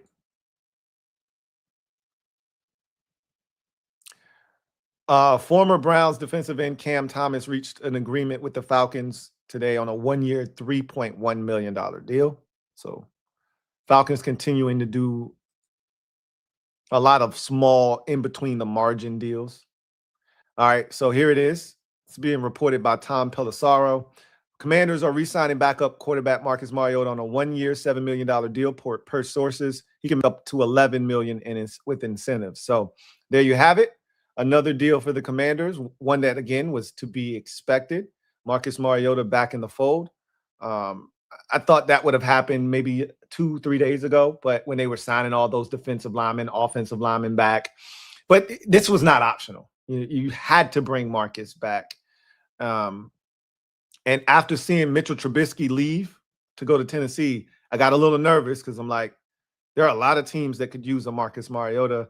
But Mariota's already, he said it a number of times. He loves it here.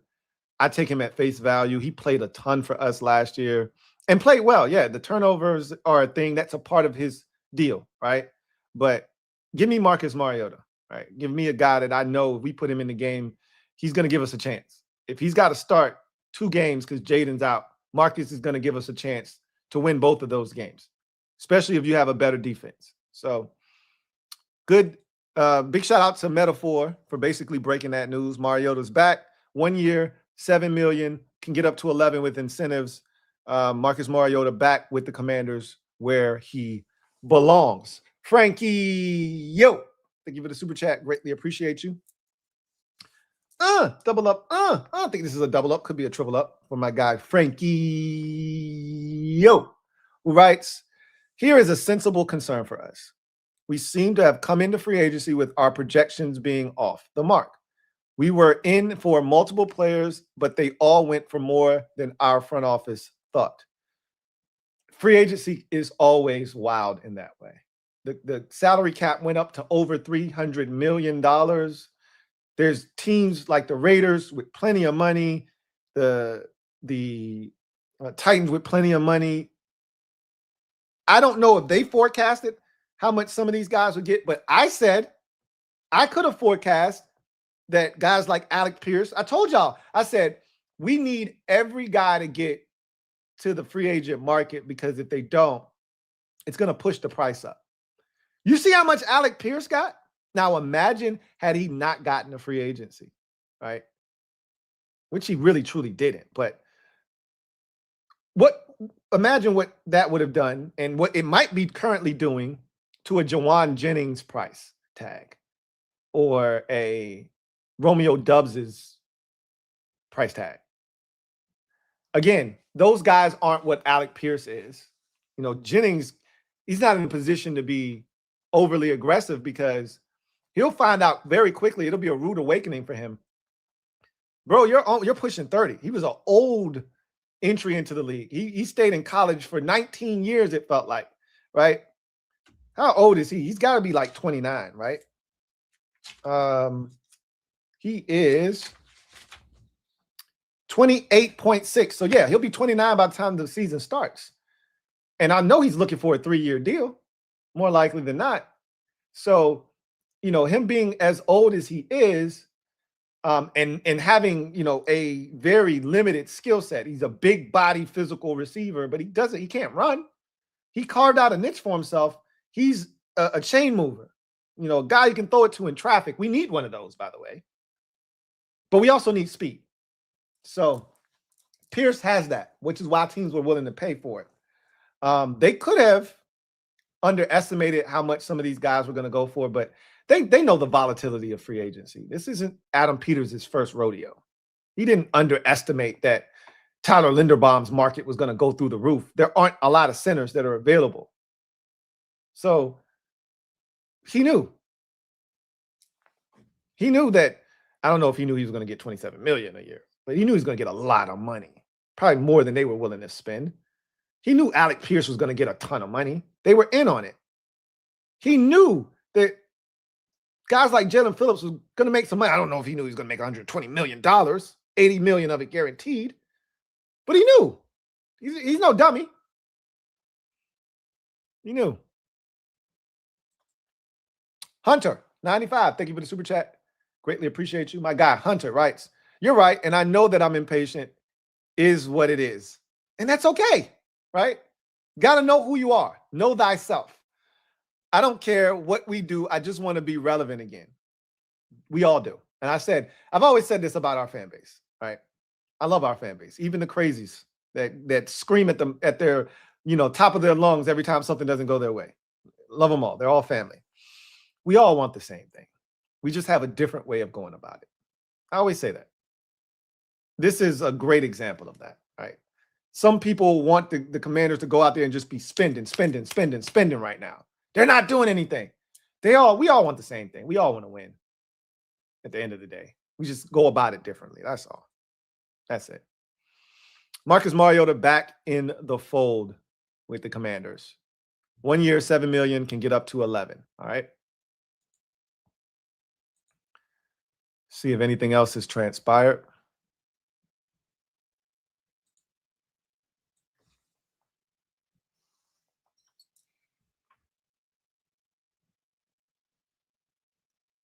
Lions add Larry Borom to their offensive line.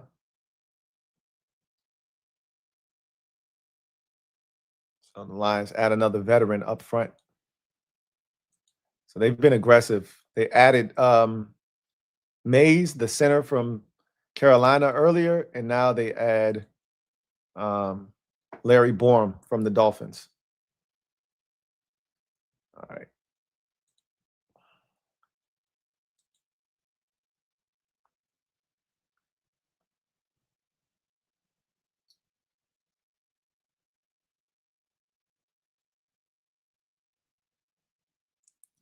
All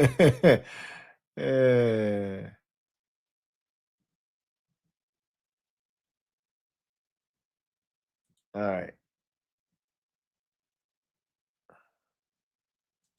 All right, let's get back to comment section and see what you guys have to say.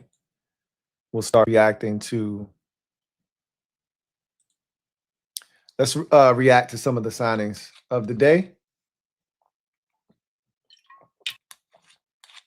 As we are closing in on 4 o'clock, And I'll probably stay with you until I'm in my mind, I'm saying 6 o'clock. I'll probably stick with you guys till about 6 to give some more opportunities for things to take place. But I already know in my heart of hearts, as soon as I get off, something's going to happen, right? So I'm trying to stick in so I don't have to jump back on. But I already know how this works. I'll get off at 6, and at 6:07, a signing will happen for the Commanders. A big one, too. But whatever happens with the Commanders, I'll be back later on this evening, more likely than not, to recap. Even if they don't do anything else other than the Laramie Tunsil extension, Amequ Robertson, 2 years, $16 million, and Marcus Mariota back on a 1 year, $7 million deal. If they don't do anything else, I'll still be back to talk about the day. And you can voice your frustrations if you'd like. But I'm going to just tell you where my mindset is heading into day 2 of tampering, if that's all they get done in day 1. But I still suspect that they'll get something done here in day 1, right? There'll be a signing that makes, or not a signing, because nobody's signing. There'll be a reported agreement that makes some noise for the Commanders at some point. So during the course of today.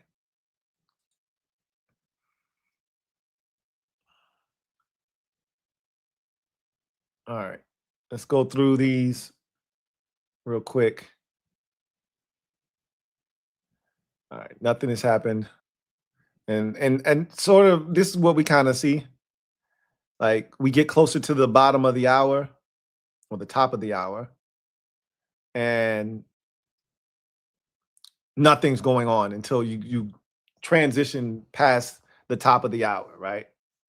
So we're getting close to 4 o'clock. May not be the same thing happened when we were getting close to 3 o'clock. Nothing was coming in, and then we got past 3 o'clock, and then they just started pouring in, right? So I think we're at that point now. So let's get back to the comment section. Anthony Johnson, thank you for the super chat. Greatly appreciate you. Anthony writes, we finna re-sign Noah, Semo, and Hartman back. Oh my God. Never change, Anthony. Never change. I love it. JJ forever. Double up. Thank you for doubling up. Who writes, Louie, the fan slander by you and psychopaths in the chat is intellectually lazy. Thought experiment. If a car maker has a $50K budget, it can build a great Honda Civic. It cannot build a Lamborghini. I don't understand your analogy. I don't understand what you're trying to insinuate. We're not trying to build a Lamborghini in free agency. As a matter of fact, no one can build a Lamborghini in free agency. You can build that Honda Civic you were referring to in free agency. And you know what? A Honda Civic's a pretty damn good car to build, by the way, if you do it right. If you want to build a Lamborghini, you do that via the draft. Okay? Just so we're on the same page. I don't know if we're here or not, but we have enough money to build a damn good automobile. Sticking with your analogy. No one ever came into this process looking, not no one. I can't speak for you guys. I already told you what I thought the plan was going to be. And so far, they haven't deviated from the plan. All the guys that I told you I thought they would think about bringing back, Andrew Wiley on the offensive line, Dietrich Wise on the defensive line. We talked about Treylon Burks. That's no surprise. We talked about them bringing back Drake Jackson. That wasn't a surprise. Like I told you, a low-level defensive tackle was going to be brought back or brought into the fold. It was Shy Tuttle they brought back. They've signed a corner. Maybe not the one that we all anticipated. It's one that I like a lot. I already told you he's going to be fiscally responsible. He's still going to be aggressive, but it's not going to be negative. He's not spending $27 million on a center. Sorry for you guys that want to spend that kind of money on Tyler Linderbaum. Sorry. Not happening. He's not spending $120 million on Jaylen Phillips. Sorry. Not happening. What he is going to do is he's going to spend good money on a Boye Mafe. He's going to spend good money on an Odafe Oweh. What he's going to do is he's going to spend good money on a wide receiver. That is what he's going to do. And he is probably banking on the fact that I have Brandon Ayuk in my back pocket. I don't think you can, just push that aside. I do think that exists. And so knowing that Brandon Ayuk is probably going to end up here allows you to not be aggressive in the wide receiver market. They could just sign Ayuk, add Tyquan Thornton, in addition to already re-signing Treylon Burks. That may be their idea of putting together a really good wide receiver room. We would all like to see them go out and get someone in addition to Ayuk that can run. Rashid Shaheed is my guy. That's the guy that I would love to see them bring here. But if I'm Rashid Shaheed and you tell me that you're probably bringing in Brandon Ayuk, where does that leave me in the equation? Because I want to go somewhere where I'm going to be, at worst, the number 2 receiver. You bring in Ayuk, I'm at best the number 3 in Washington. Maybe I don't need to go to Washington. That could be his thought process. I wouldn't blame him if he's thinking that way. I still think Shaheed wants to stay on the left coast. I still think he wants to stay close to home. Seattle makes a ton of sense. The Raiders make a ton of sense. They've already signed Jalen Naylor, so they may be out of the receiver market. We'll see. A lot of things to take into consideration, but a Honda Civic sounds about right. No one ever mentioned the Lamborghini being built in free agency. And if you're trying to build a Lamborghini in free agency, you're going about it all the wrong way. And you're probably going to end up building a car that doesn't serve its proper purpose and is going to constantly be in the shop needing repairs because you've spent outside of your budget. Kasim, thank you for the super chat. Greatly appreciate you. Kasim writes, you need to stay on until 5:30. You're getting me through this work day. Hopefully we have fireworks by then. LOL. I'll be on until about 6. So you're good. I got you covered, Kasim. I got you covered. Roland Edward, thank you for the super chat. Greatly appreciate you. Roland Edward writes, could our brand new DC and OC be scaring away talent from the team? I doubt it. As a matter of fact, I think they are the driving force behind what they're looking to do in free agency. Not driving away. Like, no one's, well, I don't like their offensive coordinator or their defensive coordinator. Now, somebody could say that about Durante Jones because of where he's coming from. But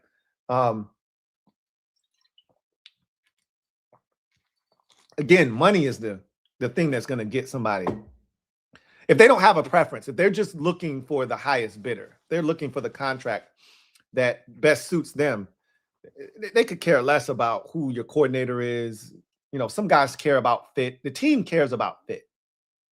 Players don't give a shit about fit a lot of times if they're looking to get paid. It's your job to figure out how to utilize me. My job is to try to get the biggest contract that I can get. Some guys do care about fit. You get to a certain point in your career, a certain stage, and you're looking for the right fit, right? Because that could alter future potential earnings if I go somewhere and I'm not a good fit and it doesn't work out. Now you playing with money down the road. But if I'm just like, I bet on myself, I bet on me, and I don't care what system you got, I know I'm a hooper and I'm gonna get it done. Just pay me my money. That's how most guys operate. So I don't think our DC and OC are scaring away talent. They're spearheading what they're going out there looking for. Now it's just about going out and securing said talent. Wrath of God, thank you for the super chat. Greatly appreciate you. Thank you for being a member of the MOBB, who writes, making me nervous, Lou. Better start spending that bread. Too many dogs falling off the board. Give me a splash name, please. It's amazing how badly y'all need a name to validate something. Here's what I care about, ultimately. And again, we could get a bunch of splash names, a bunch of big name free agent acquisitions, and still suck. at the end of the day. What we are hoping is that they get the right players. Amequ Robertson is the right kind of player for this defense. You want more of those, right? So that's the hope, is that they continue to add more guys that can be great fits. And they told us, we want guys that are a great fit. We will spend if said player is a great fit. So we'll see if they find those players. We're approaching the 4 o'clock hour, so nothing has happened. And I told you, you kind of see that. I think we're going to get a rash of moves here after 4 o'clock, like 4:05. You're going to start to see these moves start to come in. Because usually as you approach the hour, things start to dry up a bit. So yeah, nothing else has happened. So we'll go back to the comment section. Balls Deep, thank you for the super chat. Greatly appreciate you. Balls Deep writes, relax, everyone. AP busy signing Wagner, Ertz, J-Mac, Chris Rodriguez, and Von Miller. We good. He cooking. We got your sarcasm. You didn't have to put it in parentheses. You didn't have to put it in parentheses. We got your sarcasm loud and clear, Balls Deep. Oh, man. You guys are hilarious. The Dubs family. Thank you for the super chat. Greatly appreciate you. Dubs family writes, all I see is a G-Shock, not an AP. Hey, look, man. Keep the jokes coming. Keep the jokes coming, man. Y'all are entertaining me. All right. Keep the jokes coming. All jokes aside, though. Let them continue to work. Let them continue to work. Let them continue to work. There's still a lot of good options that exist out there. Still a lot of guys out there that exist. Let them work.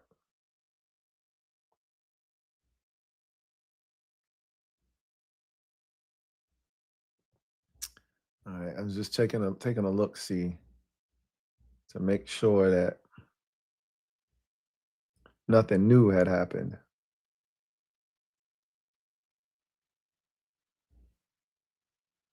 I want to make sure I keep my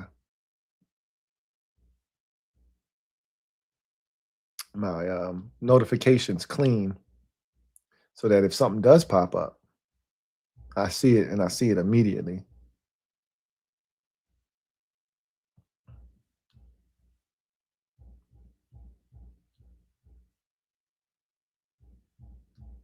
All right, so we all good now. Let's go to work. All right. Raw World. Thank you for the super chat. Greatly appreciate you. Raw World writes, been watching for years. First super chat. Love it. Love it. Love it. I especially appreciate you not fan policing. People get to voice their opinion and views, and I love that here. I always tell y'all, I've tried to create a space where everyone feels safe voicing their opinion. You say how you feel. I don't have to agree. You don't have to agree with me. And a lot of times you're not going to agree with me.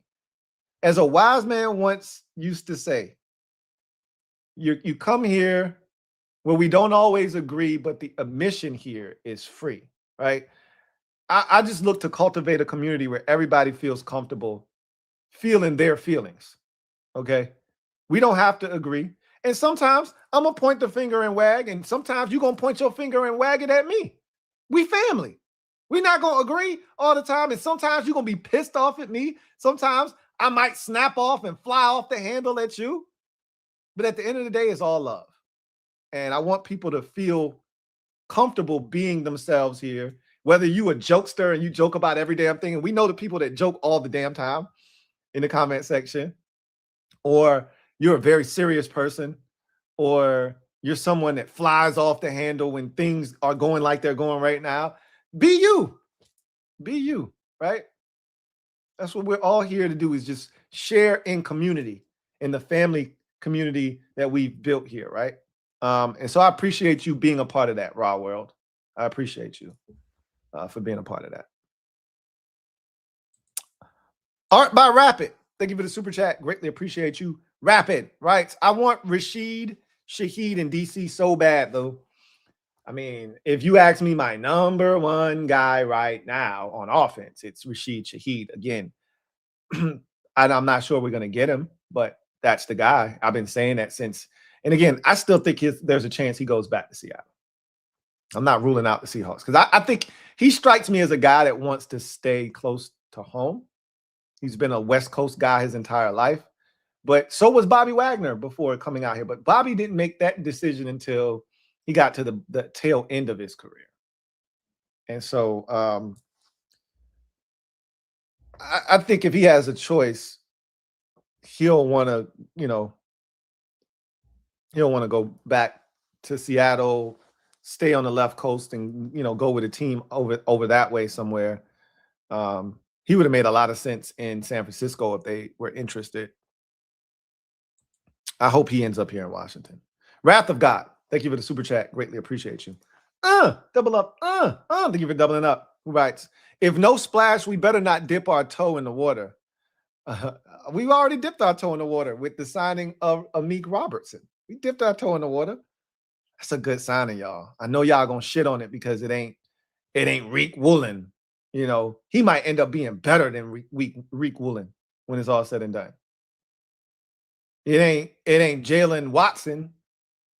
He may end up being better for us than Jaylen Watson does in LA, but Jaylen Watson's a really good football player.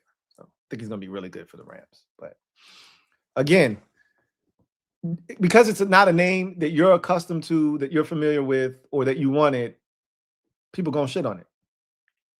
Amequ Robertson, I told y'all about him 2 weeks ago when we went through the defense. I gave y'all my defensive players that I was interested in, that I would love the team to sign. I didn't think he would be a guy that we would sign. I said he was too much like Mikey.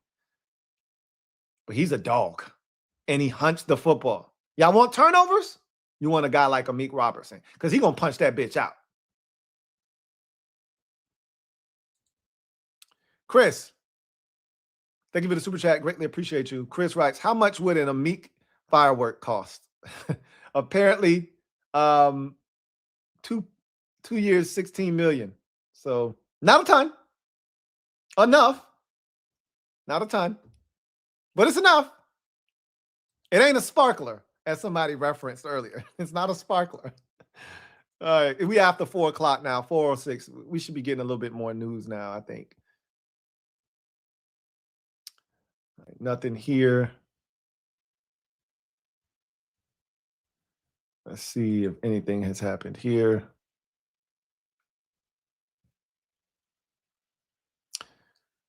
All right, the Packers are releasing 2-time Pro Bowl center Elgton Jenkins. So another option for the Commanders if they are in the market for a center in free agency.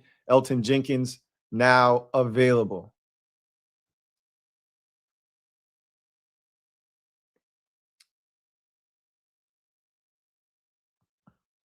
So just another piece of information, another piece to the puzzle, another option.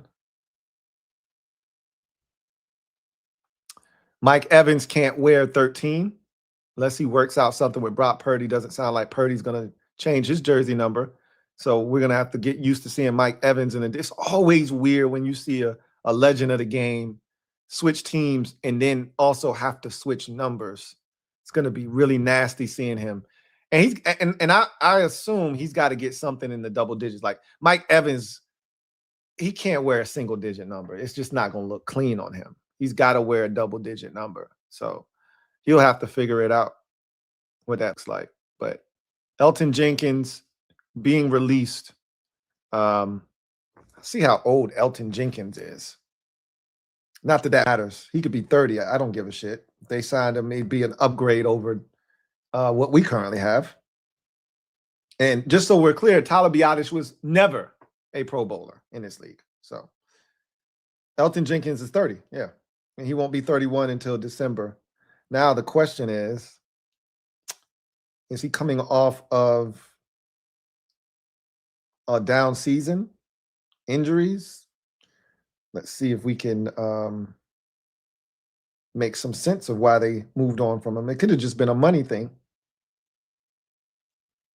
See how many starts he made last year. Yeah, he coming off of an injury season, made 9 starts, 17 the year before that, 15 each of the 2 years prior to that. So coming off of a season where he dealt with some injuries, but and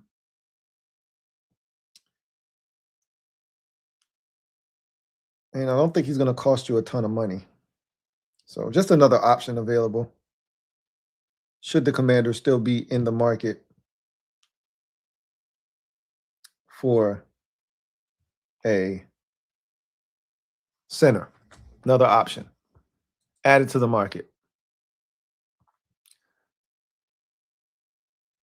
Okay, so one of the big edges is now off the board. The Bengals are signing Boye Mafe.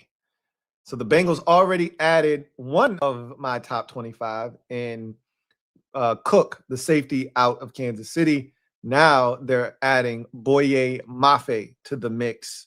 So I think Boye Mafe was like 23rd on my top 25 list and one of the big targets for free agency for the Commanders. In my estimation, him and Odafe Oweh were pretty high on the list of guys that I thought they would go after. So that's a 3-year deal for Boye Mafe in Kansas City, still or Cincinnati, excuse me. Still waiting to see the numbers on that deal to kind of get a sense of, what the Odafe Oweh market may look like. I think his money is going to be a little bit less, though, like we talked about, a little bit less than what we saw for a lot less than what we saw for. It's going to be in that, I think, that 3-year $3-year $48 million range when it all comes out. I told you, I think his number is somewhere in that 16 to 20 range. So 3 years, 48, I could see that. 3 years, 51, I could see that. It's not going to be the Jaylen 30-year, 30 mil a year type money. It's not going to be anything close to that. Case Keenum is re-signing with the Chicago Bears on a 2-year, $5.5 million deal.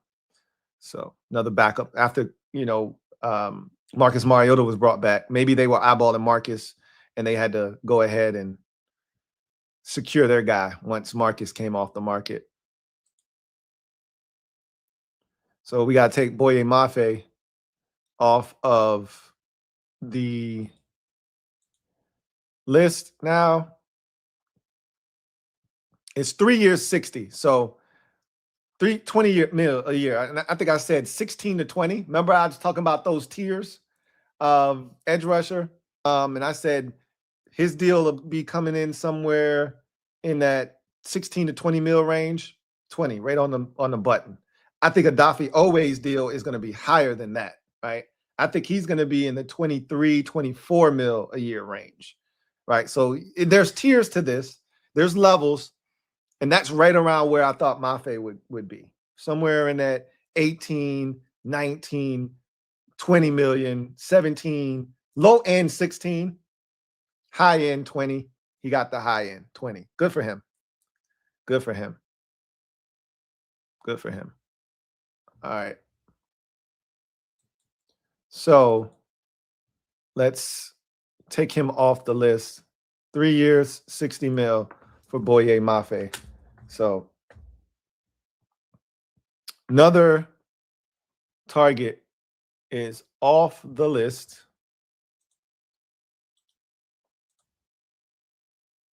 I'm about to look at my list of edge rushers real quick. So Boye Mafe is gone. All right. Now there's only one edge that I am interested in. I mean, Hendrickson is still up there for those of you who are interested in him. I'm not interested in Trey Hendrickson. And remember, Jonathan Grenard could be a guy that gets released. Someone could trade for him. I could see somebody trading for him as well. I wouldn't be shocked if that happened. But he could get released, and then that would be a guy you could target as well. But of the edge rushers available, Kwity Paye is still available. I'm not a massive Kwity Paye fan, but he is available. K'Lavon Chaisson is an interesting name to keep in mind. I thought he would go back to New England. He still may. But at 26.6 years of age, he's very intriguing coming off of his best year of his career as a former first-round pick. That's someone you shouldn't sleep on. I've told you DJ Wonnum is a name because of his ties to Minnesota. Don't sleep on him. Malcolm Kuntz is strictly an edge rusher. He's not a guy that's going to set an edge in a run game, etc. So I don't know if they'll be interested. And Arnold Ebiketie is a guy that I've heard linked to us I'm not an Arnold Ebiketie fan. If you were going to do that, I think you could have just got Kingsley Enagbare. But in any event, Arnold Ebiketie is a guy that will stop the run, but he's not going to give you any real juice off the edge. So Odafe Oweh is the last big guy in free agency that's available right now. But again, more names to come on that list, including potentially a Jonathan Grenard if the Vikings can't figure out something with him and they don't find any suitors for a trade. He may hit, because they got to make a decision by tomorrow, by Wednesday, right? Because they got to get under the cap, and they've already made him available, which means they're willing to release him if they can't find a trade partner. So I think somebody's going to trade for him personally. But if it doesn't happen and he hits free agency, Grenard would be another guy that you would absolutely be interested in. So Tyrone Malone, thank you for the super chat. Greatly appreciate you. Tyrone writes, honestly, Reek, Ayuk, Debo are the only free agents I want. Ayuk is going to be here. Reek Woolen, I wouldn't bet on it right now. It doesn't feel like it, but don't count it out. Don't count it out. Debo, it doesn't feel likely. I wouldn't rule anything out at this point. I wouldn't rule anything out, but I highly doubt that. Highly doubt it. Tyrone Malone, thank you for the super chat. Greatly appreciate you. Double up. Thank you for doubling up. Who writes, too many Washington fans think real life is Madden. There's a lot of our fan base that thinks that there are no repercussions for the way you spend, right? Wrath of God. I'll just say that. Double up. Thank you for doubling up. Who writes, he said, told you my dumb ass woke up from that dream. Well, I told you you were dreaming. I didn't want to be the one to wake you up, but I told you were dreaming, my guy. So I wasn't going to stop you from dreaming, man. That's why dreams are dreams, right? Derek B, thank you for being a member for 54 months. Celebrate! My guy Derek B writes, yo, see you at the clearance rack, PPP. Oh, not you. At 2, Derek B? At 2? Damon Battle. Been a member for 16 months. Writes, BTJ now available for trade, Lou. I told y'all that, what, 5 days ago? I did the trade video when I said the trade market is robust, and I said Brian Thomas Jr., look out for him becoming available. Them moving Travis Hunter basically to the offensive side of the football with the emergence of Parker Washington last year spells the beginning of the end of Brian Thomas Jr. in Jacksonville. I told you that already. That's no surprise. The question is, what are they asking for? They spent a first. Do they want their first round pick back, or are they willing to take a second? If they're willing to take a second for him, there'll be plenty of suitors. Plenty of suitors. If I'm the Philadelphia Eagles, I'll be willing to deal A.J. Brown if I can get my hands on a Brian Thomas Jr. for a second-round pick. I'd move on from A.J. Brown because they're asking for a first and a second. I'll just take a first-round pick for him now if I can get Brian Thomas Jr. for a second. And there are going to be plenty of teams out there that are interested in getting him. He's still on a rookie contract, by the way. So he is going to be very interesting. He won't be in Washington, though. We don't have the draft capital. Hunter Hodovic, thank you for the super chat. Greatly appreciate you. Double up. Thank you for doubling up. Who writes, just to pass the time, y'all, if we signed White, would you prefer to stay put and take one of the top edge guys, or trade back a few picks and get a second rounder and draft someone like Sadiq out of Oregon? There's a lot of scenarios that are very intriguing, that would make a ton of sense. You have to take one of the defensive guys if they're available. Now, I know you want to pick up a second-round pick. There's things you want to do that make sense, but you also have to take the best player available. And if one of those defensive guys exists, I think that's got to be the move, man. I think that's got to be the move.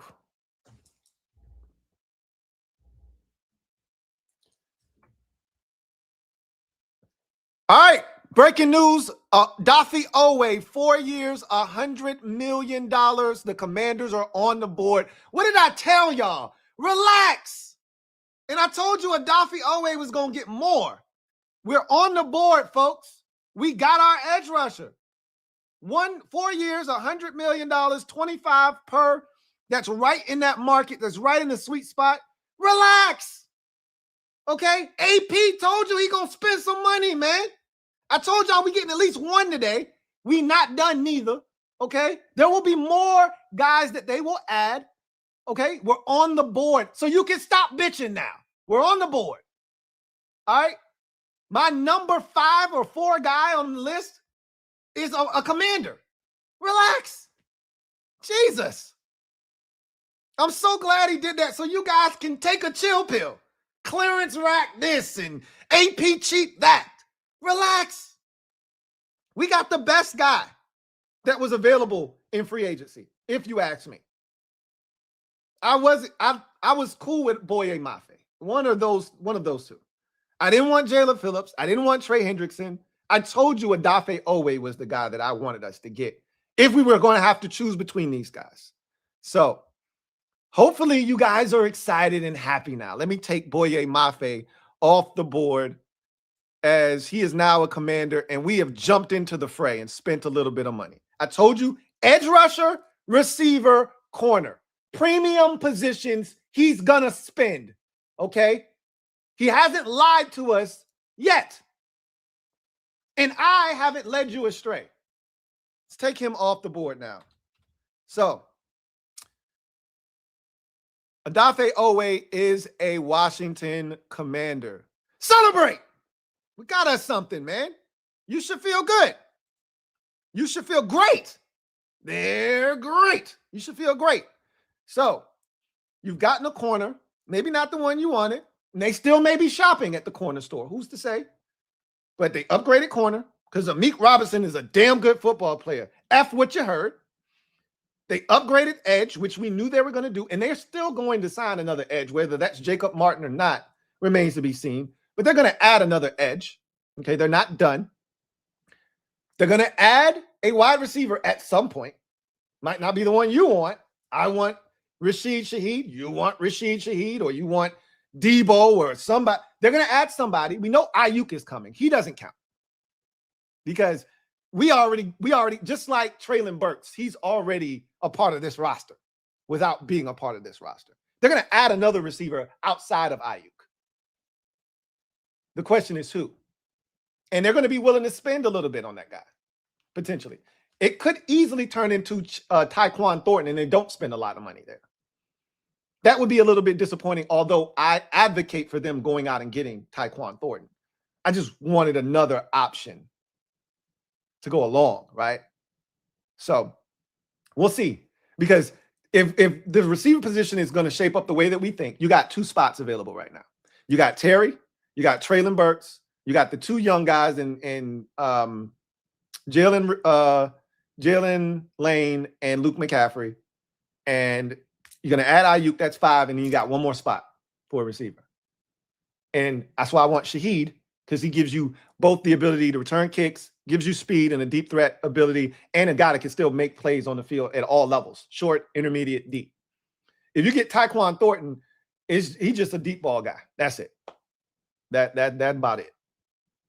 So we're on the board, gang. We're on the board. Let's go through some more of these crash out ones before we made the move.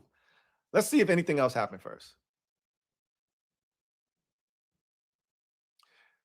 Ari said the Commanders have finished in second place on a bunch of big targets today so far. They finally got one. So we were in on some of these guys that signed in other places. Adam Peters, it wasn't for a lack of trying. Adam Peters tried. He finally got one in Odafe Oweh. 10.5 sacks last year if you count the playoffs. 10.5. 7 during the regular season. 10.5 last season. 7.5 during the regular season, 3 in the loss to the Chargers, or excuse me, loss to the Patriots. He had 3 sacks and a forced fumble in that game. So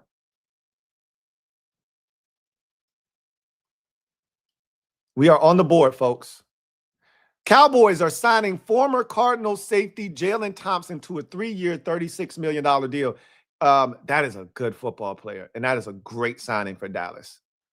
That is a great signing for the Cowboys. I like that one a lot. He's a damn good football player. Really, really, really good football. I told you could build a secondary in free agency this year. That's a hell of a – the compensatory picks just came out. Of course, we don't have any of them because we didn't lose any free agents last year, any big ones, and we signed a bunch of guys, so we didn't get any, just so you know. And we won't be getting none next year either, more likely than not, with the way free agency is going right now. We're signing guys, and we're not going to be losing a bunch of good guys because we don't have the infrastructure for it right now. So moving right along. So 2 big signings in the division. Commanders get Boye Mafe. And the Cowboys get Jaylen Thompson, the safety from Arizona. 3 years, 36 for Jaylen Thompson. 4 years, $100 million for Odafe Oweh. Patriots offensive tackle Vidarian Lowe is now a San Francisco 49er. Another low-level move there. 3 years, $33 million for Jaylen Thompson. $68 million to clean up the Odafe Oweh. $68 million fully guaranteed for him. So that's almost 70%, 68% of his contract. So pretty significant haul there. Boy, we needed that one. Couldn't come out of this thing without an edge. Once Boye Mafe came off the board, I ain't gonna lie to you. Palms was getting a little sweaty, like, hey man, unless you know something I don't, probably want to get, Odafe Oweh. Don't want to mess around and bullshit and don't get Odafe Oweh. So glad that got done because we couldn't come away. Like corner, you could argue you don't have to. I already talked about this defense and how it's run. You could shave off a little bit of your spending at corner if you want to. You can't do it at edge. You can't do it at linebacker. You can't do it at safety. So, all right. So that's where we are right now. Compensatory picks just came out, and Odafe Oweh and Jaylen Thompson are the 2 biggest signings here recently. So apparently we missed out on a bunch of guys. We were in on a number of these big-time free agents that signed elsewhere, including Alec Pierce. We knew that already. Might have been in on, Linderbaum, and then that money just got a little bit out of control. Who knows who the other guy was. But according to Ari, he said, we finished in second place a lot today. We finally finished in first place and got our guy. All right. Let's get to the comment section. Here's a Requiem. Thank you for the super chat. Greatly appreciate you. Who writes, I think it's time to crash out, Lou. I love it. CGM 87. Thank you for the super chat. Greatly appreciate you. Writes, Odafe Oweh, 4 years, $100 million. Okay, I'm sorry, AP. You should be sorry. Your apology is accepted, but you should be sorry. A lot of you should be apologizing. And he's not done. And again, it hasn't been for a lack of trying, according to Ari Mariv on X. He's tried today. Okay. Wrath of God. Thank you for the super chat. Greatly appreciate you. Writes, Odafe Oweh, we got him. Splash. See, we didn't just dip our toe in the water. Splash. Splash. Dun, dun, dun, dun, dun, dun. Let your boy shop. Splash. Dun, dun, dun, dun, dun, dun. Let your boy go shop. Splash. Fireworks. Fireworks, anybody? Josh Gates. Are you okay, Josh? Are you all right? Are you okay now, Josh? We finally got Oweh. He says, we got Oweh. Finally, I'm awake. Good. I'm glad you're okay now. I'm glad you're okay, Josh. Ben Jones, thank you for the super chat. Greatly appreciate you. We signed Oweh, Lou. We got us one, man. We got us somebody that has the talent to bend the corner with some explosiveness, some length, cause some problems up front. We needed this. We needed it. We got us one. Thomas Carter, thank you for the super chat. Greatly appreciate you. I expect us to still sign Rachaad White. That's a low-level signing, though, right? That's a mid signing. But there's going to be plenty of those to come. I expect us to sign a wide receiver of some ilk, a corner. I still think if you're not going to allocate those resources to corner, if Amequ Robertson is what you envision the big move at corner being, okay, then you need to reallocate those resources to linebacker. Because the safeties pretty much, let me see if there's any left. Kobe Bryant is gone. Brian Cook is gone. Cam Curl is gone. Jalen Thompson's gone. Reed Blankenship and Nick Cross are still out there. And to a lesser degree, Jalen Hawkins. But most of the safeties that I was truly interested in are no longer available. So I'd take a Reed Blankenship, though. But most of them are gone. So I think Reed Blankenship, though, would be a perfect white, ball hawking, smart safety like the one they have in Minnesota. So I wouldn't rule out Reed as an addition. And I would actually be happy about that. But I don't think, I told you this, I don't think they're doing anything at safety. I don't think they're doing anything at tight end, right? Linebacker is still up for debate. And if you're not going to do anything at corner, I think you take those resources and you reallocate them to linebacker and go get us a Quay Walker or someone like that. Thomas Carter, thank you for the super chat. Greatly appreciate you. Thank you for being a member of the MOBB, who writes,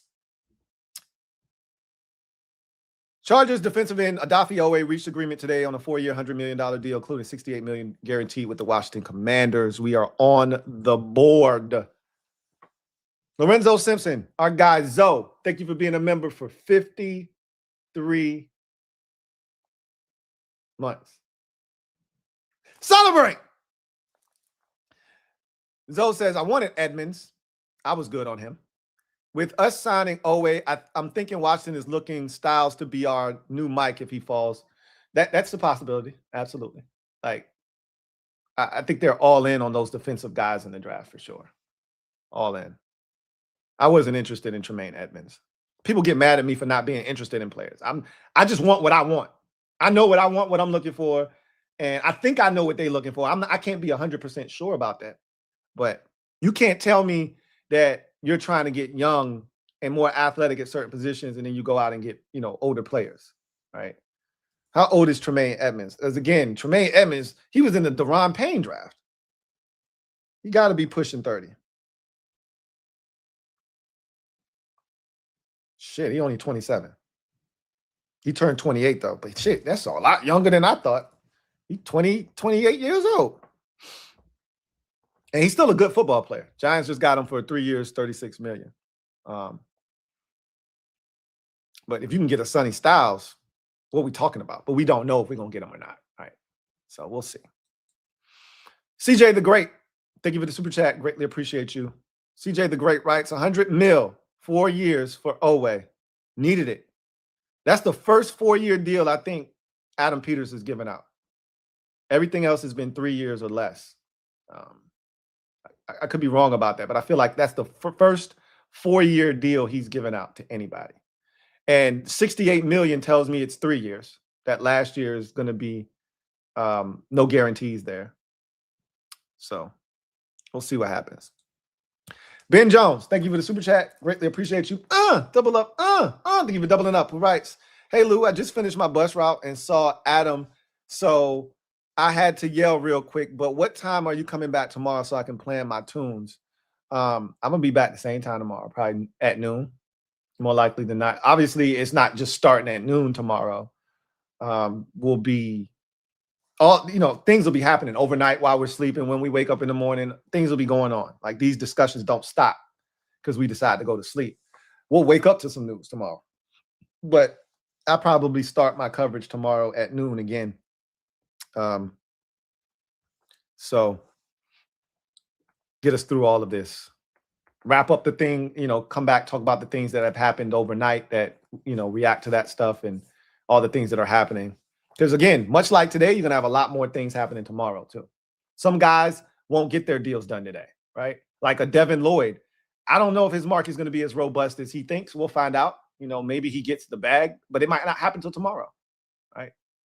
Tyrone Malone, thank you for the super chat. Greatly appreciate you. Who writes, Lou, did you have a welfare check on Brun? Oh, wait, he ain't tripping off that. He ain't tripping off that. Like, it'd be one thing if we got like a Max Crosby or something. He ain't tripping off Odafe Oweh, but he's a good football player. Just like we won't tripping when they got Jaylen Phillips. He's a good football player, but I ain't tripping off that. I think Oweh's better than him, personally. And the money that he got was crazy. So Ninja X, thank you for the super chat. Greatly appreciate you. Thank you for being a member of the MOBB. Who writes, Mega kicked me from the Cherry Squad for my opinion. And I was still right about AP. I hate being right about AP, a weirdo. Tyler should still be here. Well, I don't know what's going on in the Cherry Squad. Y'all need to figure that out amongst yourselves. But Tyler, if you're talking about Biotish, you got kicked out of the Cherry Squad on behalf of Tyler Biotish? So Ninja X? You really was riding for him that hard? That's not a guy I'm willing to get kicked out of the Cherry Squad for. I mean, I don't know what happened, so I don't want to speak on anything, but I'm not riding that hard for a guy like Tyler Biotish. It's not like he was an all-pro here. He was good. He was serviceable. At times, he was injured, always. He fought through injury. He played hard. I have nothing bad to say about him. But let's not act like he was a two-time Pro Bowler in his 2 years here. Diallo, thank you for being a member for 44 months. Salute. Who writes, what up, Lou? What's up, Diallo? Loved it. The chat and all other notifications were going ham, and you were steady as they come reading old chats. I love it. You know how this goes, man. Y'all were going crazy because y'all figured it out. I just started to go back to the to look to see if anything new happened, and then boom, I finally figured it out. I'm glad. I'm so glad this happened because, man, the crash out from the fan base was crazy. I actually was enjoying it, though, but we did need to. All right, Tua Tagovailoa expected to sign a 1-year deal with the Atlanta Falcons. So, kind of saw that coming. I don't know what the Falcons head coach's infatuation with Tua is, but he clearly thinks Tua is a good fit for his system. Ew. But okay.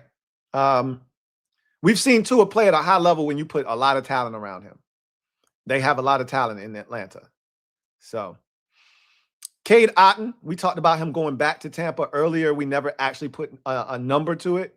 3 years, $30 million, 20 of it guaranteed. So essentially a 2-year, $20 million deal, or 2 years of guaranteed money, with 20 million of it guaranteed. And then the third year, if they like what they're getting out of Cade Otton, he'll make 30 million out of the deal. If not, they'll get out of the deal or, re-up him towards the end of that deal.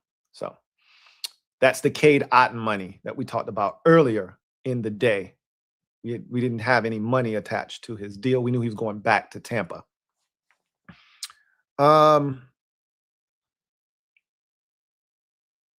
Eagles, Ravens, and Steelers each got 4 compensatory picks. God, I can't wait till we get our program up and running like the Eagles have it, to where you're losing free agents and you're able to get all these. They already had a shit ton of picks. They didn't need any more. And I got 4 more compensatory picks coming their way. Steelers also have a shit ton of picks. They didn't need any more either. Now they got 4 more coming their way. Raiders are signing Colts pass rusher Kwity Paye. He gets a deal worth $16 million per. I'm glad we not in the Kwity Paye market. Yikes. That's where we would have been heading if we didn't get Odafe Oweh. That shit could have got spooky quick. Let him go to Vegas and be mediocre as hell. You see where his money is, right? 16. Below that of Boye Mafe, because to me, he wasn't in the same ballpark with those guys. So it makes sense. He probably signed a 3-year, 40, what would that be? $48 million deal, I guess. 2 years, 32, 3 years, 48, something like that, which it makes sense. That's where he belongs. Remember, I was saying that next level down, where Boye Mafe was, 16 to 20 mil a year. Boye could have either been on the low end or the high end. I would have put him closer to the high end. He ended up getting 20. And then Odafe, I told you he would get more. He wasn't going to get, Jaylen Phillips money, but I said he'll be in that 23 to 25 range, somewhere in there, 24 range. We got 25 mil.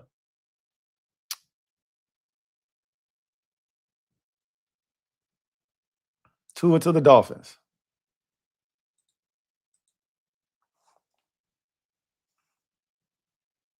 All right. So, yep, 3 years, $48 million for Quiddy Pay.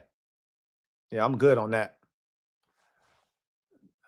I am good on that. So glad we didn't have to resort to that kind of desperation. That's where you were heading, though, on some real shit.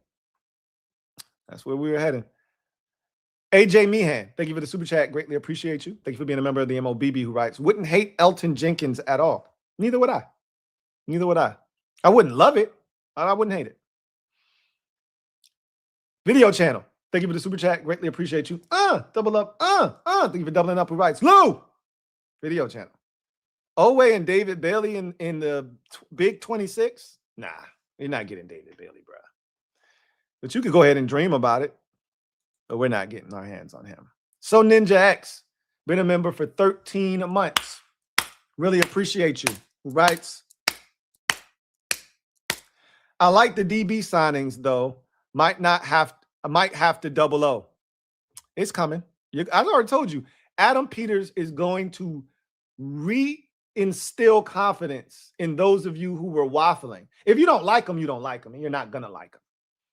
But if you are rational and you started to have irrational thoughts about him, he's going to restore faith this offseason. I've already told you. I believe in Adam Peters wholeheartedly. He's a smart guy. He gets it. He understands. He's no dummy. And he hasn't lied to me. Jack Miller, thank you for being a member for 27 months. Who writes, do we get an edge at 7 or stick with Love at 7? I'm getting Love if there's no edge there that I'm truly infatuated with, which I don't think there will be. But, we'll see. I think that I'm honestly believing that the pick's going to end up being Ruben Bain for us. And I have to be okay with that. I need to watch film is what I need to do, which I'm going to be doing here shortly. Because the film may make me feel different about Ruben Bain. The measurables make me feel some type of way. But if he's whooping ass the way that he did at college, I may have to be okay with that. And he may be able to whoop ass at the NFL level. Who's to say? But if there's no edges there to have, there's no Sonny Styles at linebacker, you take Jeremiah Love. Chaos Nux, thank you for the super chat. Greatly appreciate you. Chaos Nux writes, hey, Lou. What's up, Chaos? I think it's time for us to sit down as fans and have a discussion about the Dan Snyder still inside us, LOL. Not inside us, inside of some of y'all. Not inside of us. Don't lump me into that group. Because he ain't no Dan Snyder tendencies, thought process, none of that shit resides in my brain. Once he was out of here, that man was flushed from my fandom forever and a day. So I ain't got nothing to do with Dan Snyder. He's a part of my past as a fan. He has nothing to do with my fandom, the future of my fandom, or he has nothing to do with the future of my fandom, nor the present day fandom that I have that exists right now, nor will he. But you saw a lot of that Dan Snyder behavior and mental, you know what I'm saying, that mental hold he has on some of our fan base still festering a little bit earlier today. Ethan Dykes, thank you for the super chat. Greatly appreciate you, my guy.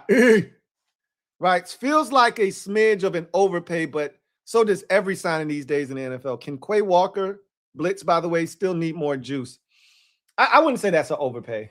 A guy that got 10.5 sacks last year, if you count the playoffs, and has had basically 2 double-digit sack seasons in a row. I don't consider that an overpay. When you look at the market, the overpay was Jalen Phillips. He's never had a double-digit sack season. He had 5 sacks last year. And again, I got to continue to say, it's not just sacks. It's your ability to play the run. And Phillips can play the run, right? You know, he's a guy that can be a disruptor up front. But you pay the big bucks to dudes who bag the quarterback, you know, that absolutely wreck games like a Max Crosby. Max Crosby can have 8 sacks in a season and it feel like 20 sacks because he blew up games. That ain't what Jalen Phillips is doing. And he got a $120. Our guy had double-digit sacks each of the last 2 seasons. 3 sacks in a playoff game and a forced fumble. So when the lights were its brightest, he made it happen.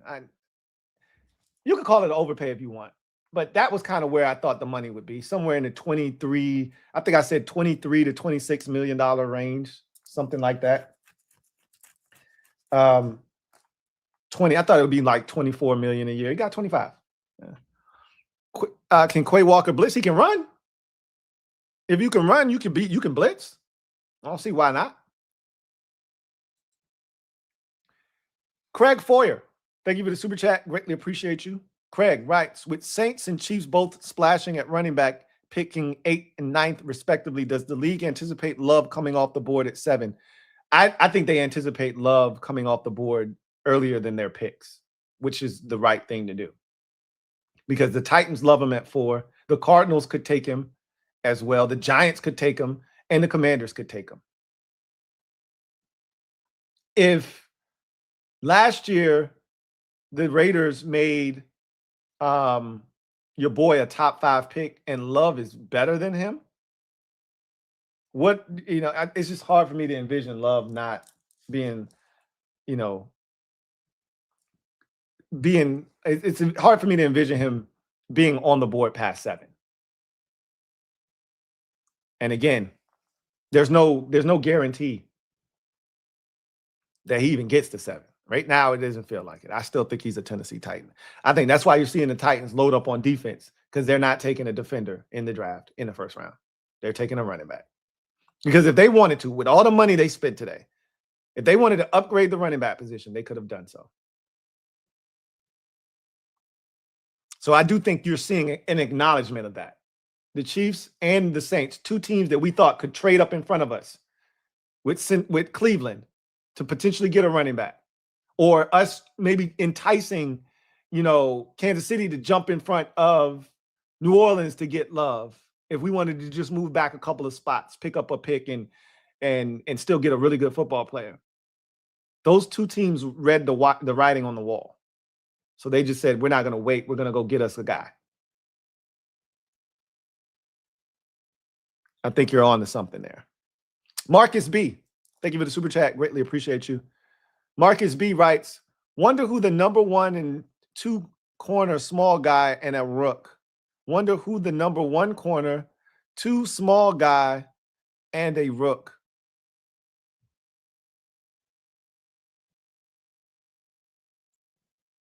I wonder if you're asking who our number 1 corner is going to be. The small guy, or they're going to draft a rookie, or are you talking about Trey Amos? Our number 1 corner is Trey Amos. That's our number 1 corner.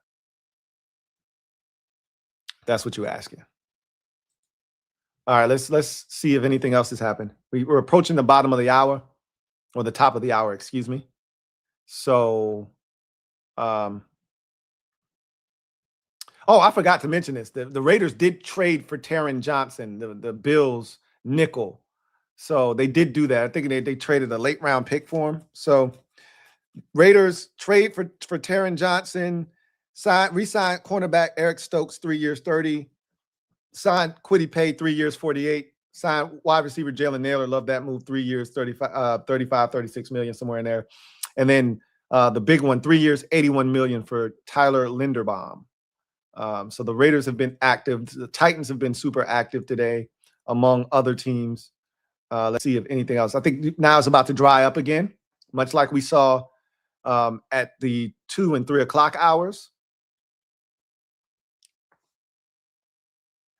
Brees Hall said, damn, we sure got a lot of money in Florham Park. All these contracts dudes signing. He like, shit, where mine at? Y'all had to franchise tag me.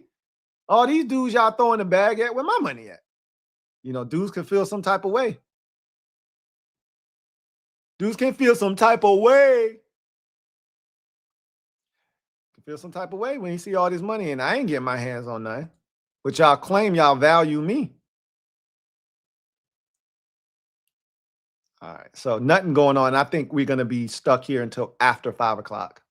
We've seen the same thing happen at the 2 and 3 o'clock hours, and the 4 o'clock hour for that matter.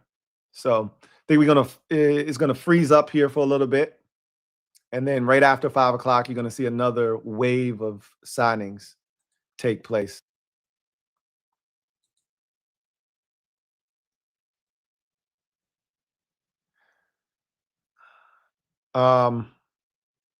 Michael Parsons lists Odafe Oweh as one of his most underrated pass rushers in the NFL. Like I said, we got a good football player. So it seems like they swung and missed on Likely and Linderbaum and Pierce. All right. So sounds like he wasn't penny pinching, as a lot of you were bitching about earlier. He tried, but the money got ridiculous. Now, Likely, I think that was a preference thing, because I think they would have been willing to give him $40 million. I think he just wanted to go where he was familiar, right? He knew the coach.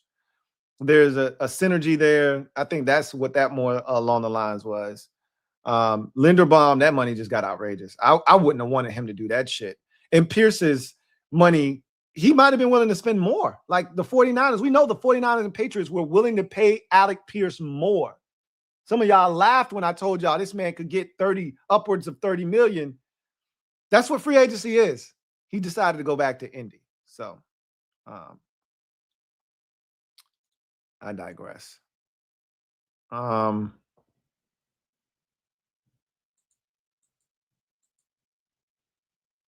Let's get back to the comment section and see how you guys are feeling until we get to the remaining moves that are going to be made over the next hour or two. Hunter Hodovic, been a member for 47 months. Salute, who writes, got that edge. Now give me Jonnu or Njoku. Jonnu Smith is available. Wouldn't be my, premier target. I heard the Eagles are interested in David Njoku. We'll see what happens. I'm interested in Chig Okonkwo. Jonnu Smith would be a slight consolation. That wouldn't move the needle for me, but he'd be an upgrade over what we have as far as pass catching is concerned. But again, I told you, don't be surprised if they don't do anything at tight end. I still think there's a chance they will, but don't be surprised if they don't. Same thing with safety. I told you, they're going to do something at linebacker. It just might not be on the scale that you guys are looking for. I still think it's going to be a Eric Wilson type signing. I don't think it's going to be a Quay Walker, but they out here looking to spend. Now, again, they ain't just spending on anything, right? They weren't trying to just spend on anything. They were trying to spend on a tight end. They were trying to spend on a wide receiver, and they were trying to spend on an offensive lineman. Lang Hughes, thank you for the super chat. Greatly appreciate you. Lang Hughes writes, Packers cut their Pro Bowl center. Now, let me just make sure we're clear that Elton Jenkins was a Pro Bowl center like 4 years ago, 5 years ago. Like, He won a Pro Bowler 2 years ago or last year. Okay. So I'm not saying he's trash. I'm not saying he can't get back to that level. I'm just saying he ain't been that in, 4 years or so. And those 2 Pro Bowls were early, year 2 and year 4 of his NFL career.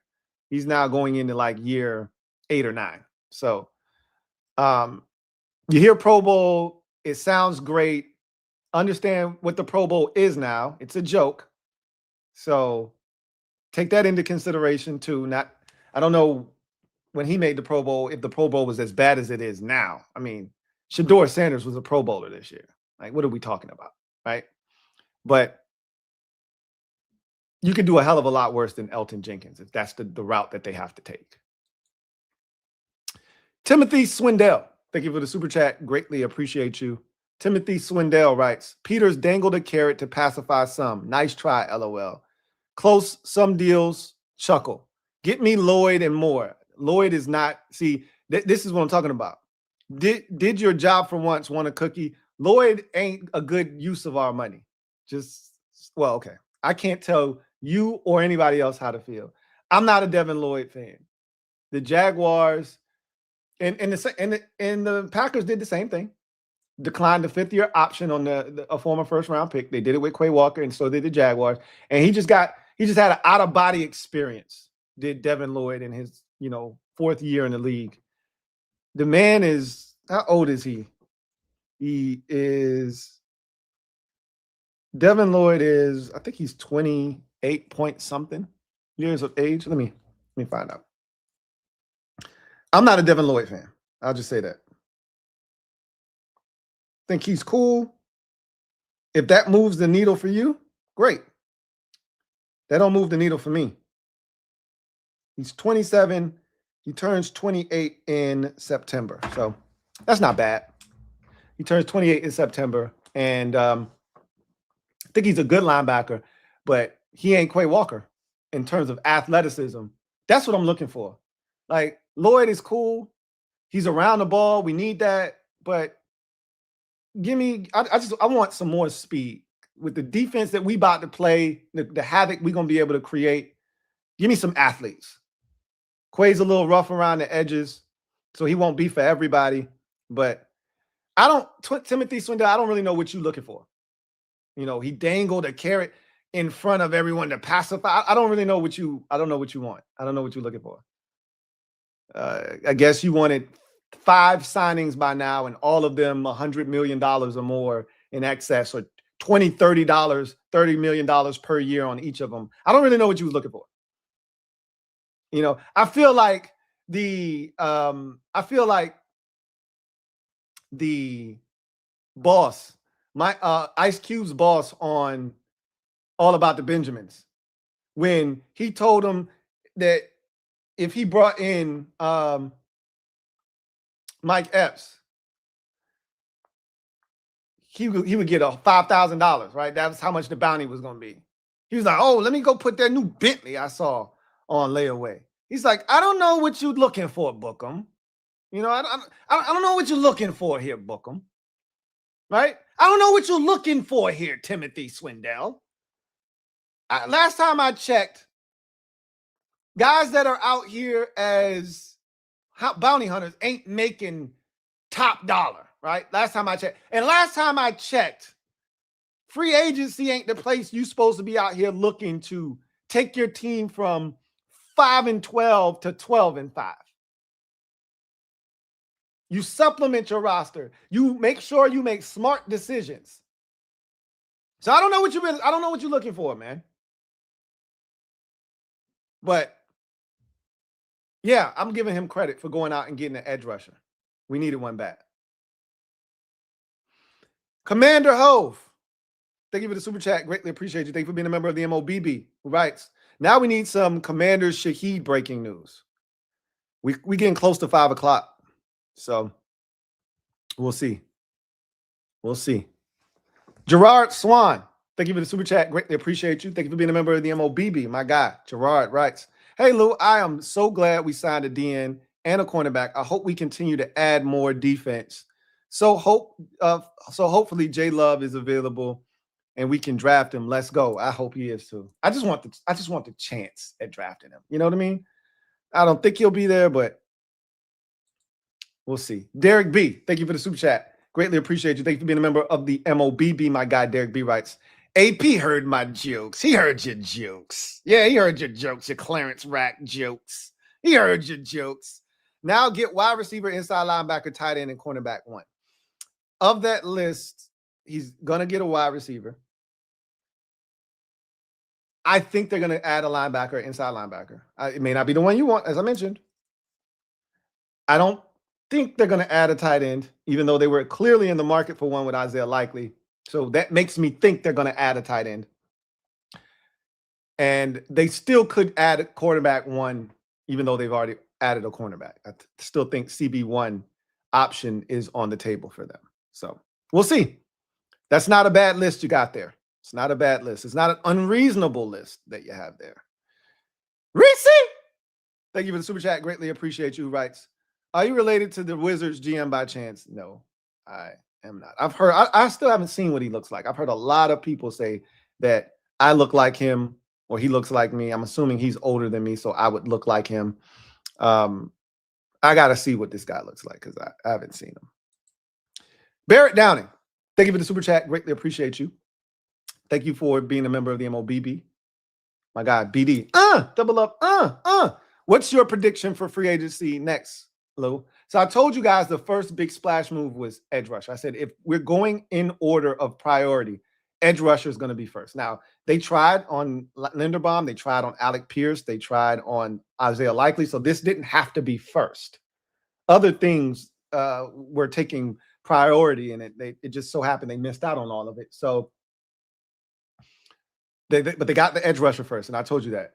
I told you corner would be second, wide receiver would be third, and then everything else would fall into place. Running back, tight end if they go that route, a safety if they decided to go down that road. But edge rusher was first, corner was second. So I expect a corner, and I expect a wide receiver.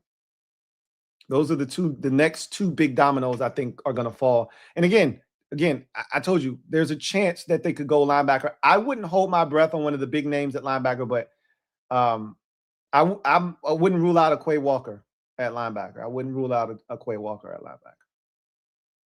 I wouldn't rule it out.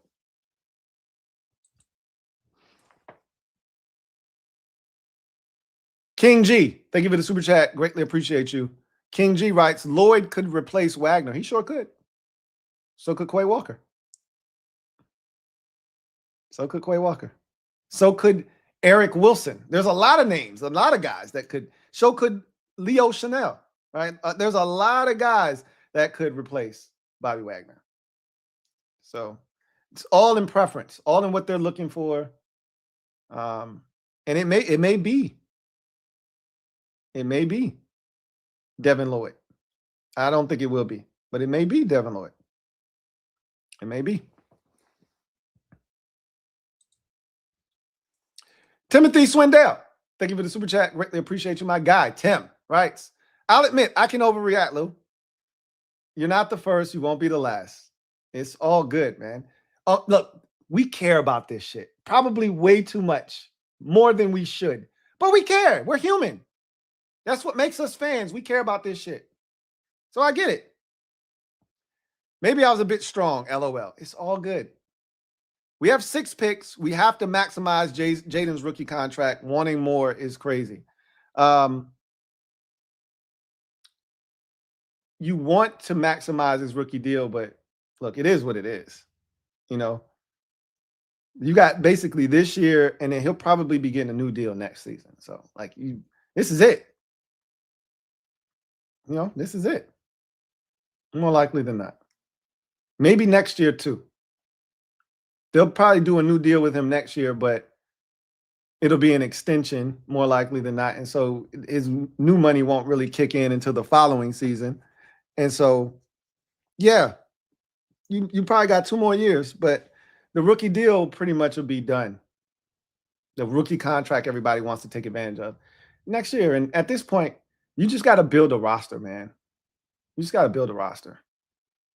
Build it around Jaden. but you got to build a roster. All right, we've exceeded the 5 o'clock hour. So now let's see if anything else has happened. Somebody just let me read this comment real quick, because you guys have been spot on in the comment section. Big Mike, thank you for being a member for 32. Wait, hold on. 32 months. He writes, what's up, Lou? Tim Settle is back, LOL. Don't play with me, because I like Tim. I think Tim has been hooping. I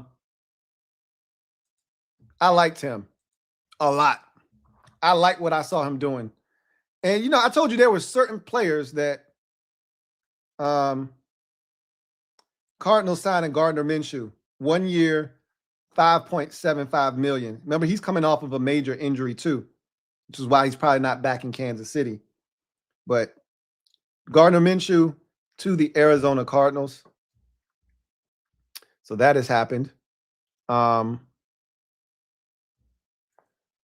So let's keep it pushing, see if anything new has happened. But I told y'all when he got, I think he got, I want to say, released from the Texans or something like that. I said, yo, he, along with Cam Curl, were two guys that I said, I think they would have really liked what those guys brought to the table had they given them a shot here.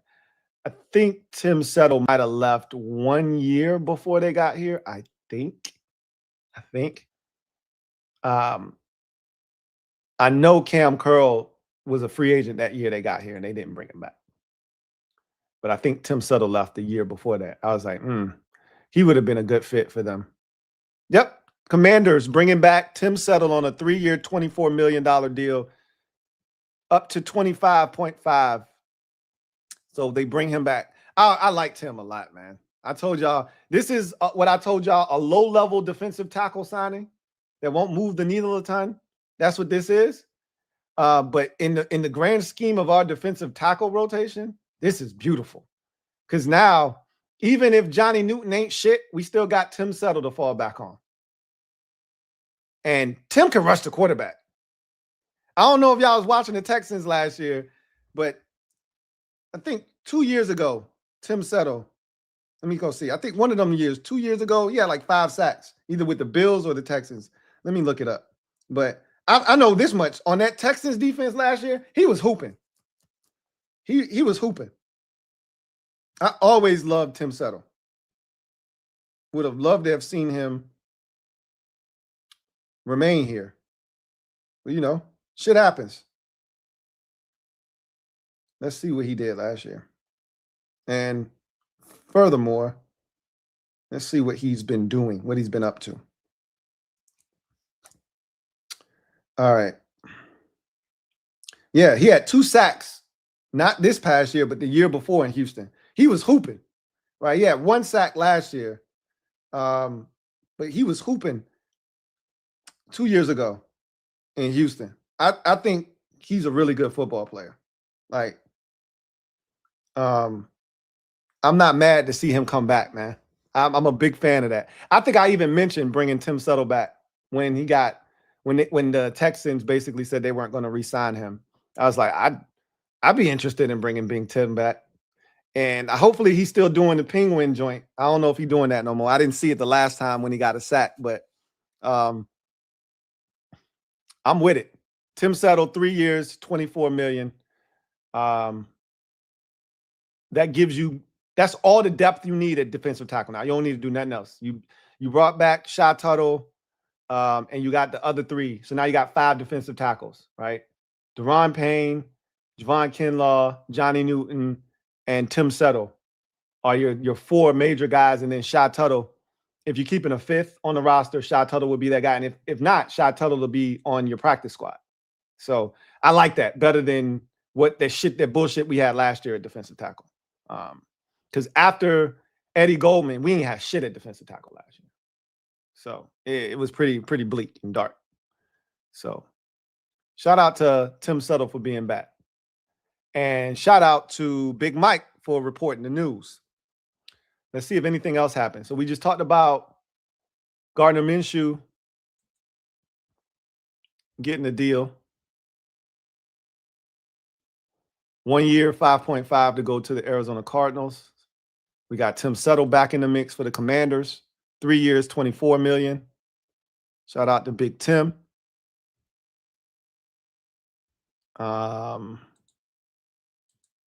See if anything else popping off.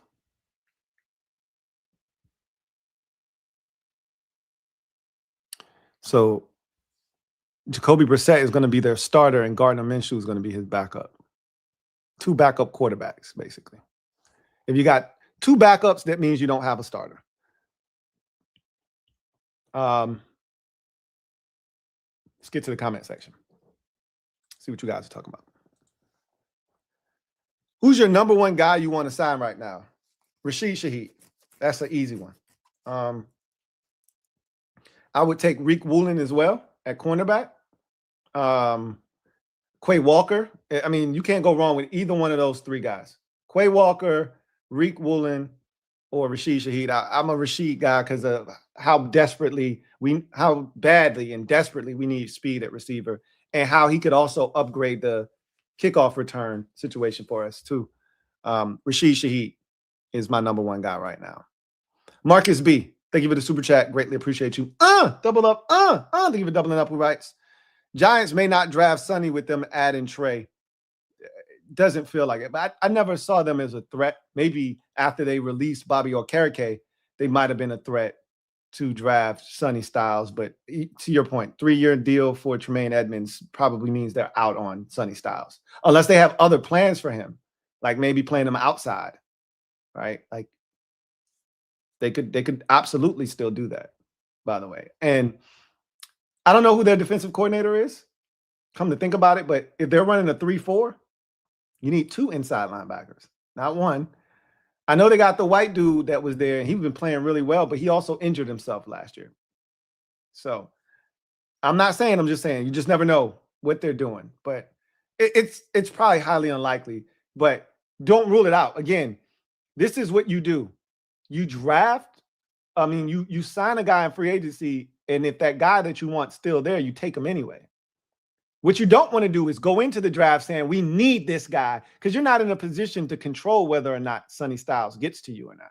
He's going to get to the Giants. He may not get to us, but he's going to get to the Giants. But you don't want to be in a position where you put all your eggs in the Sonny Styles basket. You don't sign anybody in free agency, and then he's not there, and now you kind of sitting there twiddling your thumbs.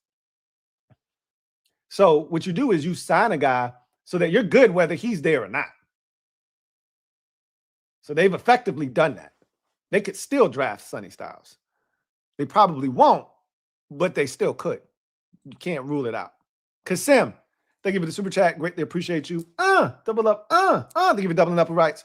Happy to see Tim in the Penguin celly again. I hope he's still doing it. And yeah, Tim's my guy, man. I always was a Tim Settle fan, so I'm glad to see him back in the mix. And he absolutely gives us a great, well-rounded defensive tackle room now. CGM 87, thank you for the super chat. Greatly appreciate you. CGM 87 writes, he says, what do you do at wide receivers 2, 3, and 4? The hope is Aiyuk is signed, you bring in a Rashid Shaheed, and then you have Treylon Burks as your 4. That's what you would do with 2, 3, and 4. But I could really see Aiyuk being signed, Tyquan Thornton being brought in here, and Treylon Burks, and your 2 would be Aiyuk, your 3 would be Treylon Burks, and your 4 would be Tyquan Thornton. I mean, you could interchange 3 and 4 if you like, but yeah, be something like that. So I could see scenario 1 or scenario 2. What I don't see is Aiyuk and like a Romeo Doubs being brought in here, but I won't rule out anything at this point. But again, the name of the game is speed. They want to add speed. They want to add speed, which is why they were all in on Alec Pierce. They want to add speed. David Blau made it abundantly clear. We need to get faster on offense. And absolutely they should. Absolutely they should. Let's see if anything else has happened.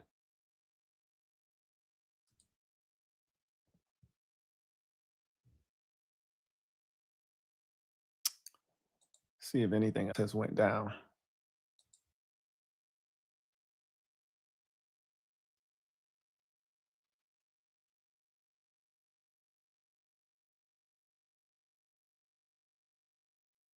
All right. Let's check on Schefter, see if he got something. Then I'm going to check my phone. All right. Cornerback D. Alford plans to sign with the Bills on a 3-year deal up to $21 million. 10.1 of it is guaranteed. So D. Alford going to go in there and probably replace Taron Johnson, who just was shipped out to Vegas. The Giants are re-signing offensive tackle Jermaine Illuminor, 3 years, $39 million. He played really good for them at right tackle last year. So he's back in the mix.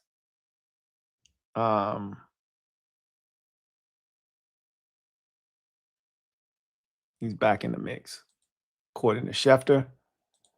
And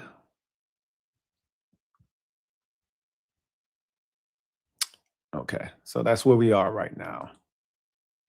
Nothing really new going down right now. All right. So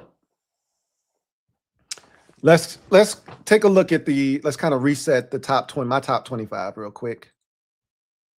And we'll go through where all of these guys have signed. Let's see how many of them are left first and foremost.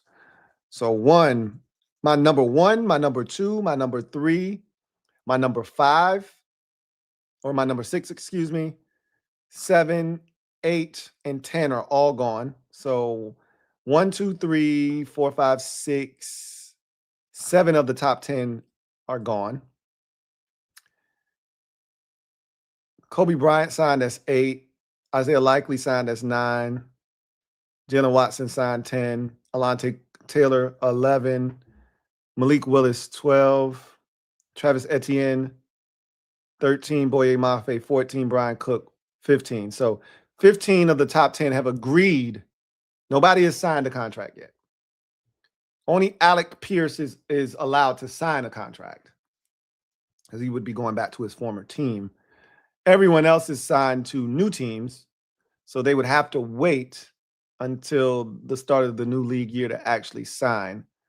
But 15 out of the 25 of my top free agents have signed, and I will give you their locales and how much they signed for, just to recap. And then I will go through the Commanders and what they've done today.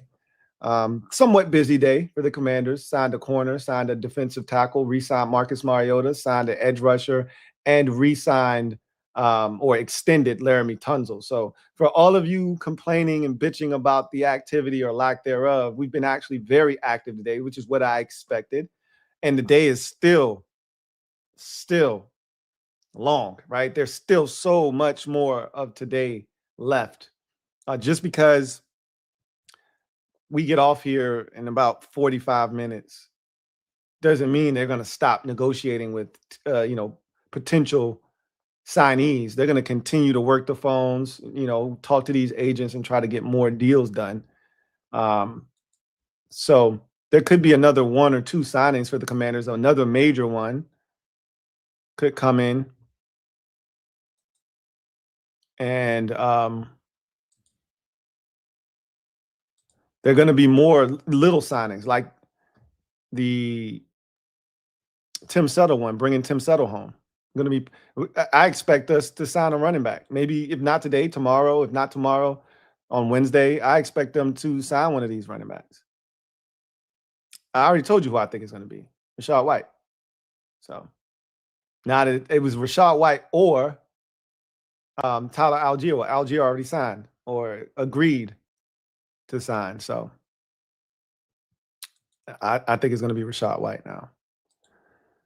So let's go through my top 25. Tyler Linderbaum. Apparently the Commanders were in on him. 3 years, $81 million with the Raiders. Yikes. $27 million per year for a center is wild. Alec Pierce kicked off all of this with his deal, 4 years, $116 million. Going back to the Colts, there was more money on the table. He opted to go back to the only place he's ever known in the NFL, in Indianapolis, to remain a Colt. Apparently, the Commanders were in on that one as well. And 49ers and Patriots also had deals that exceeded the one that he signed with the Colts. And so he goes back to Indianapolis. Former Super Bowl MVP Kenneth Walker III signs with the Kansas City Chiefs, 3 years, $45 million. He's going to have to be the bell cow probably early in the season as Mahomes comes back from injury, and they probably recognize that and decided we need to go out and spend on a running back, because that's not something that the Chiefs have done in the past. Odafe Oweh, sixth on my list. This just happened about 30 minutes ago or so. Commanders finally, get in the fray with a big name. They've already signed a couple of guys, but to that point, but they hadn't made a big splash. This was it. Odafe Oweh was one of the last, because going through the edge rusher position at the time, Boye Mafe had just signed with the Bengals. Kingsley Enagbare had already signed with the Jets. So like the edge position felt like it was starting to dry up a little bit, and you didn't really want to put yourself in a position where you were getting desperate. Joseph Osai, who was not on my radar, he had already signed with the Jets as well, but I didn't want any parts of him. But Oweh was the guy. He was the guy from the jump. He was top of my list. You saw where he was on my rankings. He was number 6th overall, so that tells you all you need to know about how I felt about him. And I wanted him more than Trey Hendrickson, even though Hendrickson, technically with the numbers and what he's done, better player. Oweh was way more valuable to me at this point of his career and where he's at. Signed for 4 years, $100 million, 68 of it guaranteed. That's a big time splash move for the Commanders. John Franklin Myers signed in Tennessee. Titans were very busy today on a 3-year, I think it was $63 million deal. I think it was $21 million per, for a really good football player that's going to bolster their defensive front. You put him alongside Big Jeff Simmons, and they could be really problematic together. And I think that's what they envision in Tennessee. Jaylen Phillips was my 8th best player. He signed a massive deal, still the biggest deal of anyone on the day. Jaylen Phillips was gone. Boye Mafe was gone, and you started to feel the pressure, and that's where Odafe Oweh came in. But Phillips started the edge rusher run today. $120 million over 4 years, $80 million guaranteed. That's big boy money for a guy that has not produced big boy numbers. Good football player, though. Mike Evans ended his 12-year historic run in Tampa Bay by signing a 3-year, $60 million deal with the with the San Francisco 49ers. I was hoping he'd go back to Tampa just from a nostalgic standpoint, but he was ready to turn the page. And apparently the Bucs made a very comparable offer to the one he got in San Francisco. He just was ready for a new start. Kobe Bryant, one of my favorite signings of the day, 3 years, $40 million to be added to that Bears defense. A great deal, first and foremost, for a really good ascending football player. Love that deal. Love what I think he's going to provide for them. Wish we were more aggressive in the safety market, but again, I think our coordinator likes our safeties. Isaiah Likely, another guy that the Commanders were apparently all in on, but I think this was more of a preference-based signing. I don't think the money got outrageous. 3 years, $40 million for a guy with the upside of an Isaiah Likely. I don't think that's too much money. I think they would have probably been willing to go to 42 or 43. I think the money could have been better. I think he just wanted to go where he knew some familiar faces. He went to New York because he banked on John Harbaugh believing in him, right? Harbaugh believed in him when teams didn't, when he was coming out of college, and he wanted to repay him, and he was comfortable with him. I think that's what that boiled down to. He goes to the Giants on a 3-year, $40 million deal. Jaylen Watson, one of the earlier signings, went to the LA Rams. to tag team with his former teammate in Kansas City, Trent McDuffie, who was traded for and then given a new deal. He is added to the LA Rams secondary on a 3-year, $51 million deal. So good for Jaylen Watson. I think 35 of it or something like that is fully guaranteed, something to that effect. So good for him getting paid. Alontae Taylor talked about the Titans being busy. They signed Cordell Flott to a 3-year, 30, I think it was 3 years, 33 or 36 or $30 million deal, and then turn around and also signed Alontae Taylor to a 3-year deal. I think his deal was, I forget the amount that the Alontae Taylor deal. Let me look it up real quick. I think Alontae's was like 3 for 45. And let's see, Alontae's was 3 for 60, excuse me, and Cordell Flott's was 3 for 45. So Titans getting active, signed 2 corners. I told you could build a whole secondary in free agency. The Rams basically did it. The Titans basically doing it. You can build you a whole secondary if you want to. I told y'all that. And you're seeing some teams kind of go about it that way, being aggressive and double dipping in this beautiful free agent market. The Broncos are re-signing Alex Singleton to a 2-year deal worth $15.5 million, 11 of it guaranteed. That's a good signing. I like Alex Singleton as a football player. The crazy thing was he got like diagnosed with cancer. He had surgery and then played like 2 weeks later or something. This guy is incredible. And it was against us, matter of fact. He came back and made a great play up the seam against us. That was his first game back. Chiefs are giving Travis Kelce a 1-year, $12 million deal, can get up to 15. We knew he was going back there. We talked about it earlier. Now we have some numbers that we can put towards that. Let's see if anything else has transpired.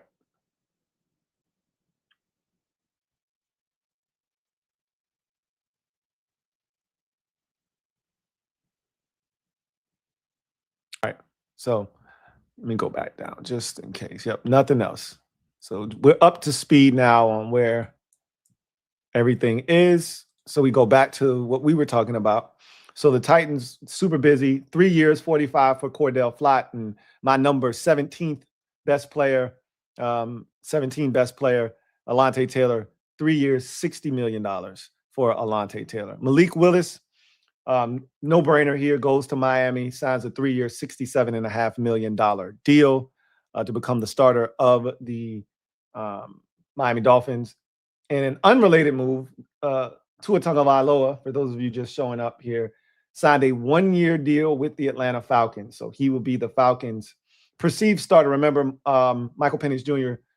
Tore his Achilles or ACL, I believe it was this time. Whatever it is, Achilles, ACL, he's out, and they're going to need somebody to start. And so I think Tua is going to get that opportunity in Atlanta. Travis Etienne Jr. had a lot of teams after him, Denver included, but chose home, New Orleans Saints.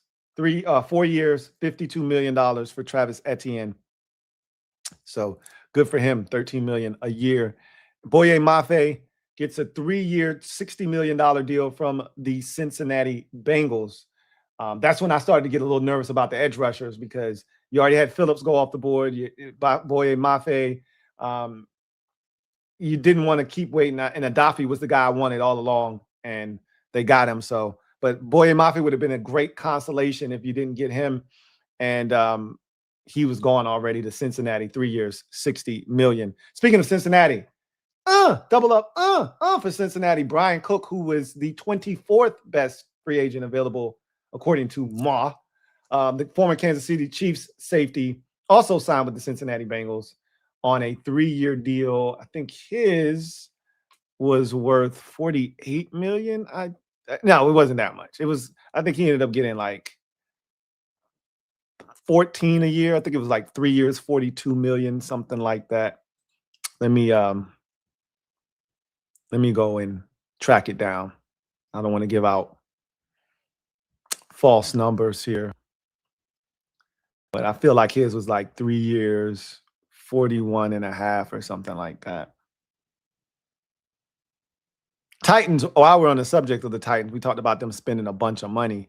The Titans also signed Wan'Dale Robinson to a 4-year, $78 million deal. So they had quite a few guys off my top 25 list, and then a couple of guys that were just outside of my top 25 that they also were able to ink deals with. So they've been quite busy at the Tennessee Titans. The Bengals continue to try to change the landscape of their defense.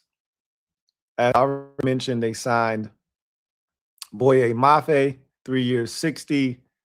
And they also signed Brian Cook to should be rolling up on it here shortly.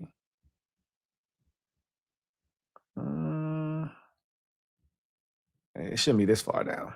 He didn't sign that far back. So let me just go on somebody else. Let me just go on Ian Rappaport page. It's probably on his page.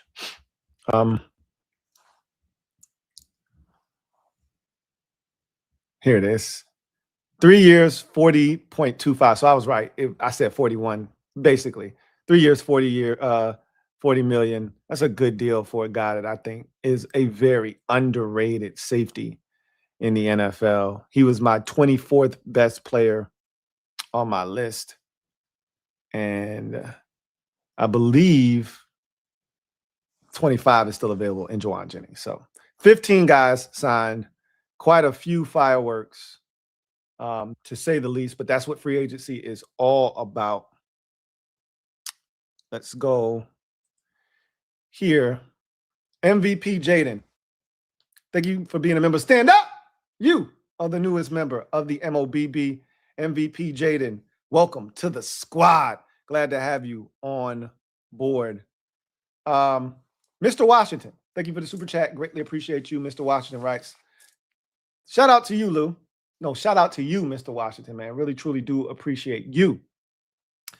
You really been going strong all these hours. Salute to you. We appreciate you. I appreciate y'all for tuning in, man. Whether you just tuned in, whether you've been here rocking the entire time, whether you jumped in early, jumped out, and you jumped back in, or you jumped in early, had to get out, and you're going to watch it on playback, whatever the case may be, I appreciate all of y'all for holding the kid down. Silver Fox, thank you for being a member for 49 months. Celebrate! Who writes, hey, Lou, great commentary today. Took time to sign the DN. It took some time. They had to make sure the numbers made sense and everything was ironed out, but they got it done. That's the most important part. It's never the wrong time to do the right thing. Right? I don't care how long we had to wait, as long as they got it done. Right? That was Edge was a non-negotiable. It was the first thing on the list this year. Edge. Got to get one in free agency. Because we needed about 4 of them. With Dorrance coming off injury and not knowing his status going into the season, you needed about 4 of them. We got nothing. We didn't even have a starter. Okay? We don't even have a starter going into this process. Now Dietrich Wise is back. You've added here and Odafe Oweh. You could start those 2 guys, theoretically speaking. You want better, though. You want more. You're not satisfied. They brought back Drake Jackson. Okay, cool. That's cool, but we still need more. We don't know what Drake Jackson is. I expect him to be more explosive now that he's fully removed and he's touched the field since the injury. I expect him to be a lot more explosive and a lot closer to the 2nd-round pick that they drafted out of USC. But, you know, at the end of the day, had to get one, and they did. Now we see what else is in store. We'll go through the Commanders' picks here in a second, or signings, and their activity today. Just want to make sure that nothing else has transpired before we dive into that. Let me check my phone as well.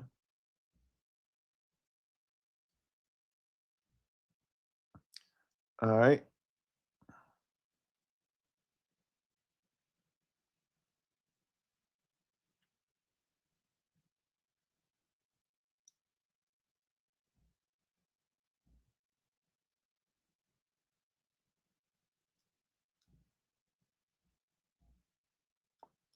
All right.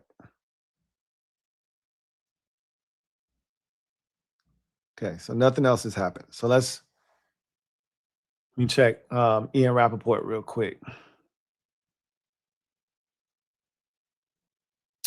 Broncos are releasing veteran Dre Greenlaw. So another name into the linebacker mix, a veteran that can't stay healthy, but when he is healthy, he is very explosive and dynamic. But his best football is probably behind him. But not a bad guy to have on your team. All right. So as far as the Commanders are concerned, what their days look like, it started with them extending Laramie Tunsil. 2 years, $60 million, 32 and a half of it upon signing, most in NFL history. The 30 mil per year on the extension, most in NFL. No other tackle had hit 30 million. I think the highest had gotten up to like 29 and a half. So he hits 30. He was the first offensive lineman in the league to hit 20. He was the first offensive lineman to hit 25 a year. Now he's the first offensive lineman to hit 30 a year. So he continues to set the standard and the bar at the tackle position. That got done. For all of you who were, talking about this needed to be, I'm getting nervous. Check. I told you Adam Peters is going to take care of business this offseason. Got a corner. Maybe not the one that you were thinking, not the one that I was thinking, but one that I absolutely love. And Amequ Robertson, 2 years, $16 million. That could be a sign that Mikey is going to start outside. Or it could be nothing. Just adding a quality football player in Durante Jones' scheme that will thrive in that defense. Then they re-upped with Marcus Mariota, brought him back on a 1 year, $7 million deal, can get up to $11 million in incentives. That was a priority that needed to take place. Then the big one, Odafe Oweh, brought in on a 4-year, $100 million contract, the first of any of that length for Adam Peters here in Washington. 4 years, $100 million, 68 of it guaranteed for Odafe Oweh, a guy that I think is going to be outstanding in this defense, and a guy that can just flat out win a one-on-one rush, which we don't have enough of here in Washington. And then they brought back an old friend, Tim Settle, 3 years, $24 million for the former 5th-round pick out of Vatech here. Good to see Tim Settle back in the mix. I think he was the 2018 draft, I believe Tim Settle was. And I think his last year here was 2022. He left after the 22 season. In free agency, went to Buffalo, spent 2 years there. I think 23 and 24 there, or 18, 19, 20, 21. 21 was his last year here, if I'm not mistaken. And then he went to Buffalo for 2 years, 22, 23.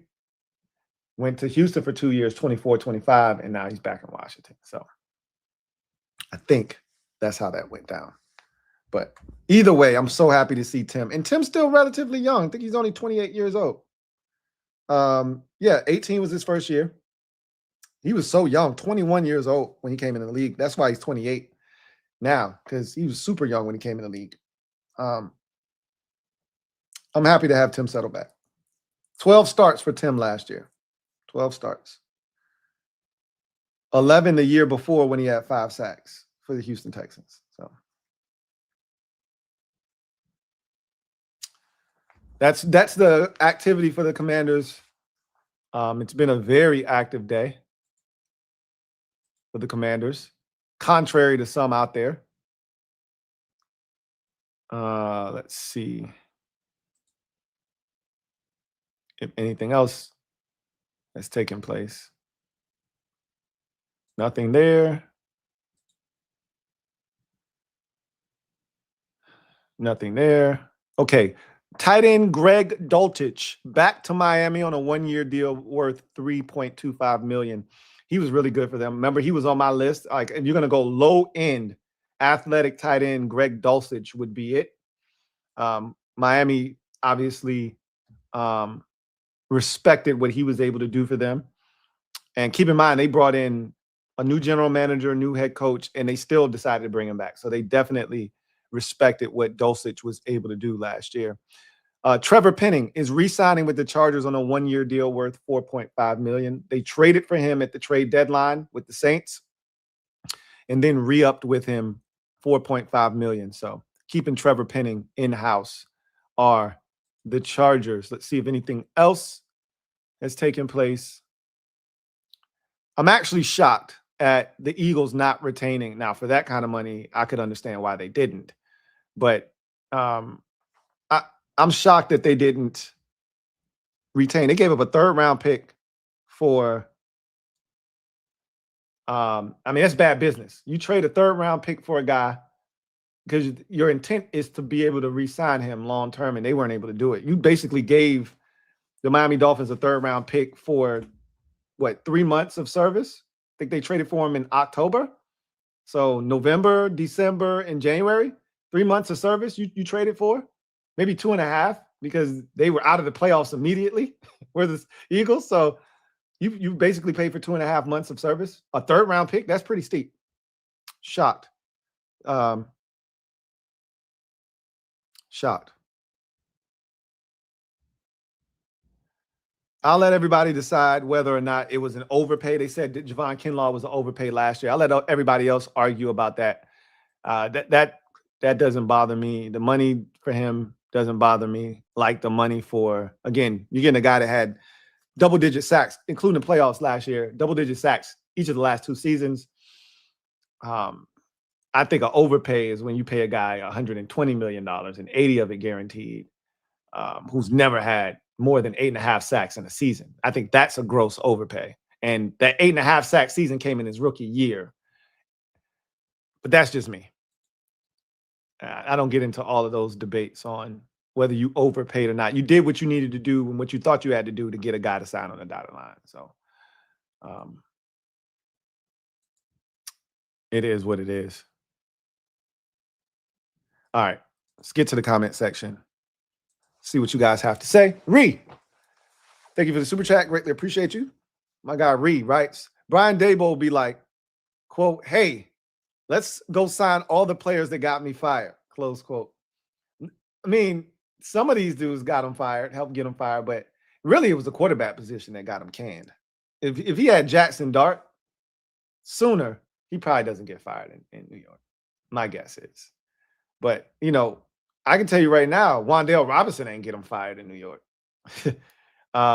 Clearly, he likes the tight end that he brought over. And so he brought a bunch of dudes he was familiar with, for sure, which is what you see coaches do all the time. Conquest, thank you for the super chat. Greatly appreciate you. Conquest writes, hey, Louie, just hopped in here. Are there any tight ends left that are a damn? So let's look at the tight end position specifically, and I'll tell you what's left. So Pitts is off the board. Njoku is still available. Likely is off the board. Chigakonkwo is available and worth a damn. Cade Otton is off the board. He went back to Tampa. Tyler Conklin, I know you don't want to hear that name after Rio has given him a lot more run here than he needs to. He's still available, though. Noah Fant is still available. Not really interested. Colin Granson is still available. Stone Smart is available. Greg Dulcich was on my list. I highlighted him as a guy that I would be interested in. He's now off. We just talked about him going back to Miami for $3.5 million. Jake Tonjes is still available. Again, I don't know if the 49ers used a tender on him. He's a restricted free agent, but that's a guy that would be very interesting if he were to come available. So, yes, there are some tight ends left. Yes, there are. There are. Hey, Saucy. Thank you for the super chat. Greatly appreciate you. Hey, Saucy says, hey, what's up, Louie? What up? What up, though? Do you think Dorrance starts week 1? And what do you think he does with Oweh? But, yeah, great free agency so far. And thank you for all your vids. I don't know. Like, Dorrance got hurt early enough in the season and had his surgery early enough in the season that he could theoretically be back for the start of the year. You don't want to rush that type of injury, but he got hurt against Dallas, and Dallas was week 7. So that's mid-October. So my guess is he could be back. See, November, December, January, February, March, April, May, June, July, August. I mean, it'd be 10 months by the time we get to September. He could be ready, theoretically speaking, but everybody heals at a different rate. If he's ready, that'd be great. Don't know what you're going to get. You don't know what kind of explosion he's going to have coming off the injury, but he could be back. There's a very real chance he could be back. Josh Gates, thank you for the super chat. Greatly appreciate you. Josh Gates writes, Dre Greenlaw just got released, one of AP's guys. He did. I don't know if they're going to be interested in him. I'm not interested in Dre Greenlaw, but if they brought him in here, I wouldn't be upset. But that's not a guy that I'm like, oh, go get him, right? So, we'll see what they decide to do. All right, the Saints. So you just asked me about tight ends and who were worth a damn. Noah Fant was one of the guys that was on the list. I didn't have him highlighted on my list, but he was an option. No longer is he an option. Saints are signing him to a 2-year deal. All right. So the Saints have been very active in free agency in the opening salvo of the tampering period. They add Noah Fant to their list of guys that they have agreed to terms with. See if there's anything else as we're nearing the 6 o'clock hour, in which I will bounce. And maybe something else big will happen when I get off. But either way, I'll be back later on tonight. Either way, no matter if nothing else happens, to just strictly talk Commanders. We'll be back again tomorrow, same time, noon, to go through the second day of the tampering period, which I think is going to be eventful. Maybe not as eventful as day one, but absolutely, especially if guys like Quay Walker and Devin Lloyd still haven't signed, and you still got these receivers, Romeo Doubs and some other guys that are still available. Jawan Jennings, I think he thinks his market is more than what it is going to be, but it's going to be intriguing nonetheless to see what it turns out to be. But if a lot of these guys haven't signed, I am definitely going to be intrigued by tomorrow. Again, you got the rest of the day, you got the rest of the night, you got while we're sleeping, we're going to wake up to some news, right? So we'll see what tomorrow's period looks like. Even if tomorrow is nothing more than recapping all the things that happened overnight and in the morning, we'll be back. And if anything happens while we're live, cool. If not, we'll keep it pushing. So let's see. I appreciate y'all rocking with me for 6 hours. It's a pretty damn long time. And it's been a consistent group of y'all in here with me, kicking it. Over 1,000 of y'all, man. Over 1,200, really, pretty much since I jumped on. So big shout out to y'all. And we'll be back and we'll do it again tomorrow.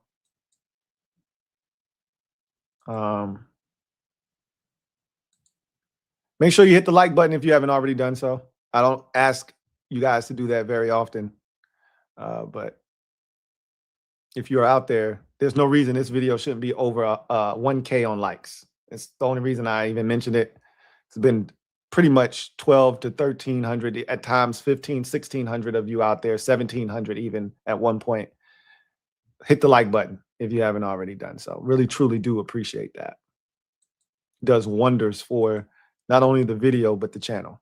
So, all right. So we're getting close to that magical portion of the clock where nothing's going to happen. All the stuff is going to wait to be dumped on the other side. So maybe I'll wait maybe 5 to 10 minutes after 6, because that's when all the news starts to break again. We've seen this now at 2 o'clock, 3 o'clock, 4 o'clock, and 5 o'clock. More news starts to dump in at the top of the hour after it changes. So I'll probably still just get out of here. And if something happens, we can clean it up next time or later, because I don't think anything else is going to happen during this 5 o'clock hour. But we did just see Noah Fant sign a 2-year deal with the Saints. That did just happen. Let me check my device.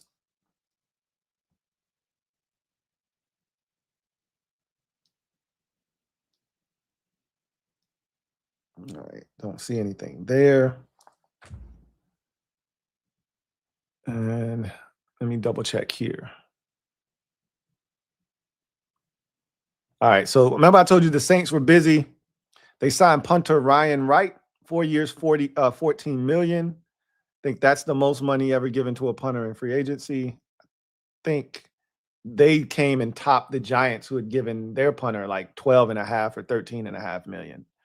Noah Fant, 2-year deal at the tight end position. Guard David Edwards, 4 years, 61 million. And running back Travis Etienne, 4 years, 52 million. So Saints have been active, and they let Demario Davis walk. Was a leader for them. He's now a Jet. Jets have been active in free agency so far. Raiders, Tyler Linderbaum, 3 years, 81. Jaylen Naylor, wide receiver, 3 years, 35, 36, somewhere in that neighborhood. Quiddy paid 3 years, 48 million. Eric Stokes brought him back on a 3-year, $30 million deal, and they traded for Taron Johnson. I think it was yesterday, if not yesterday, the day before yesterday. So Raiders have been extremely active in reshaping and remodeling their look as well. Titans, Jets, all very active teams. Saints. We've seen a number of teams make a number of moves. So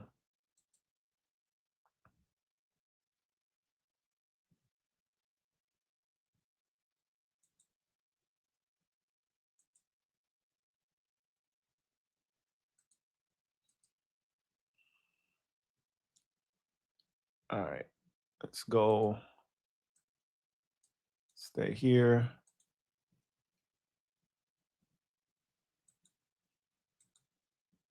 All right.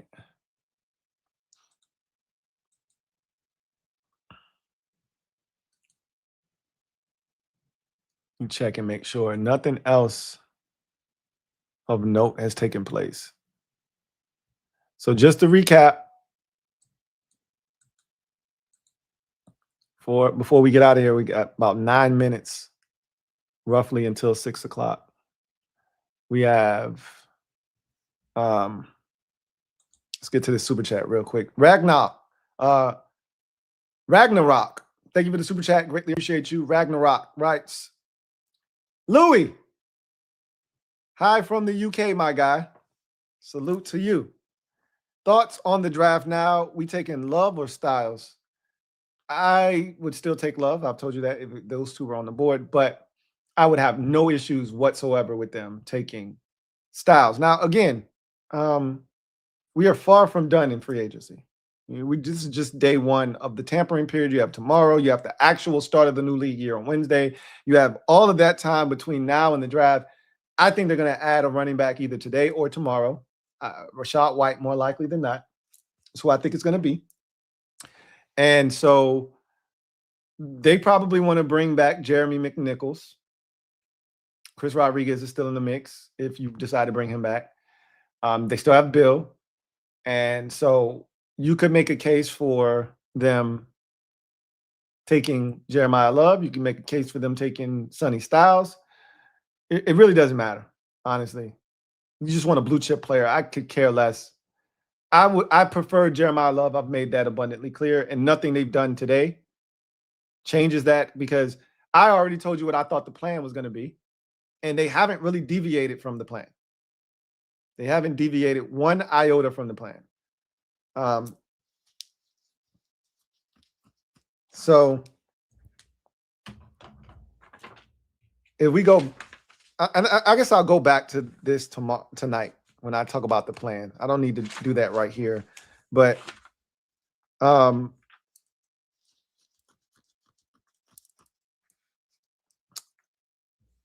they've pretty much done everything I thought they would do, except for add a premium corner to this point. I thought they would have added a premium corner, and they did add a corner, and a good one, but he's not a premium corner.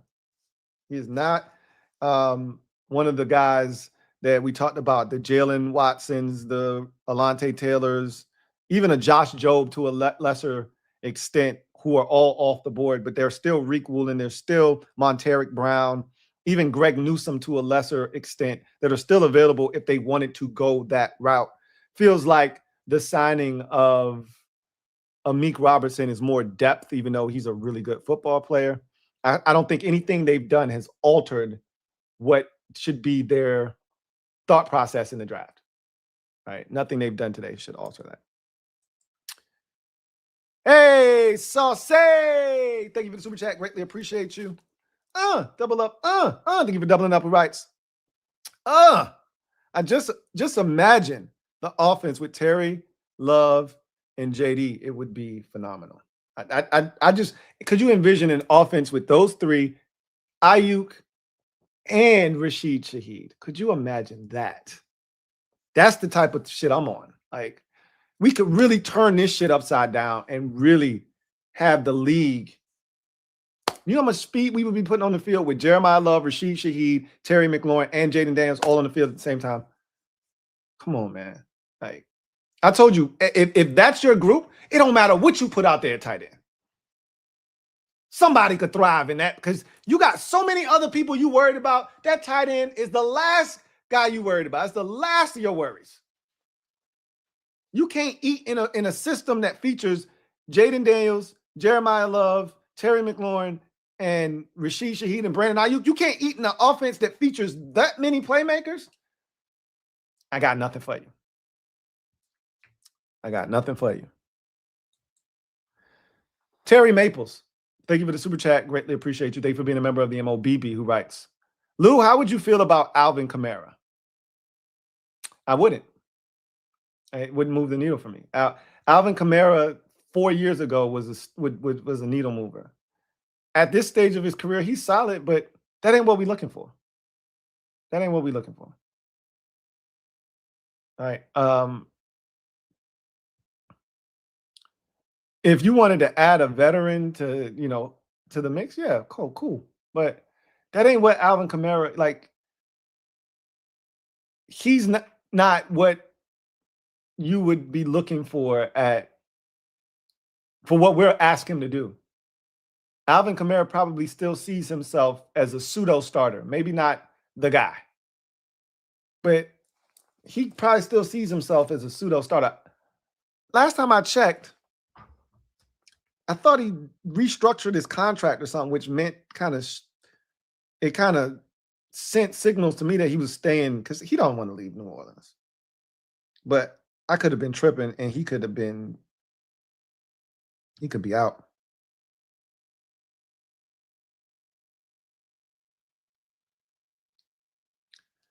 Because they got a number of guys they drafted. That move probably means that Alvin Kamara is out in New Orleans.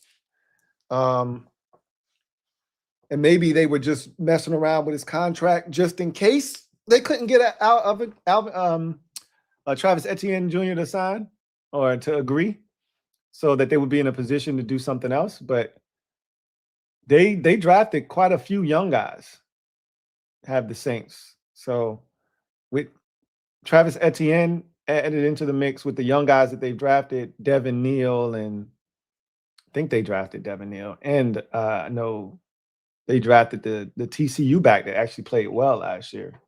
I think they drafted the TCU back a couple of years ago. I'd have to check on that. But yeah, Alvin isn't what we would be looking for at running back. Because in my mind, whomever, like, could he be a better version of Rachaad White? Yeah, absolutely. He'd be better than Rachaad White. But I don't think he's younger than Rachaad White. I don't think he'll be cheaper than Rachaad White, even though he's Alvin Kamara. Like, at his age, he's still Alvin Kamara. Probably be more than what you want to spend for a guy that's going to be, he's 30 years old. He'll be 31 in July. Like, I mean, that ain't what we're looking for. You know what I mean? So he's cool. And I actually think if he's healthy, he'd be more productive than a Rachaad White. But Rachaad is younger.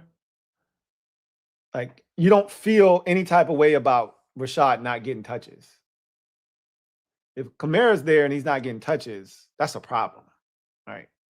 So I'm cool on him. I'm cool on him. I wouldn't hate it, but I'm cool on him. All right. One more check. It's 5:59. I doubt anything else has happened, but one more go around and then we'll get out of here. Nothing there. Let me check my phone one more time while we.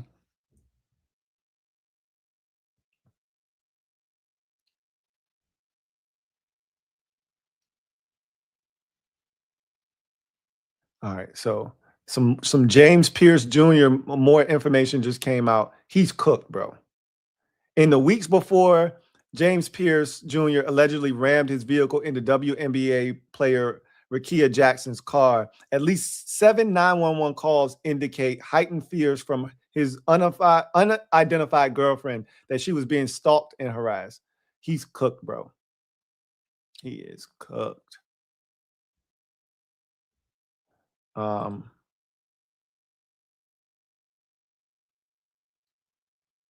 Just wanted to throw that out there. This is why character concerns in the draft are important. You don't overlook those. We talk about not wanting Boy Scouts, but you also don't want criminals, guys that are crazy, right? So, all right, nothing else has happened. It's 6 o'clock. We've been here for over 6 hours. I am going to exit stage left. So, all in all, of my 25 top free agents, 15 of them have been signed. A number of guys right outside of the top 25 have signed as well. Really good football players have signed. Brian Cook. No, he's not outside the top 10. It was another guy. It was another player that was right outside the top 25 that signed. Like 3 of them. I can't remember. I remember telling y'all one of them when he signed. Really good football player, but a number of good players signed today or agreed to terms. And there's still a bunch of good football players left. And really, I'm going to be honest with you, the wide receiver market, basically untouched. 2 big names signed today, and that was it. Alec Pierce and Wan'Dale Robinson. Everything else is pretty much untouched. The cornerback market, it started to get, a little bit trampled over once we saw, but it was so deep. So we saw the Jaylen Watson go, Alontae Taylor go, Cordell Flott go. Let me look at the list of cornerbacks that I had written down. So Nashawn Wright is still available. Watson is gone. Jamel Dean is gone. Alontae Taylor is gone. Josh Jobe is gone. Amequ Robertson is gone. He's with us. Cordell Flott is gone. Monteric Brown still available. So that's 2 guys that's still available. Cam Taylor-Britt is still available. You probably don't like him. I don't hate him. Greg Newsome still available. Tariq Woolen still available. And Kobe Durant all still available. So while we feel like the cornerback position has been ravaged and a lot of guys are gone from that list, there's still quite a few names that are still available. Nashawn Wright, Tariq Woolen, Monteric Brown are probably at the top of the list. Kobe Durant is a guy I wouldn't, but he's another undersized corner. We don't need any more undersized corners. So, but Cam Taylor-Britt, Monteric Brown, Nashawn Wright, all guys that, and Tariq Woolen, all guys that are, taller corners with the kind of dimensions I think we're looking for. Safety, I don't think we're going to sign anything, but Reed Blankenship, Nick Cross, and Jalen Hawkins are still there. Jaquan Brisker, I'm not really interested, but he's available as well, in addition to Andre Cisco. And then wide receiver, let's go to that position. All the linebackers are still there, right? Devin Bush signed today, but Quay Walker still available. Leo Chenal still available. Devin Lloyd still available. Demario Davis did sign. You got Caden Ellis still available. Quincy Williams. Like, there's still a lot of linebackers if you wanted to go down that road. And then on the offensive side, running back, I think we're going to sign one. I think it's going to be Rachaad White. I've already said that because this position has been ravaged already. Breece Hall never made it. Walker gone. Etienne gone. Gainwell gone. Algier gone. So that market is pretty. And then Javonte gone. You still got Rico Dowdle, Isaiah Pacheco, Rachaad White as your, and Keaton Mitchell, but he's a restricted free agent. That's what's left at the running back position. Wide receiver, as I mentioned, barely touched. Okay. Mike Evans went. Alec Pierce went. Wan'Dale Robinson went. Jawan Jennings is still available. Rashid Shaheed still available. Jahan Dotson went too. I don't want to forget about Dottie. He went to the Atlanta Falcons. But Jawan Jennings is still available. Deebo Samuel, for those of you interested. Tyreek Hill is going to be available.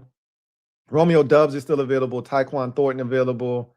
Marquise Brown still available. Christian Kirk still available. Jalen Naylor did sign with the Raiders too. That was one that I had my eye on, but he's gone now. Tutu Atwell still available. Olamide Zaccheaus. Y'all laughed when I brought him up during this on my list. He signed the first receiver to sign of the day. Back to Atlanta. So a lot of receivers are still available. A lot of receivers. Tutu Atwell still available. So a lot of guys still, if you want to add speed, there's still a lot of guys out there that can offer you that if you are the Commanders. Tight end, same thing. A lot of guys still available. Njoku still available. Chig Okonkwo, Tyler Conklin, Kyler Granson, Jake Tonjes. He's a restricted free agent, but he's still available as well. So I digress. Lots to get to. A lot of guys still available. It's 6:06. I told you I would try to hang in there for an extra 5 minutes or so to get to the next side. Raiders are signing Quay Walker. Damn it, man. But I told you I didn't think we were getting this caliber of linebacker. I didn't. Eric Wilson, I told you, is what I think we're going to get. So this kind of linebacker, I didn't think we were getting. For those of you Devin Lloyd fans, still available. We'll see what happens. But Nakobe Dean and Quay Walker both signing in Vegas. Nakobe Dean and Quay Walker both signing in Vegas with the Raiders. Raiders extremely active. I told you we get to the other side of the hour and you start to see some things come down the pipe. So Raiders, extremely active day. They had the most cap space coming in, and they're acting as such. The Titans had the second most. They're acting as such. We had the third most, and we've spent some money today, and we've conducted ourselves in that manner as well. And I don't think we're done yet either. So 2 linebackers land in Vegas as they continue to revamp that roster. So Quay Walker, 3-year deal, $40.5 million. So roughly 30 at $13.5 million per year, 28 of it guaranteed. It's a good deal, right? Nakobe Dean also got a 3-year, $36 million, 20 of it guaranteed. So Raiders just shelled out basically $56 million, $76 million for their 2 linebackers. In total, 48 guaranteed, 76 overall. Not bad. Quay Walker, young guy, man. Young guy. I love it. Love it, love it, love it. Wish it could have been us. But all right, so that's the perfect way for me to get out of here. Colin Talk Sports. Been a member for 16 months. Who writes, Eric Wilson re-signed with the Vikings yesterday. Well, there goes that. If he's off the board, I can't confirm that, but I take your word for it. If he signed with them, then it's going to be, I think it's going to be slim pickings for the Commanders at linebacker if they decide to do something. I think they're going to do something. But again, I never expected it to be anything big. But there's still some names out there. There's still some guys. I've given you some names, but the pool is shrinking. It is absolutely shrinking. But there's always the draft. There's always the draft, and we're in a great position to get a guy if he does exist. So anyway, thanks for that, Colin. I appreciate that. That is going to do it for me, your man, Louie T. We'll do this again tomorrow. Same time, same place. For those of you who are Commanders fans, we will be back later on this evening to talk about all that the Commanders have done in day one of the tampering period.